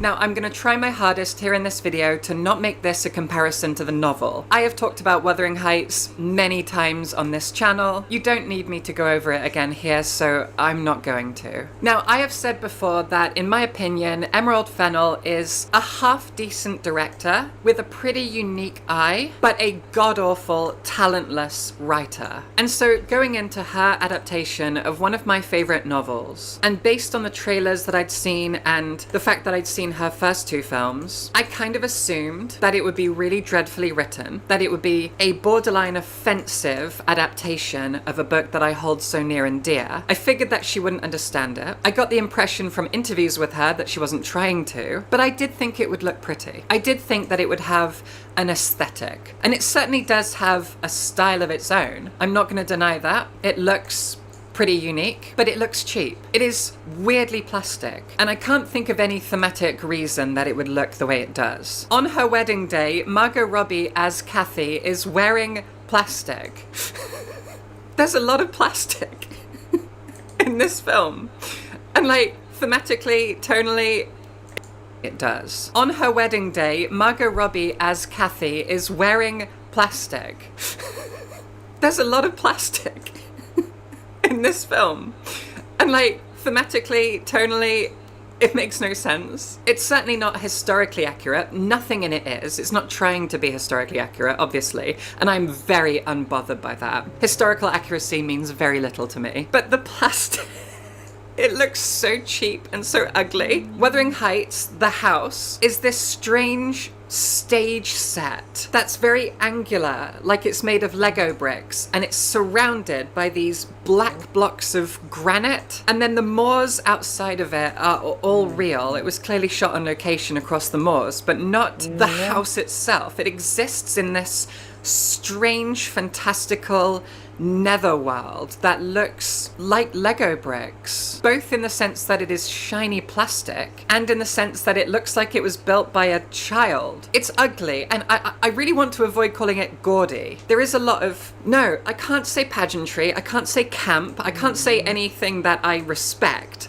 I like pageantry. I like things that are camp. I like colour. I like pomp. I like things that are overblown. It's not any of that. It is cheap artifice. It is ugly. It is an ugly film. And when her aesthetic eye is the one thing that I have any modicum of respect for Emerald Fennell for having, and she doesn't have that, there's nothing left. The one thing I thought that this film might have in its favour, it doesn't have. So what's left? But visuals are only half of an aesthetic. The other half is music and sound. And the soundtrack to this film, which apparently was made by Charlie XCX, who I confess I know nothing about. I'm not Brat. I'm sorry, I don't know what that is. This soundtrack is muted, beige, empty strings. There are so many moments with violins and cellos just not wailing with heartache and sorrow, but rather moaning, like a toddler who's overtired and won't go to bed. These strings sound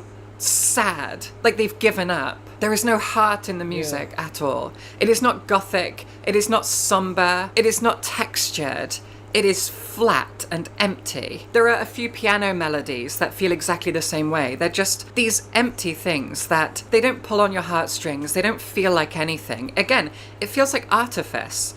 It all feels so shallow. Like the people who made this film thought they could trick us into feeling sad when nothing sad is happening. And some people fell for it. I admit that I laughed at certain points through this film, and I felt bad because this was an early screening on the day that this film came out. I was right there, first showing at my local cinema, and there were like a few other people who really must have wanted to be there because it was a Friday afternoon and they were clearly so invested, and I laughed at certain points. I'll go into one specific in a sec. But at the end, when the credits rolled and the lights came up, I stood up, I put on my jacket, and I looked around, and I was kind of smiling at how atrocious it was and how the ending felt so emotionally manipulative. Like, I really despise films that use the talents of filmmaking to emotionally manipulate you into thinking that you feel sad when really the film hasn't earned your sorrow. A great example, I remember the first time this occurred to me was years ago. I watched Marley and Me, the film about the dog that dies. And it's just a film about a dog that dies. Like there's nothing in that film. It does not earn your sorrow. Dogs dying is sad, but that's it. I already knew that. That film has nothing to offer me. But I cried at the end because I was tricked into it, because I was reminded over and over that having a dog is a wonderful thing and then a dog dying is sad. It's not groundbreaking. It's not doing anything to my mind. It's just manipulating my emotions. And this film does the same thing with its ending. And there was a room full of people who bought it. And I thought, why? How did you fall for this? I had an image in my head of me like donning a cape and a mask and dancing around the cinema going, "Stop crying, you heterosexual fools." It's not sad. It's atrocious. Now, we're a few years out from Saltburn, and looking back, the legacy of that film is that it has a few scenes in it that seem shocking to people who don't enjoy shocking things. It's like baby's first shocking bit of art. Like, everyone was talking about the bathwater scene. Like, okay, show me something interesting, but that makes me sound like an edgelord. It makes me sound like I'm kinkier than them, but my God. But this film carries that same energy, and I absolutely lost it laughing at one particular scene where, and I'm going to spoil this because I don't respect the film enough to think that it warrants a spoiler warning. Jacob Elordi plays Heathcliff, and he does a fine enough job because he and Margot Robbie are both excellent actors. I'm not taking that away from them. I am a big fan of Margot Robbie. I think she's great in every role she gets. They're both fine actors. And one day, I don't know, maybe a third of the way through this overly long and boring film, Kathy goes to find Heathcliff in the barn that he sleeps in. He sleeps up in the loft of this barn. She goes up there to find him. She doesn't see him. And then underneath her, in the main bit where all the tools are hanging down, a farmer boy and a servant girl go at it. He's chasing her around, and at first you think he's there to R-word her until you realize she's giggling and she's into it. And then he takes a whip off of the wall and he cracks it, and he's being teasing with her and she's giggling and going tee-hee-hee. And then he takes a bridle and he puts it on her and they do some pony play. And all the while, Kathy is lying prone, looking down through the slats of the attic space, and she's watching them, and then Heathcliff just appears, lying on top of her, and he puts his hand around her mouth and another around her eyes to protect her from what she's seeing. And then you can see a moment where they admit that they like this feeling, they like this position, or they're into each other. They won't deny their feelings anymore. And he just says her name, and she's like, no, and runs off.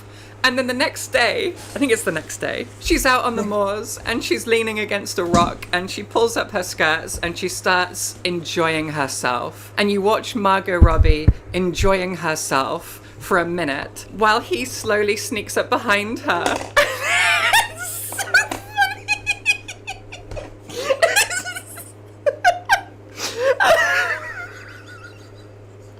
I started laughing. It's so cringe. It's so bad. And then the other time I laughed was when they're younger. It's the mirror I got for seeing this film for the first time in Dolby Cinema, AMC theaters.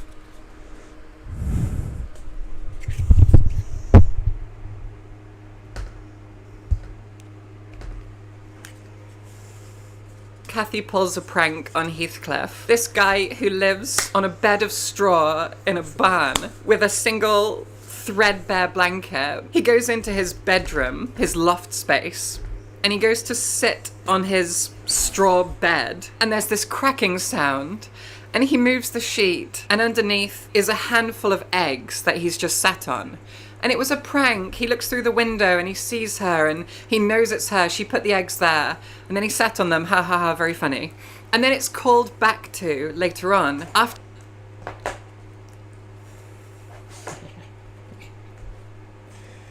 he goes off to make his fortune like he does in the book, and he comes back, and the way that he reveals himself is she goes into her bedroom in Thrushcross Grange, which is so hard to say. They only say it once in the film, and I know it's because it's so hard to say Thrushcross Grange. And she goes and they only say it once. She goes into her bedroom in back, and the way that after he goes off to make, he looks through the window and he sees her and he knows it's her. She put the eggs there, and then he sat on them. Ha ha ha, very funny. And then it's called back to later on after he goes off to make his fortune like he does in the book, and he comes back, and the way that he reveals himself is she goes into her bedroom in Thrushcross Grange, which is so hard to say. They only say it once in the film, and I know it's because it's so hard to say Thrushcross Grange. And she goes and sits on her bed, and there Thrushcross Grange. Thrushcross Grange. A little bit odd, yeah. are eggs. And she's like, oh, Heathcliff. She doesn't do that, but that's what I thought. But there were people in the audience who did a really excited gasp. They were like, I know what that means. It's Heathcliff. He's back. I was like, okay. Yeah, that naughty Heathcliff is f***ing awful. It's so bad. This is, as you can tell from what I'm describing, an offense to Wuthering Heights. The pony play, the rock self-indulgence bit, the sheer raunchy randiness of it is so cringe. And then the eggs. Like she pulled that prank on him. This kid who has nothing and sleeps in a barn. And that is the one thing, I will say, that is the one thing I quite enjoyed about this film, is the way that Kathy is written and portrayed. I do think Margot Robbie did a really good job with what she had. I think she did a great job of depicting Kathy as a really wretched, spoiled, selfish little prick. She's horrible. All the way through the book, all the way through the film, she's bad. It's pretty consistent, it's comparable to the book, and I thought, when I was thinking about the way that she is written and performed in the film, I thought, there is a chance Emerald Fennell actually did read the book at some point, because I really was starting to doubt it. Like, we all know, we've all made jokes about the fact that she has created here a very randy fan fiction based on her dreadful interpretation of a book that she read when she was 14 and then probably didn't read again and fully misunderstood everything about Wuthering Heights. We've all made jokes about it. It all seems pretty true, but I do think she did relatively capture the sheer toxicity of Kathy as a character and the toxicity that Heathcliff grows into through his relationship with her and through the situation he's in and everything else, and the way that he goes off to make his fortune and comes back a very, very wretched rich man. It all feels at least like she read the book. Obviously, it's entirely lacking any of the racial and class dynamics, any of the themes of generational cycles of trauma. All of that is gone because so many characters are eliminated. Hindley doesn't exist, for example, but again, I'm not doing a comparison to the book, not in any specific way, because, like I said, I've talked about Wuthering Heights a lot. It's one of my favorite books. There are so many characters who are just not in it. At all. Kathy is written with some understanding of who she is, but it's very basic, very simple, very shallow. But perhaps the largest problem with this film, and I knew it was going to be the problem, just based off the trailers and things I've already talked about, the thing that I knew was going to be the big problem is the way that it has been romanticized and made sexy. Wuthering Heights is a tragic tale, sure. It's a tale of toxicity and twisted people twisting each other up and being codependently abusive towards each other, I guess. But there's more to it than that. There is the race dynamic, there is the class dynamic, there is so much more that is completely ignored. But one of the great offenses of this film is the way that it romanticizes and makes hot the toxicity of Wuthering Heights. I've talked about this before, the amount of people who read Wuthering Heights and go, hey, everyone here is awful. I thought it was a romance. It's not a romance. It's a gothic monster novel. Yeah. Yes, it is. And Emerald Fennell, as writer and director of this film, has tried to make that sexy. So all of the nuance, the framing device, the other characters, all of the themes of race and gender and class, all of these things, they've all gone out the window. And so what we're left with is just two characters being awful to each other but being in love. You don't really buy the romance because there's no chemistry between the actors. These are two talented actors who I didn't feel any chemistry. I felt no reason for them to love each other the way they do. There is a massive tonal inconsistency, especially in the early sort of the first half hour. The way that Mr. Earnshaw is depicted in the first, well, throughout the whole film, he has no character consistency. And obviously, quite often I respect that in a work of fiction when a character seems inconsistent, because too much character consistency can feel two-dimensional. The idea that there is some laser focus on a person to always behave a certain way, it's just not true. Every day of the week, you can be a different person. We're different around different people. We're different in our minds, just alone. I can think and feel certain things on certain days. People contain multitudes. And so Mr. Earnshaw being very tonally inconsistent could be a good thing. It could show a real sense of maturity in her as a writer, but it doesn't make sense to do that from the out, right from the first 2 minutes of the film. It doesn't make any sense to do that because while in real life doesn't make we any are sense. complex, No sense at all. we do No contain sense multitudes. whatsoever. This is a piece of fiction, and so you need some consistency in order to establish who a character is, in order for the audience to latch onto them in the time that they have. Basic writing, right? Very, very basic fiction writing 101. And Mr. Earnshaw has no consistency at all. His behavior makes no sense. He flits back and forth so easily, and there are arguments and excuses for why that might be, but I think if I gave those excuses, I would be giving Emerald Fennell too much credit. Where was I?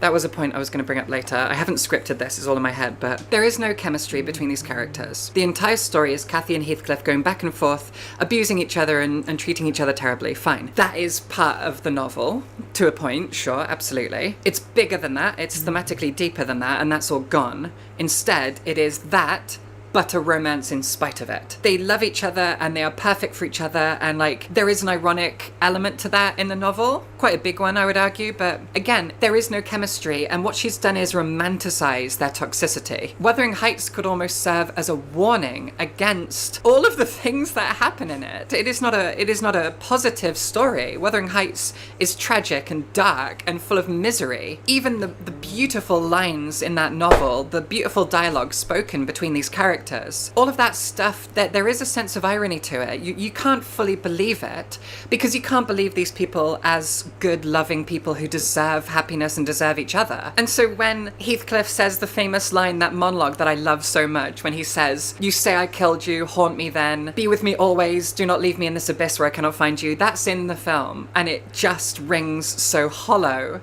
because Emerald Fennell seems to have taken it so literally and forgone any sense of character depth and irony in these characters. And the famous line that Kathy says, where she says, "Whatever our souls are made of, his and mine are the same," that's in there too. There's such a rich sense of irony in the dialogue in the novel.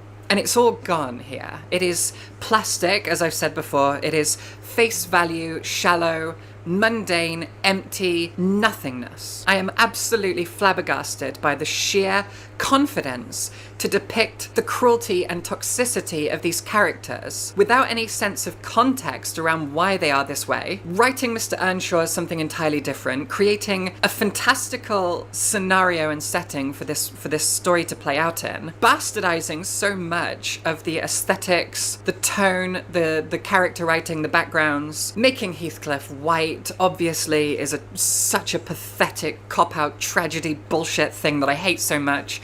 Everyone hates the fact that Heathcliff is white. What the f*** is that? It's cowardice. It's pathetic. I hate it. Everyone hates it. It's awful. It's ridiculous. It removes so much from the character by just making him white in this particular scenario. But like I said, there is no historical accuracy here. And Emerald Fennell also surrounds these characters with characters being played by actors of various different non-white races, and also addresses that subtly, at least with one of them, the actress who plays Nellie, and the character of Nellie in the film. It's all subtly done, but then you have this thing about, like, Linton and Nellie are both played by non-white actors, and then you've got Kathy, who betrays Linton to sneak off and have very randy, hollow, empty, bodice ripper moments with her white boy, who shouldn't be white.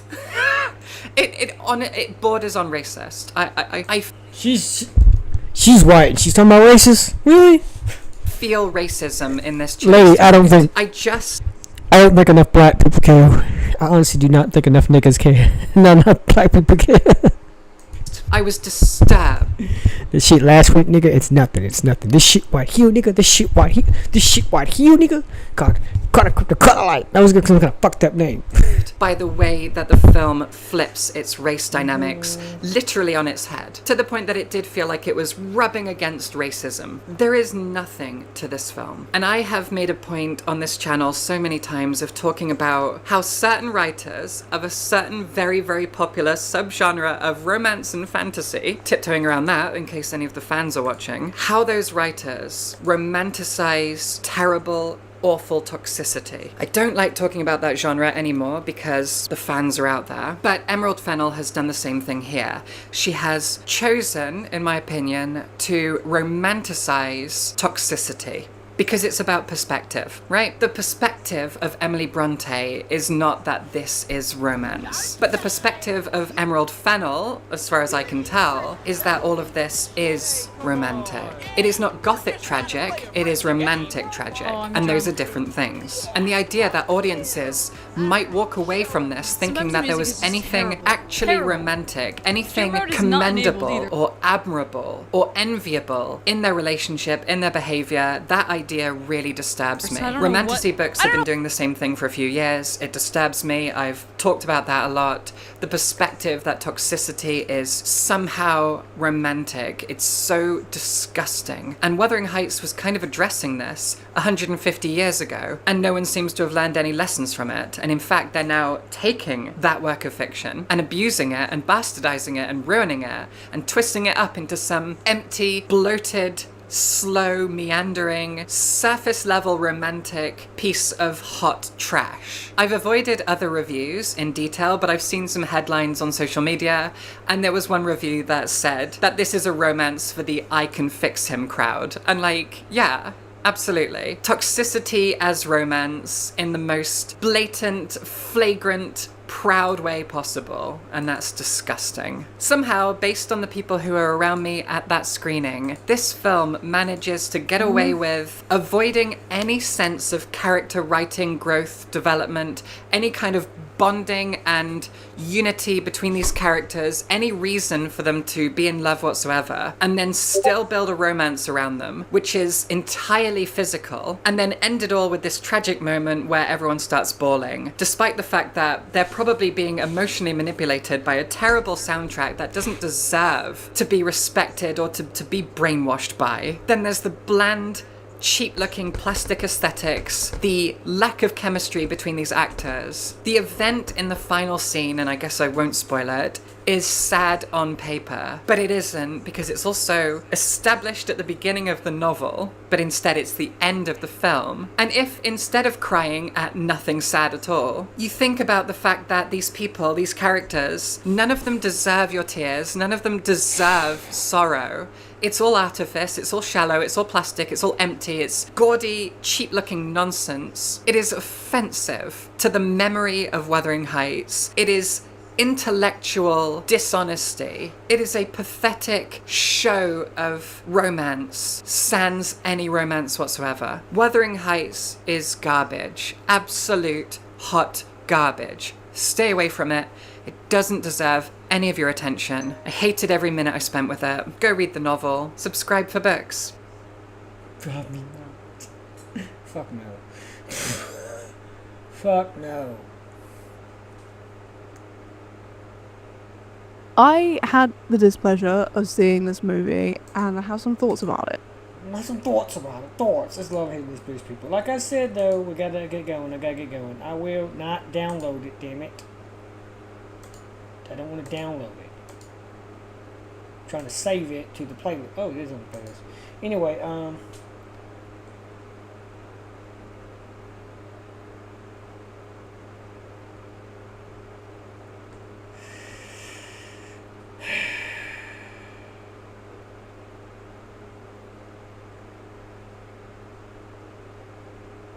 watch one more. One more.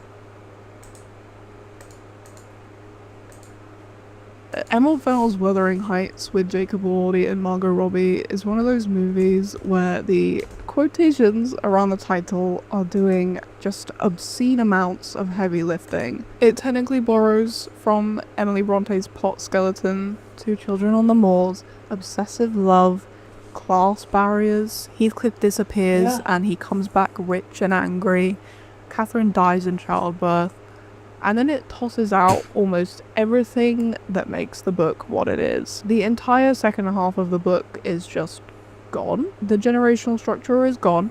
The anger is sanded down. Politics is stripped. What is left is essentially doomed lovers and pretty lighting, sex scenes, and Charlie XCX. I'm not a purist about adaptations. I think demanding 100% fidelity is silly and creatively bankrupt. Film isn't literature. Translation requires change, but there is a difference between interpretation and misreading.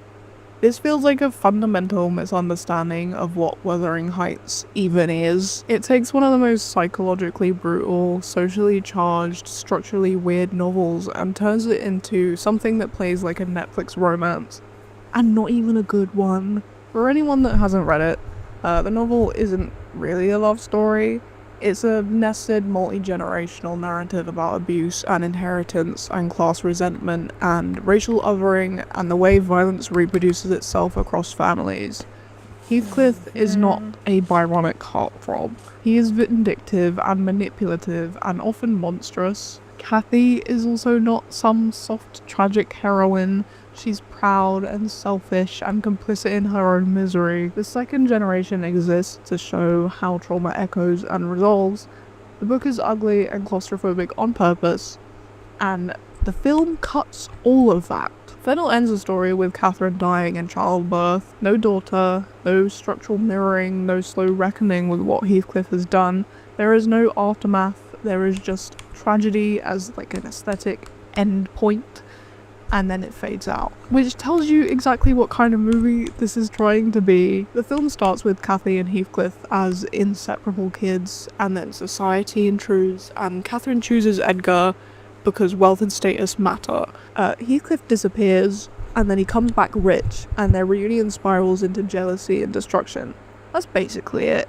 The rest is montage and sex and shouting on cliffs. The novel's complications like race and class mobility, calculated revenge and inherited property, generational damage are treated like optional side quests that the movie just does not pick up. And even if you ignore the book entirely, it's still not a particularly interesting movie. The biggest issue is that Fennel seems to read Heathcliff and Cathy as straightforward, tragic soulmates, which is the most surface level book talk, like dark romance mafia boss interpretation you could possibly have. Heathcliff becomes this soppy, wounded lover instead of the deliberate, strategic, terrifying figure he is in the book. Novel Heathcliff ruins lives on purpose.